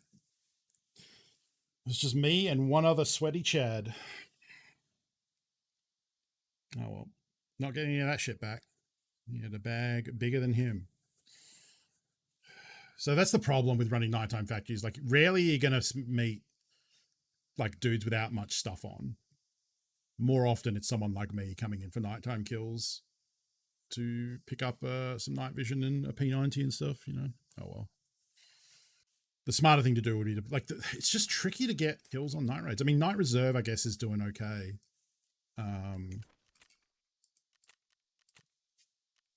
Yeah, it's basically over now, though. If we load in, we won't get. We will do Daytime Reserve. We'll do Daytime Reserve and try and get Gluhar in the day and see how that goes.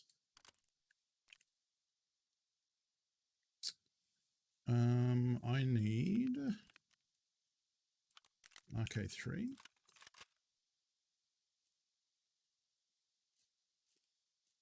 We're doing Daytime Reserve.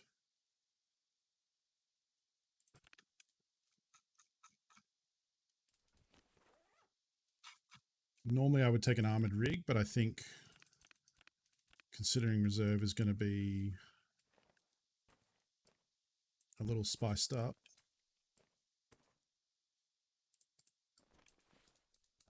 Might go like that.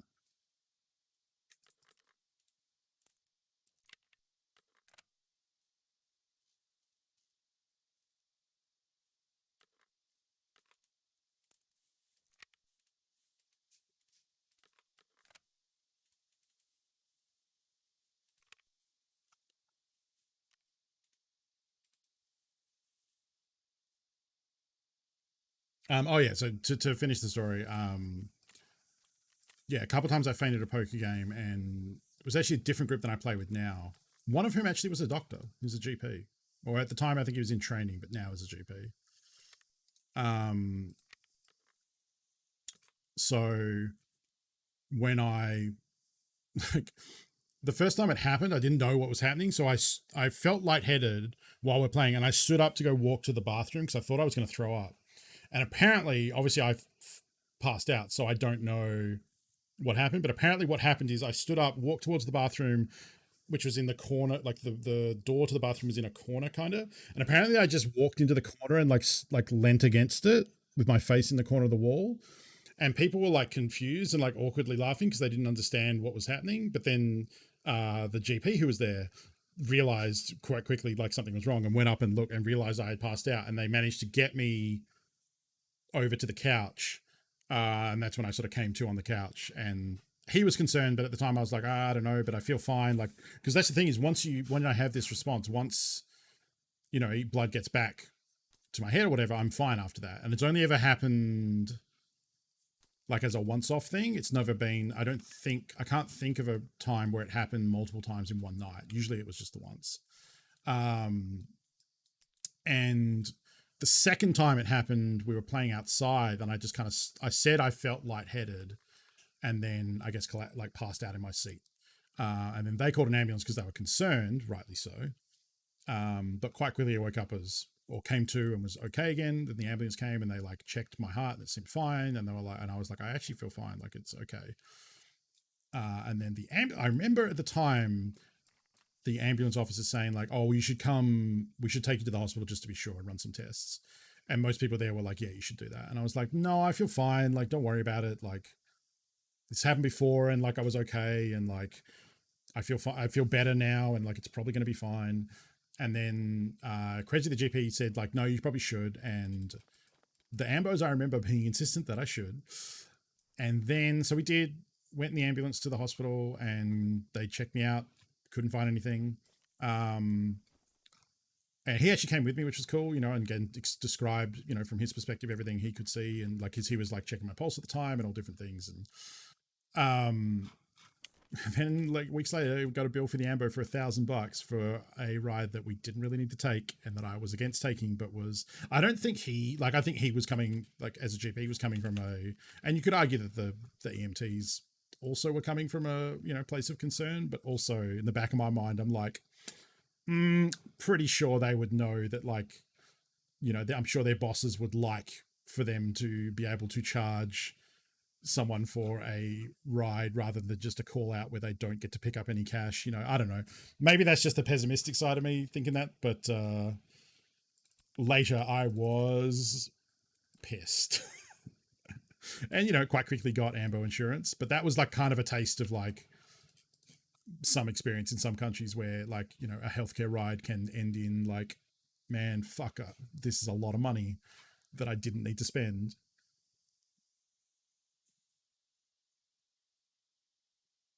So, and like, it's fine. Like, look, it's always good to be prudent in this sort of stuff when it comes to your health. And, maybe there's a chance that there was something serious and that ambo could have saved my life. It's possible. But it didn't. And it did cost a lot. So I was less than impressed with the bill at the end of that. But now I have ambulance coverage. So now I'll take ambulance rides all day.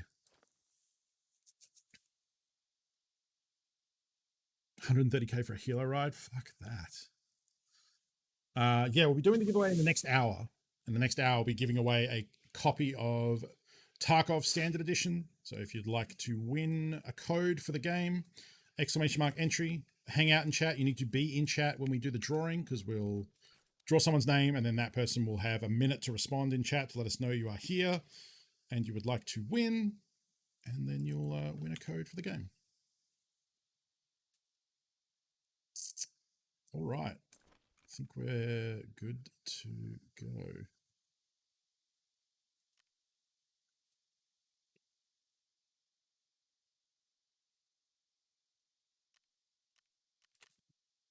I mean, it's also a sad state of things that, people can't get Wow, we can't even actually load out. We need to do a scav run first because it's too early.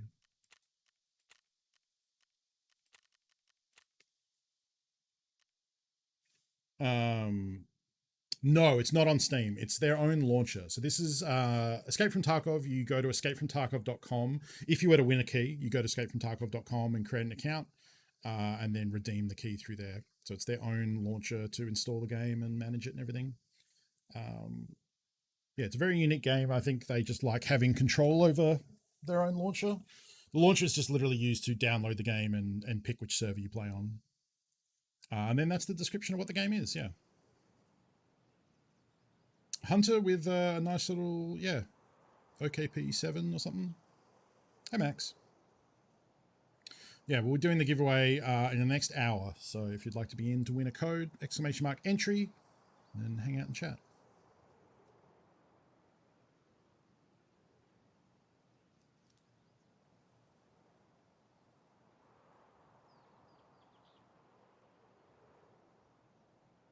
Yeah, and that's the thing. Like, I don't know that even now, I don't know that I would necessarily disagree with a GP and like a doctor and a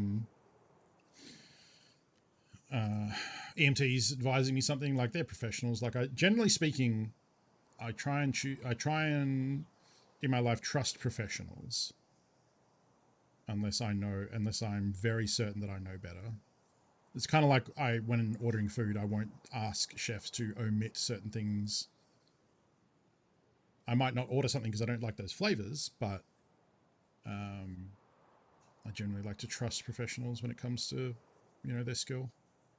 I think one of the coolest things is like when I've seen people I know personally, like friends, and then you get to see them like that you. I've worked with friends before, but friends you maybe don't work with, and you just know them as friends and hang out with them, and then you get to see them in a professional capacity when they're doing their job.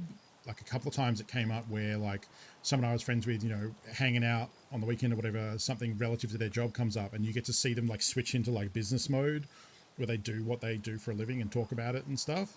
And it's always really impressive to see someone like that who in like a casual setting who is very good at what they do and get to see that switch from being like, maybe a goofball friend that you hang out with to them handling their business, like I always have been like impressed when that happens. I think it's very cool. It does go the other way though. I remember one time I was going to work it was after my company got acquired and I was friends with someone at the company who acquired us.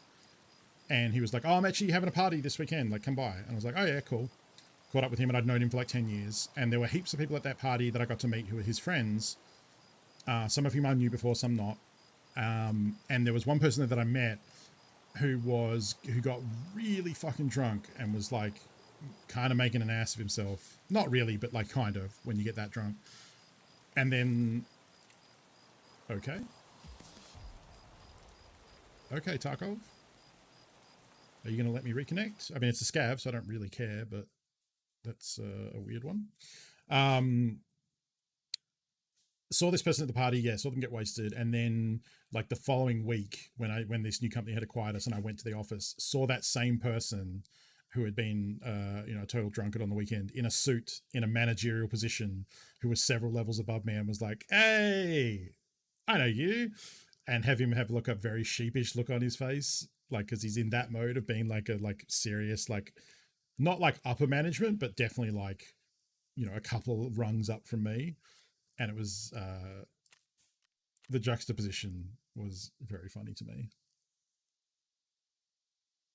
I've had this bug happen a couple of times. It seems to be like it's a timeout error connecting to the raid or something like that. And then what'll probably happen here is I'll reconnect and we'll be fine.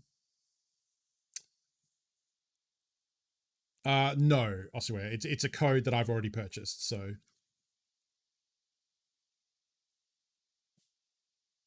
I'm doing a giveaway for the code for the game.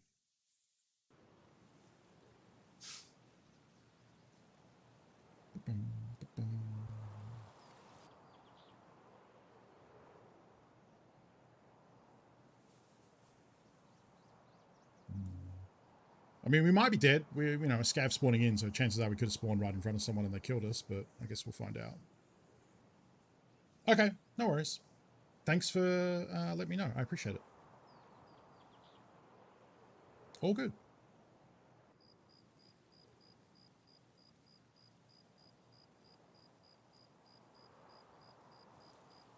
Yeah, like the idea is to give away a copy of the game. So, you know, people who've hung out and enjoyed watching the game can then try it out and play it if they like. I also got a discount from the company because I bought a bunch of keys at once, which is nice. And hopefully I will be able to work with them in future to do more giveaways. I would love to be able to get some trial codes because I know they have like week trial codes for the game they sometimes give out on their stream. So I would love to be able to give some of those out to members of our community. Especially if they gave me a bunch, like it'd be cool to give out a bunch of trial codes and that way you can try the game and see if you like it. And then if you do, I think you can upgrade from that to a proper account. I can actually see, I don't know how clear this is on the stream. Also, we can turn post effects back on because we're not using night vision and that'll help a little bit. I never come in here actually. Oh, look at that. There's actually stuff in here.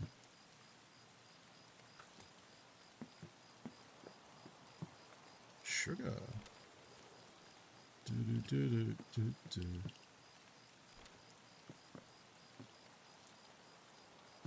Dollary dues.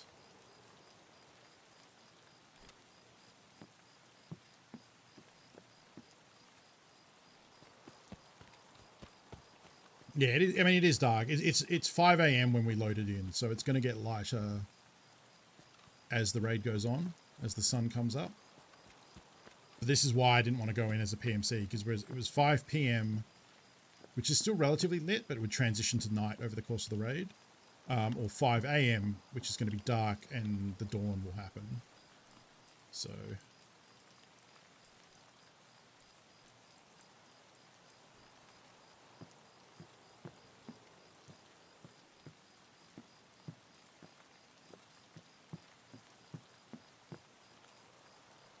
go this way first and go hit those caches. Sniping's a good job, mate. Sarah Ray, thank you for the follow. Welcome. Welcome to the stream. I hope you're having a good day. I'm having a good day. It's the end of my week because this is the last scheduled stream before I take a couple days off.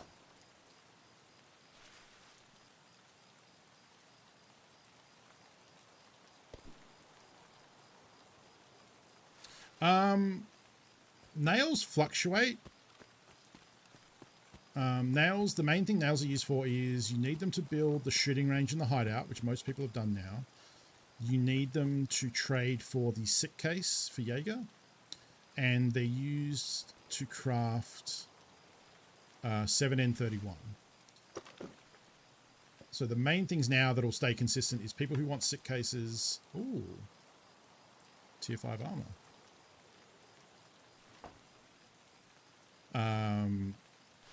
People who want sick cases and people who want to craft 7N31 9mm, which will happen pretty consistently. But what will usually happen is over the course of the day, nails will go up and down depending how many people want to buy them.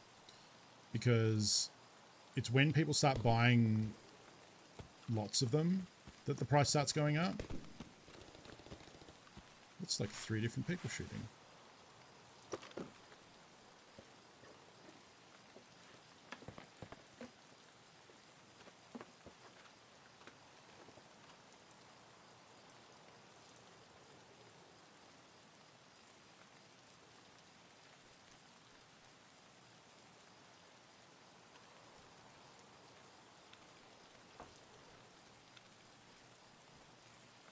So what are my extracts here today? Factory outskirts RUAF roadblock. I think I want to avoid all those shots that we just heard and go through the village on this side.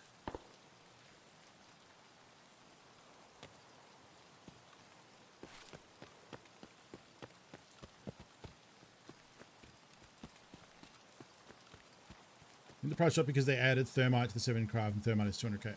Yeah, you're probably right. I made some 7 and 31 a day or two ago, but that was because I already had thermite. I got from a grenade case, I think.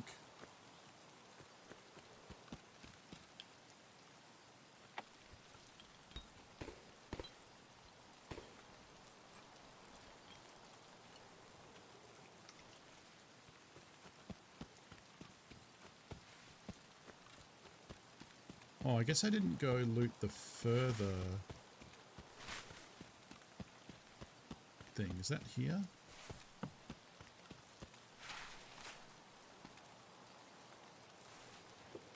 This is the one I looted. Okay, so the other one is down here.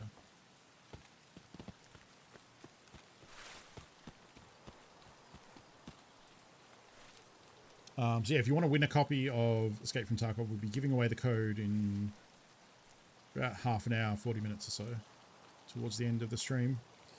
It's !! Entry in chat to win, and then be present in chat when we give it away. So that when we draw it and I say, hey, this person won, you can say, hey, yo, I'm here, and then I message you the key. Hey, Joe. Oh, I guess the armor has made... No, I was going to say the armor made me heavy, but it actually hasn't.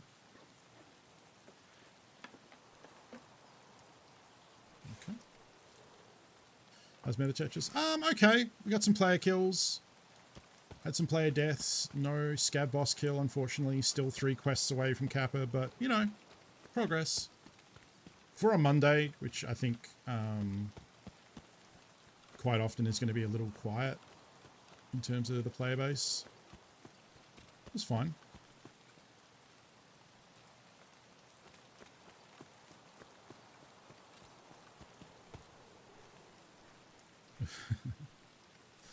I cannot rig it because the whole way it works is we draw and then Nightbot says the name in chat. So I can't really make Nightbot say the name in chat. So integrity is assured. But thank you to everyone hanging out this week and, you know, these past couple of weeks / months. I'm glad everyone is enjoying this cool, weird game that I like playing and watching me play it. Thank you for supporting me and helping me push for Twitch partner. Hopefully we can get there, and then part of that will be rewarding everyone with more emotes for their subscriptions to my channel. I would like to have more emote slots because I have a lot of cool, dumb ideas for emotes. I guess I need to start research. Well, let's get the Twitch partnership first, I guess, but I need to start thinking about water ration. Who I can get to do some emote art for me. To find someone whose style I like.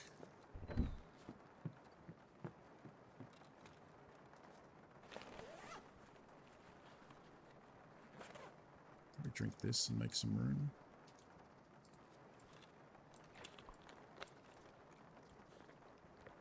Rebound all of your emotes? I don't think so. Probably not. Not unless I have a good idea, and so far I haven't had a good idea. I did think about changing from a quokka, from a koala to a quokka, because that's more WA based. I just don't know if you could do it so that they read as quokkas. I mean, probably can't because emotes are tiny and nothing reads as anything, but that's probably more to do with like quokkas just look like a small rodent or a squirrel or something. And if you're not familiar with, I mean, who would be familiar with a specific marsupial from Western Australia specifically, it'd probably be, they would just be like a tiny cute animal, and we would say, like, when people ask, like, oh, it's a quokka.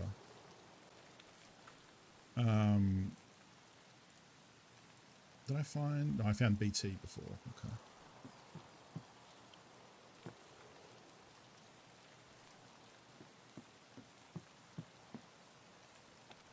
Whereas a koala just has like big ears and is very obviously a koala. No, I like the idea of a quokka because they're more of a Perth thing.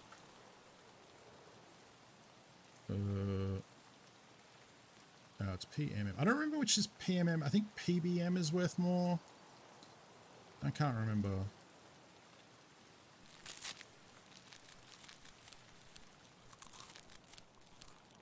With a stack of rubles isn't worth keeping.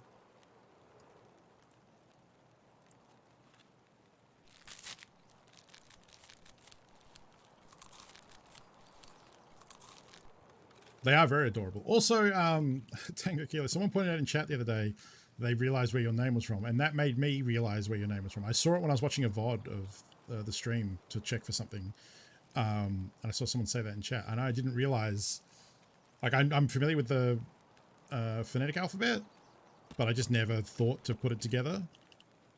But it's TK421 from Star Wars, and it's a really cool name.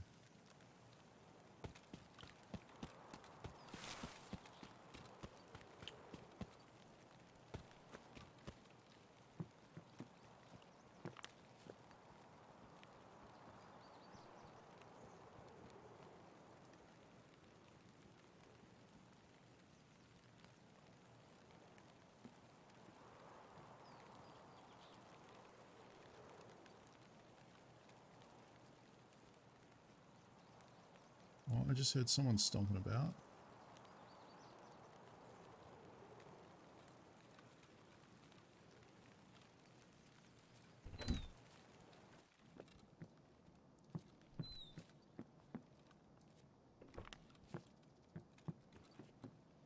Now I'm a little scared to stay here, but I want to keep looting.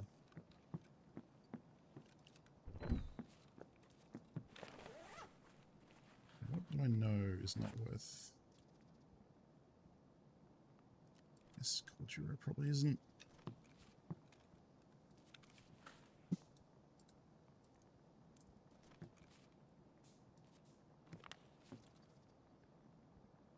It's the second 3M armor I found.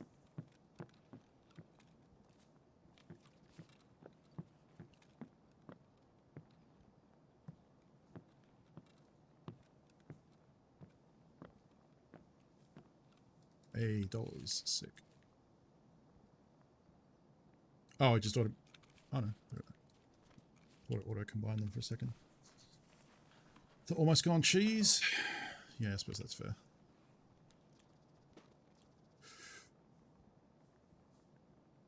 That's gotta still be worth it, right? Even though it's fucking huge. Flashbang isn't. Probably don't need 3 mags. That's probably not worth. And we just need one more, which is probably a chainlet.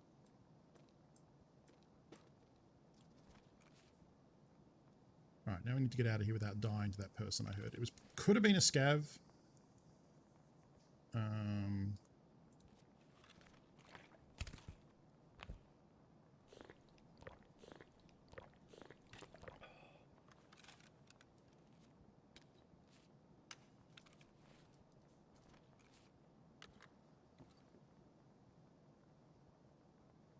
I know they're 150k, but yeah, I'm holding on to a bunch of fuel, hoping that the fuel shortage makes them go up to 500,000 again.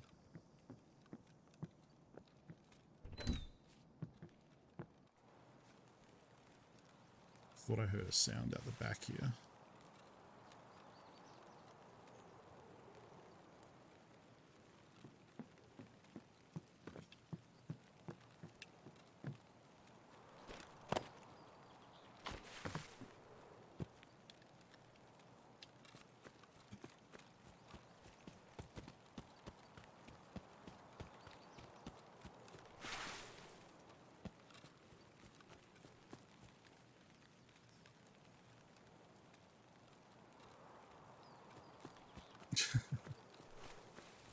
I don't want hard copy editions of any media anymore. I just never use it. Like, Blu-ray is the one that I would, like, I'm not going to get rid of because at least I can still watch it and it looks nice. But, like, DVD, I mean, books to a certain extent. Like, I've kept, like, a few of the books that I like Dune and Dragonlance and different nice editions of those, but everything else, get out of here. We're a digital civilization now.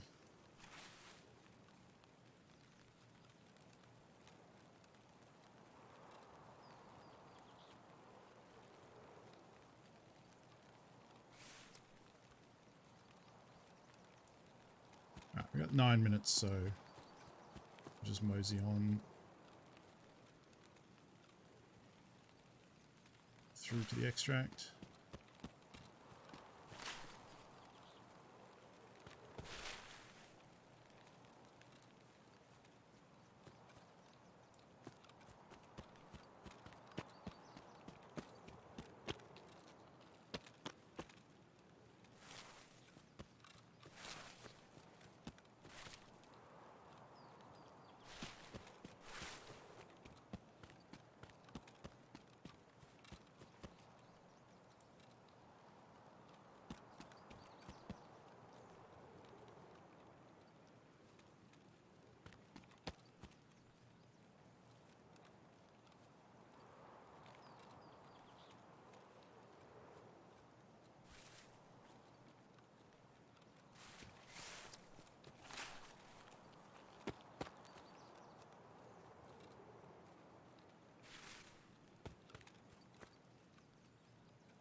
Seems pretty quiet, but let's just go around and double check there's no obvious value upgrades here.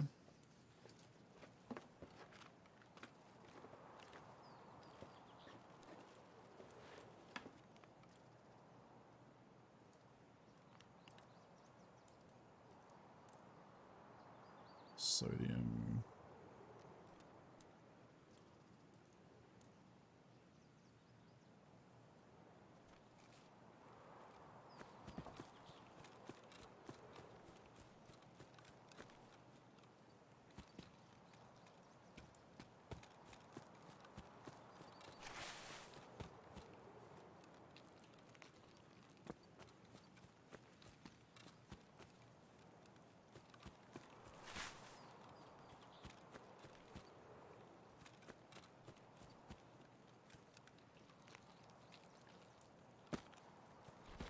Oops.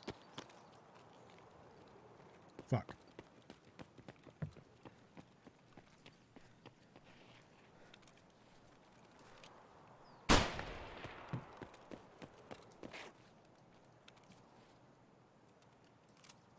This is risky.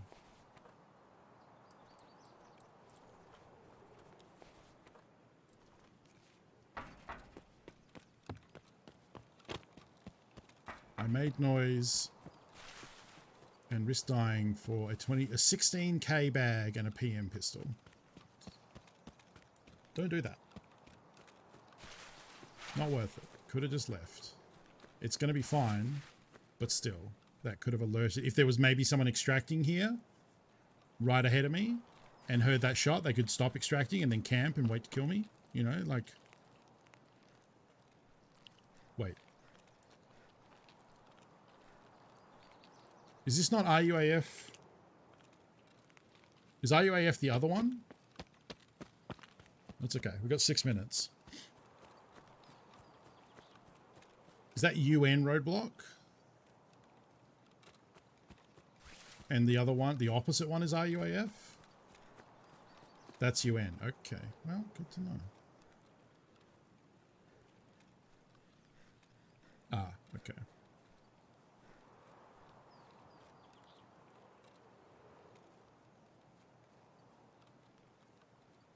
Everything's fine. Don't even worry. Yeah, we get to hit one more cache on the way. This one is probably going to be looted, actually.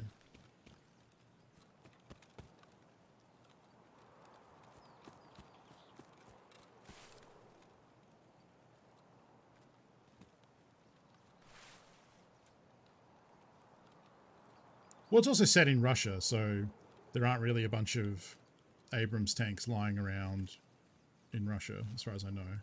Iraq, yes. Russia, no.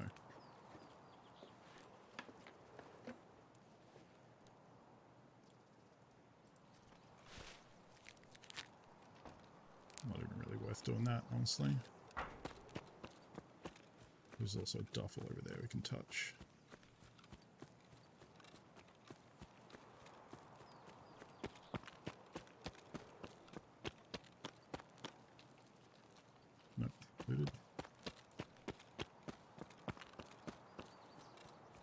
probably means the weapon crates over there have been looted too. But we'll check them.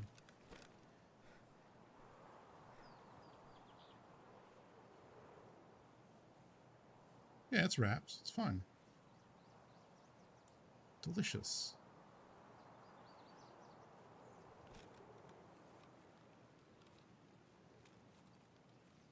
I don't think PMCs can extract here. Maybe they can. I don't know. I don't think so. I think it's just scavs, so I only have to worry about other player scavs. Fucking search it. MP7 mag. It's a garbage one. Archangel. Nah. Too big.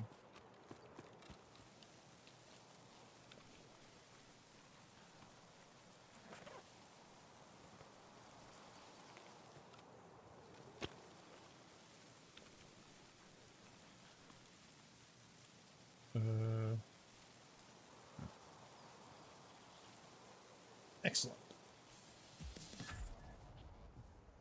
No, I'm at the stage in a life where I don't have to eat trash burgers.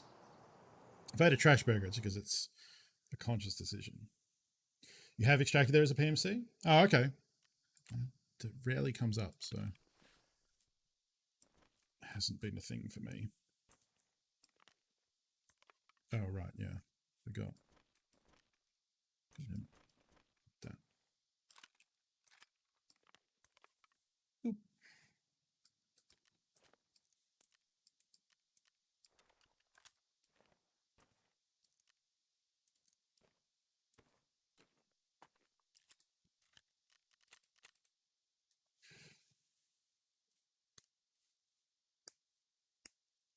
Well, that's my point of saying, like, I'm at the stage in my life where I don't need to do that. I'm privileged. I am lucky enough to, if I was hungry, just go and get a burger.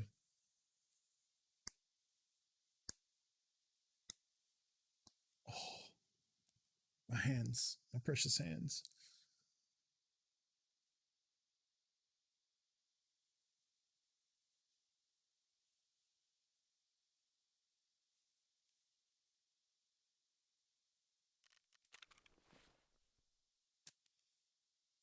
Right, we were preparing for reserve, but it was too early. No, I remember.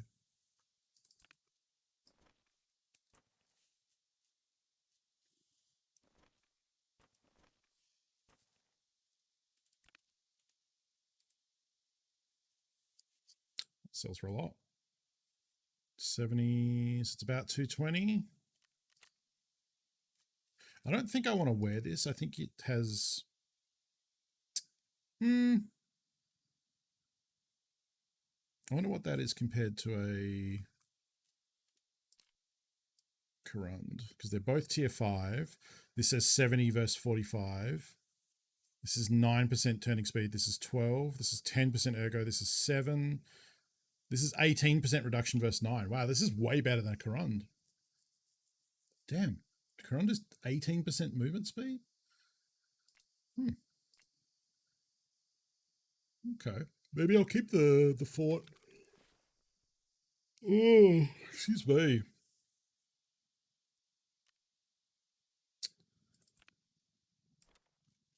Guess I'll hold on to that.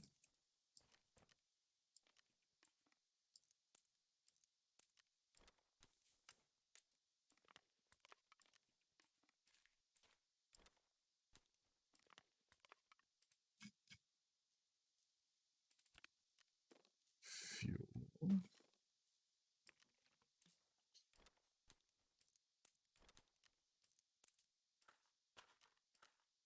Couple of boxes of nails.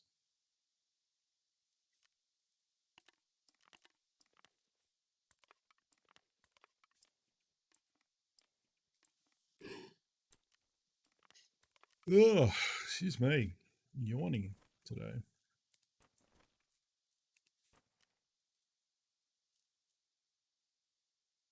God, I don't really want to sell this. I might just deal with this shit later. And sell the stuff that I know I don't care about.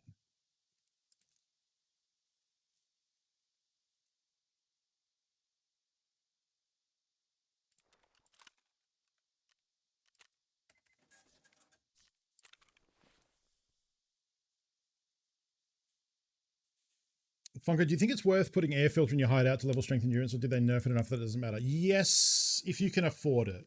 A lot of Bitcoin farms, I could theoretically afford to have one air filter a day. So what I would say is when you're doing a big enough session, yes, because the air filter is going to be for 20 hours. I don't actually know how much it is. It's affected by your hideout management skill.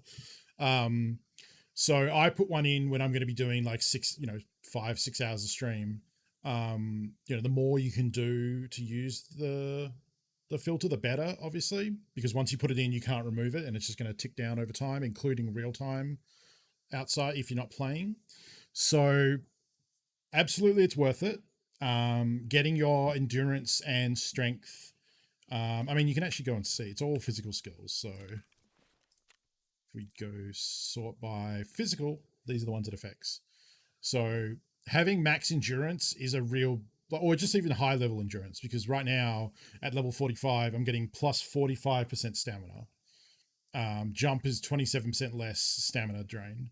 Breath time is for sniping. That's not a huge deal. And breath recovery as well. But once you get max, they have nerfed it. Strength and endurance used to be a lot. Elite strength and endurance used to be a lot better. So they have nerfed it a little bit. But it also increases vitality, the chance of bleeding and chance of dying by losing a limb. Wait, you can die if you lose a limb? Seriously? I did not know that was a thing.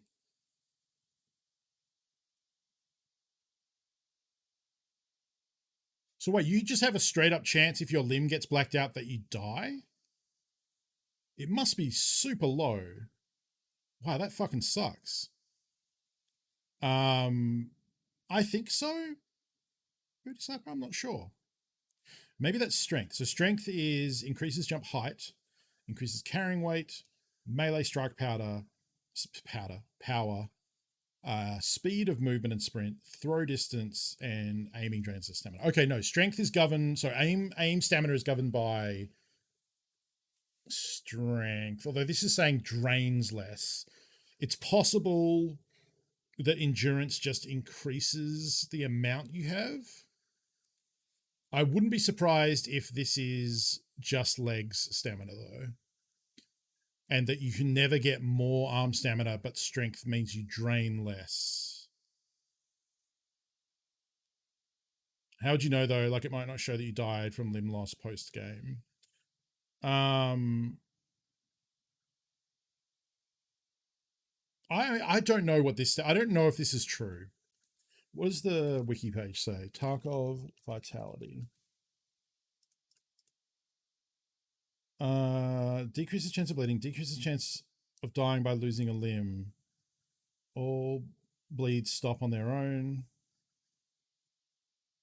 Tips. Vitality can be raised by running through fire to take damage. Another safe option is to obtain a heavy bleed and use propofol to heal yourself without fixing the heavy bleed. You can also use barbed wire. Okay, it doesn't talk about that. Tarkov, death from losing limb.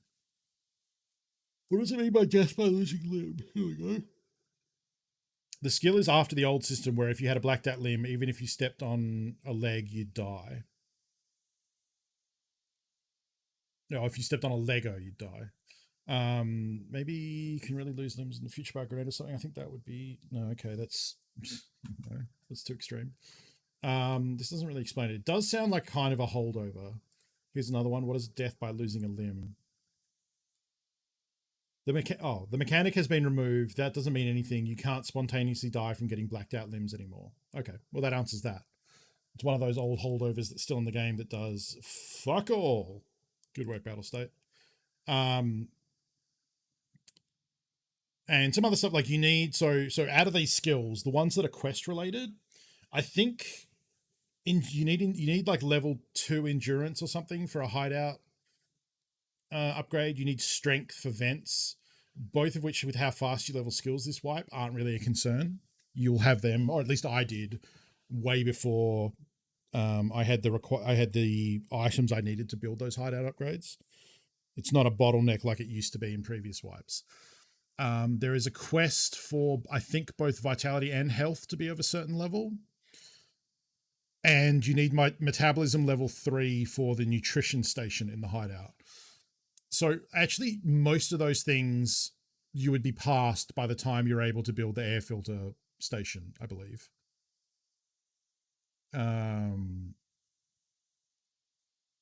Looking at that exact thing now, looking at Reddit, and just saw a video where 3 people go into the elevator in labs. One person went to throw a victory escape grenade and hit the door. Yeah, that happens a lot. There's a highlight, multiple highlight series on YouTube where that's a pretty common clip. Either because they get out just as it explodes or they mistime it and die. And it's just one of those things where, like, just don't do it. Like, if you time it well, it's like, it's funny. But if you mistime it, all 3 of you die and lose all your gear on labs and you can't get it back. So don't do that. So yeah, the short version is, if you can afford it, and if you're going to be playing for a long enough session, air filter is always worth it because it is a massive increase, and you do want elite endurance as quickly as possible. Having elite endurance will help you get elite strength faster too, because what you can do is once you have elite endurance, you'll have a bunch of extra stamina. You can start a raid by carrying a bunch of shotgun shells and sprinting at the start. And if you're overweight and you sprint, it will build your strength skill, as opposed to if you're underweight and sprint, it builds endurance. So rather than grinding strength, what a lot of people say is just work on endurance first. And then once you have max endurance, then switch to focusing on grinding strength. Because you can buy just a bag full of shotgun shells. That'll make you overweight. You can also use empty fuel cans. You can also, some people use a documents case in their secure container filled with SAS drives, which are quite heavy. And that way you automatically put yourself over the weight capacity to leveling the strength skill instead of the endurance skill. And that will help you. It's much easier to level strength at that point when you already have elite endurance, because you have more stamina to work with, is my understanding. But yeah, the air filter gives you a plus 40% bonus, which is a lot. Like, that's a big amount, especially if you have good hideout management. You get all the extra passive, like mine is up to 60%, because I am almost at elite hideout management. I'm so close. It'll be covered up by my webcam, but it's at level 50 and I need to get to level 51, and I'm at 87.9 of 100. So this will be elite by the time, by the next stream. So I've got tomorrow and the next day off, and then we'll have elite hideout after that for sure. Which doesn't mean much. All it means is I can put some extra fuel cans into my fuel generator so I can have them stored there, but I go through them so infrequently anyway that it's not a big deal. I can load in some extra water filters, but it'll still stop making super water when it's produced one. It doesn't bank multiple purified waters, these things. So having extra filters in there actually doesn't really mean that much. Because right now the water collector, it will stop if it runs out of a filter or if it produces water. Then I have to come claim it to get it to keep generating another one. So I guess we do remove the chance of it stopping generating water because it ran out of a filter, which is something, I guess. It's fine. It's not a big deal, but it's just cool to have an elite skill. The other thing is it'll let me, this is 0 of 3 Bitcoins. The Bitcoin farm, once you've generated the 3rd Bitcoin, it won't generate any more than that until you clean out the hopper and claim them. This will go up to 5. So you could leave for, I don't know how long it would take to do 5 Bitcoins, probably like 2 days or something. You could go 2 days without logging into Tarkov to collect the Bitcoins, and it would generate 5 Bitcoins before it stopped. Not a huge deal. I'm playing every day, or at least checking the game every day. So I can't remember the last time there was even 2 Bitcoins there for me to claim. It's almost always 1. And then the next one will appear in like an hour or something quite often. Let's make some shampoo. And then we're almost giveaway time. We'll probably do one more raid and then give away a code for a standard edition copy of Escape from Tarkov. If you would like to win, !entry in chat. Make sure you're in the running, and you could be the lucky recipient of the final code giveaway for this week. And then other than that, I think we're good to do a reserve daytime run and maybe get fucking murdered. Let's see.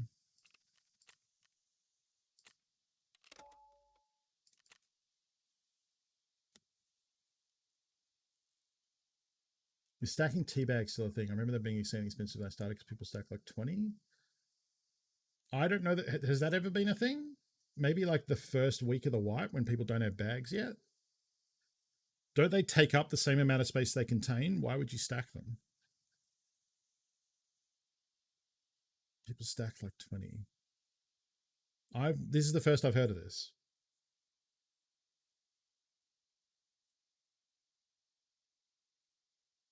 For weight? Are they that heavy? Stack for weight. Literally the first time I've ever heard of that. The common ones for training strength are either to buy a bunch of shotgun shells because they don't cost much at all. So if you need to drop them in the middle of a raid when you don't need the weight anymore, it's not a big loss. Or a docks case with SAS drives, or empty fuel containers.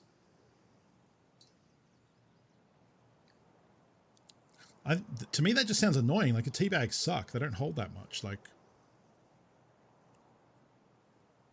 that's weird. I'm not saying it's not a thing. It's just I'd never heard of it.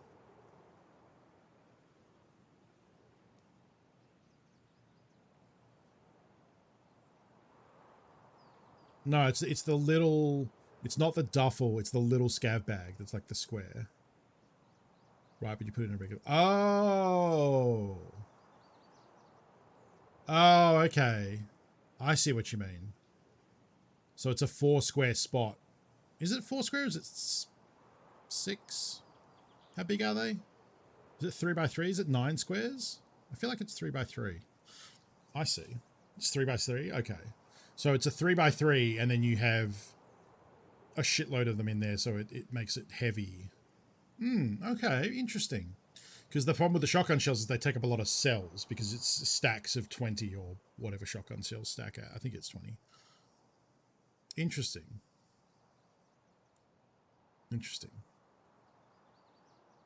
And then I guess it doesn't cost that much, right? Because they probably are only they're probably less than 10,000 rubles.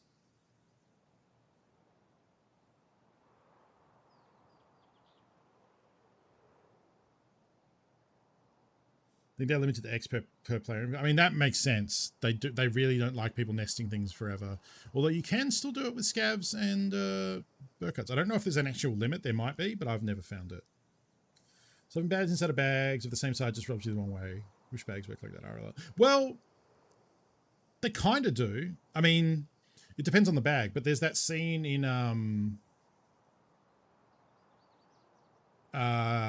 Heat, when they go to do the bank job in Heat, and they have those really giant duffel bags that hold a lot of cash, but they're very thin material, so they scrunch up real small.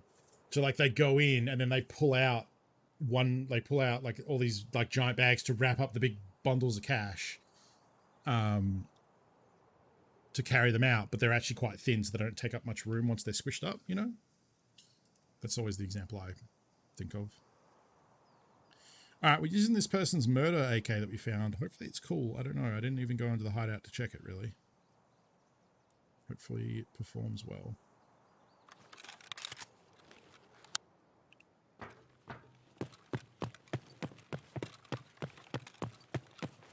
Twice now when I've got this spawn, I've turned here and immediately seen someone pushing from this way.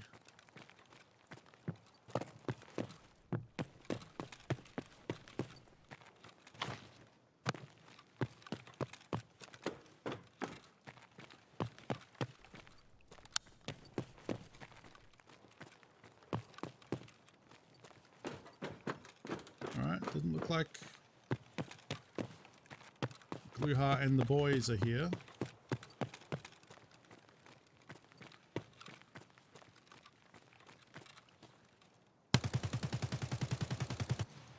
Oh, I fucking got him. I saw he had a friend a bit further back, so I'm, how they say, getting the fuck out.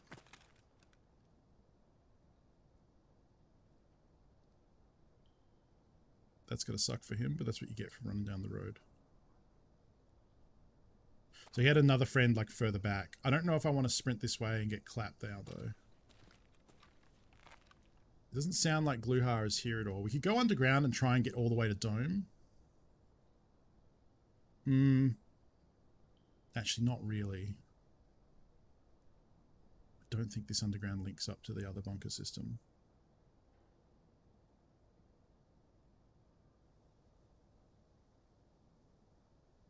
And I don't think that person even knew where I got shot, where he got shot from. It's like I saw another one over there somewhere. Can I can't go through here.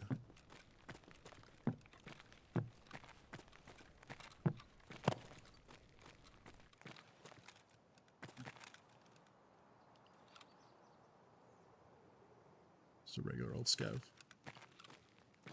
Use him as bait in case someone pushes down that way.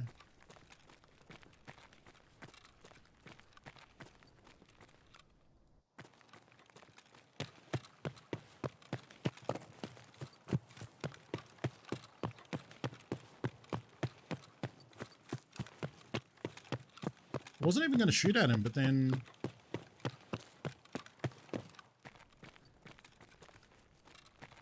I just thought, fuck it. Have a crack, you know? Oh, I didn't bring spare ammo. That's a problem. Anyway, this AK seems pretty good. Yeah, I need to test a new gun, exactly.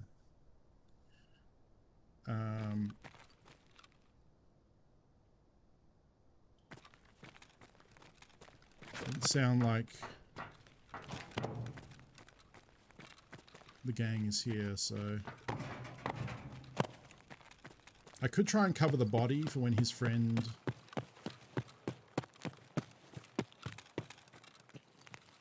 tries to loot.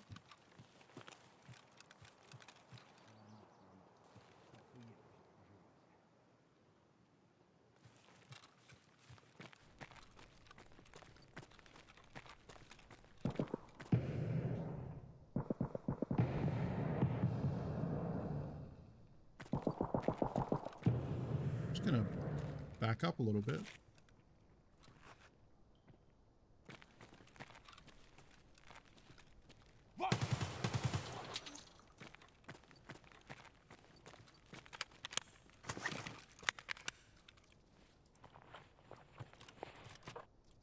Oh, teabag.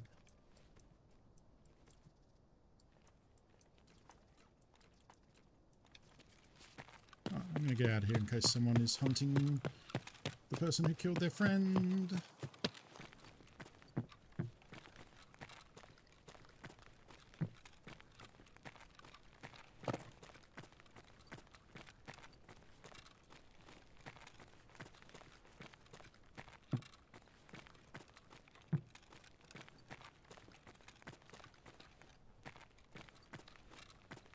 Also wasn't really a good way for me to cover the body from where I was. Oh, that was the mounted grenade launcher, yeah. Absolutely.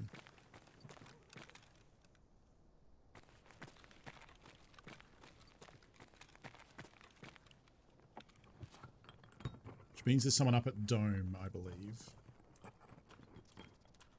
So, to be a little concerned about getting a headshot. People trying to get the sniper born in... Nope. Shooter born in heaven. Shooter born in heaven kills.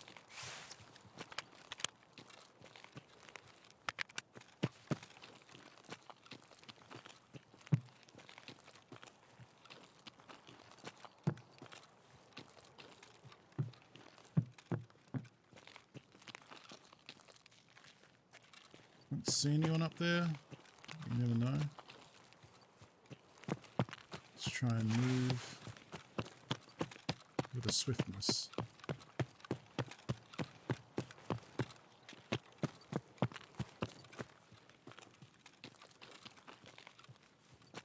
Unfortunately, I am going to have to figure out how to take my armor off to extract, which leaves me vulnerable, so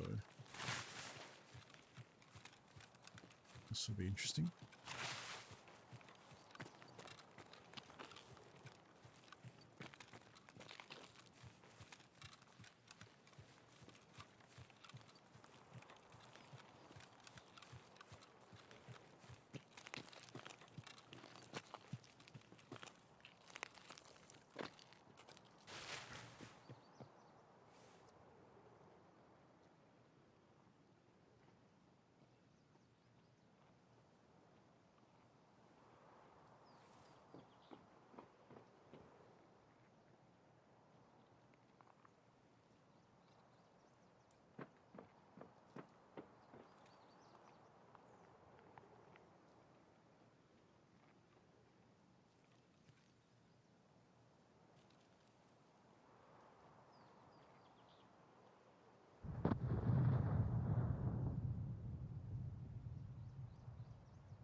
Not 100% which section of the building they're on.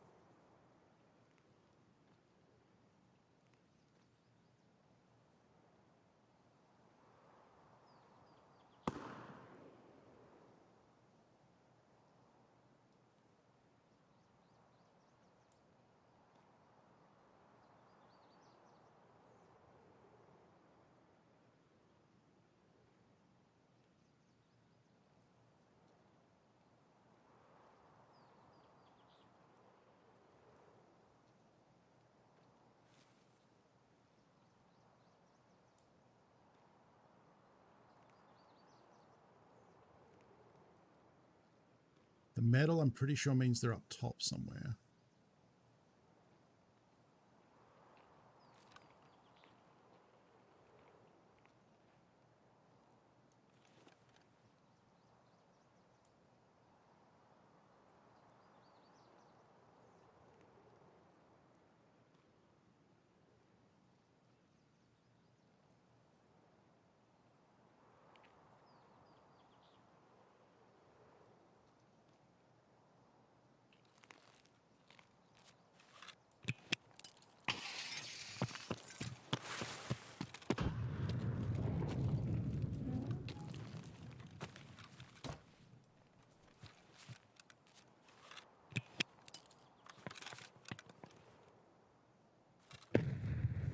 Oh, I didn't bring paracord.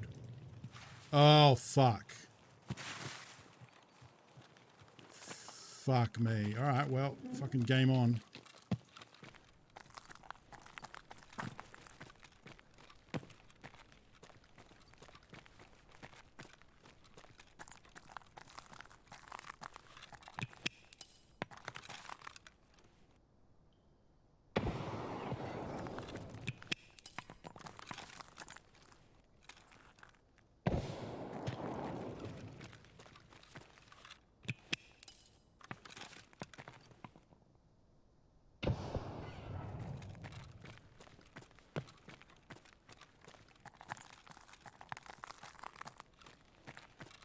I have no idea of the layout of this place.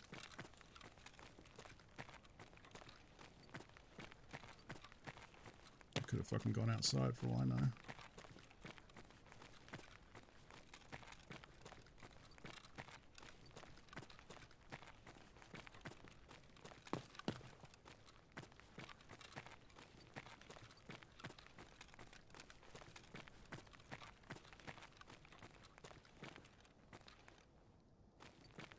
Well, shit. All right, probably what we're going to need to do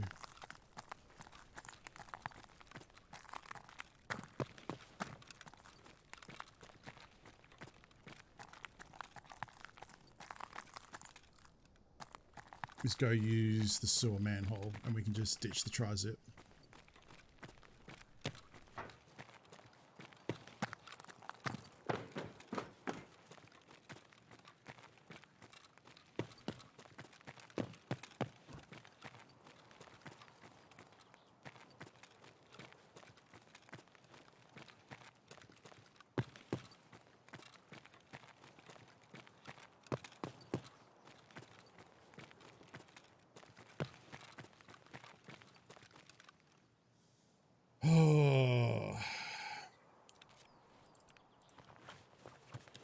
Because I can fit most of this shit up here. What I care about.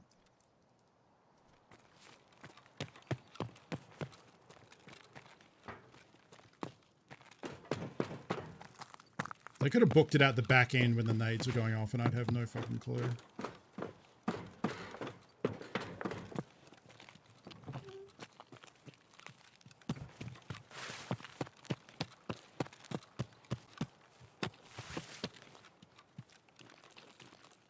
Problem with sewer manhole is it's really risky, is it's in...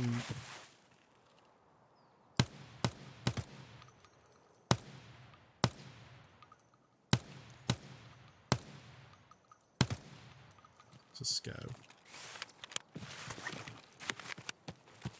No one walks like that. No PMC walks like that.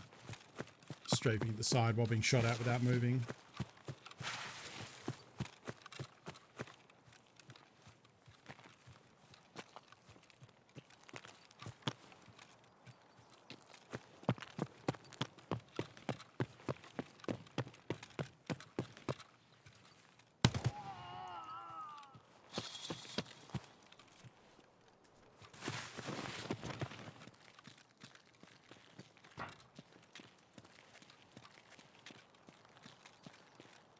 Come on, baby.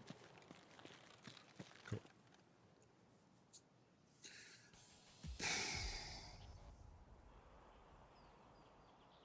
I mean, that wasn't the gun's fault. I just shot like shit.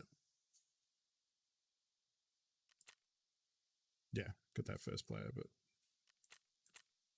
I think what happened up at the top was there was a player in there, but once I started yeeting grenades in there, he got the fuck out through the opposite door and just legged it.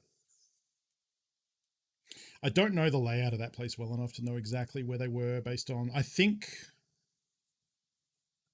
the metal I heard at the start was them coming down off the roof. And then the broken glass was them walking inside. And then once I threw the first nade in, they probably just legged it straight out the back of the building. Yeah, that's also true. Yeah, the metal we heard was definitely outside stairs. All right, well, no glue heart today, unfortunately. The search continues. All right, let's do a fun giveaway. Let's give the final call for those who want to win a copy of Escape from Tarkov. ! Entry in chat. Make sure you're in there. We currently have 37 eligible users. If you won a code previously in the giveaways in the last couple of days, so that's IQ Mast, Hera Hidalga, Desunao, and who won yesterday's? Shit. Subatomic, thank you. Are not eligible, but everyone else is. Entry, get those entries in. And we'll do a giveaway. This is the code for Escape from Tarkov Standard Edition. You need to go to escapefromtarkov.com, sign up for an account, which is free, and then redeem the code there, and then you can play. The way it works is we'll do the draw. You'll have a minute to respond and claim your win. If you don't respond in a minute, probably because you went to bed or you fell asleep or whatever, after a minute, we'll re-roll it for a new member of chat. So, and I'm sure we will have to probably re-roll it a couple times because there are likely people who have gone to bed because it was a long stream, but we'll see. All right, final last call. Give it the last 10 seconds. !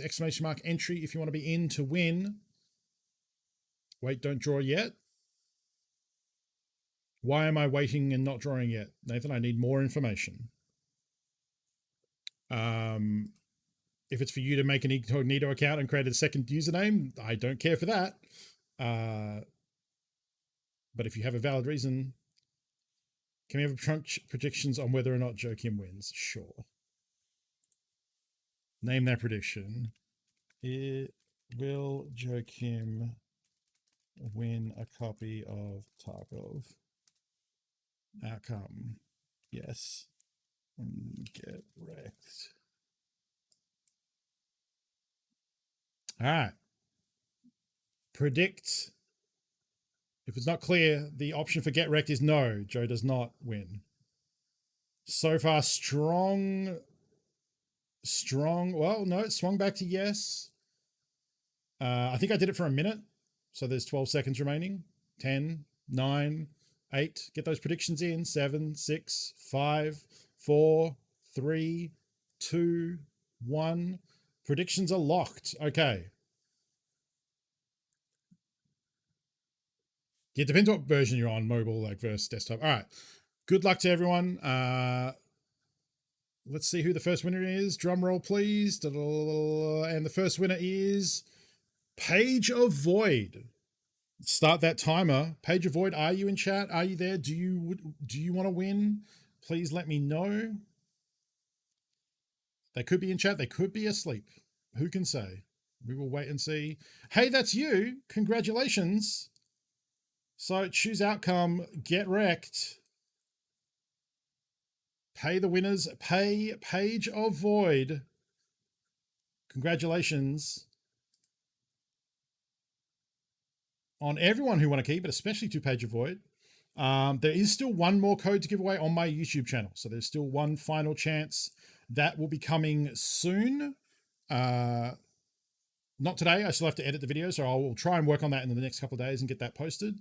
Apparently my new mouse has been delivered, so I'll be setting that up tonight, apparently.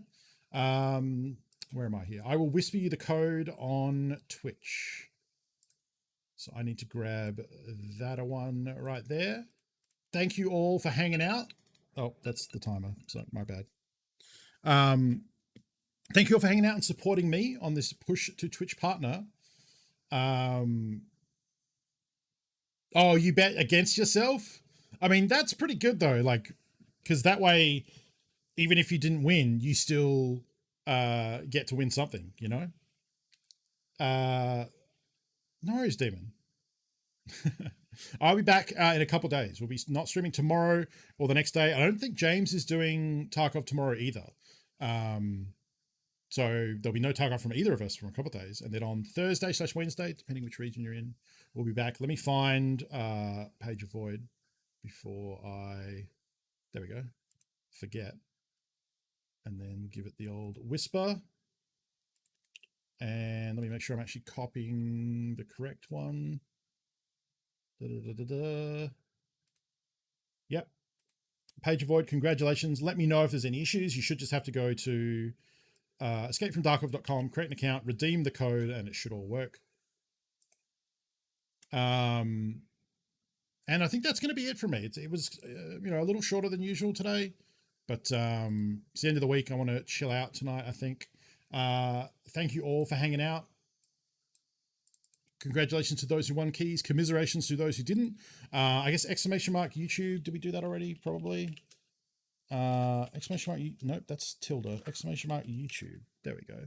Go follow and subscribe to my YouTube account if you are not already. And then when the video gets posted, you can get another chance to win a final code for Escape from Tarkov. And let's see. I do want to raid someone to finish off here so that you have some entertaining Tarkov action to watch.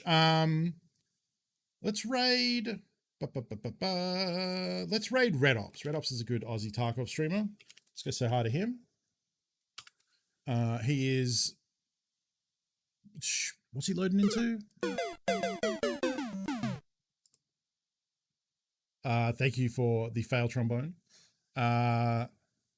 He's playing customs, so let's go say hi to Red Ops. You're on booth, you ding dong. I am on booth. We'll be on booth until we get this raid done. Thank you all for hanging out. Thank you for choosing to spend your time here. If you're new, then hit the follow button up there and you'll be notified when I go live in a couple of days. You can come back. We've got 3 quests to go till Kappa.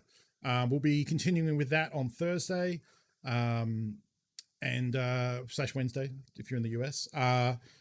Yeah, trying to get that Kappa quest done. Don't miss out. The exciting conclusion to meet again in Kappa, I guess. I don't know. We're just going to keep playing Tarkov after that, so it's not really a conclusion. But I'm excited. This is the closest I've ever been. And who knows? Maybe my next stream will have heard back from the Twitch partner app as well. I don't know what the current timeline is like for that. I think it'll be a while longer, though.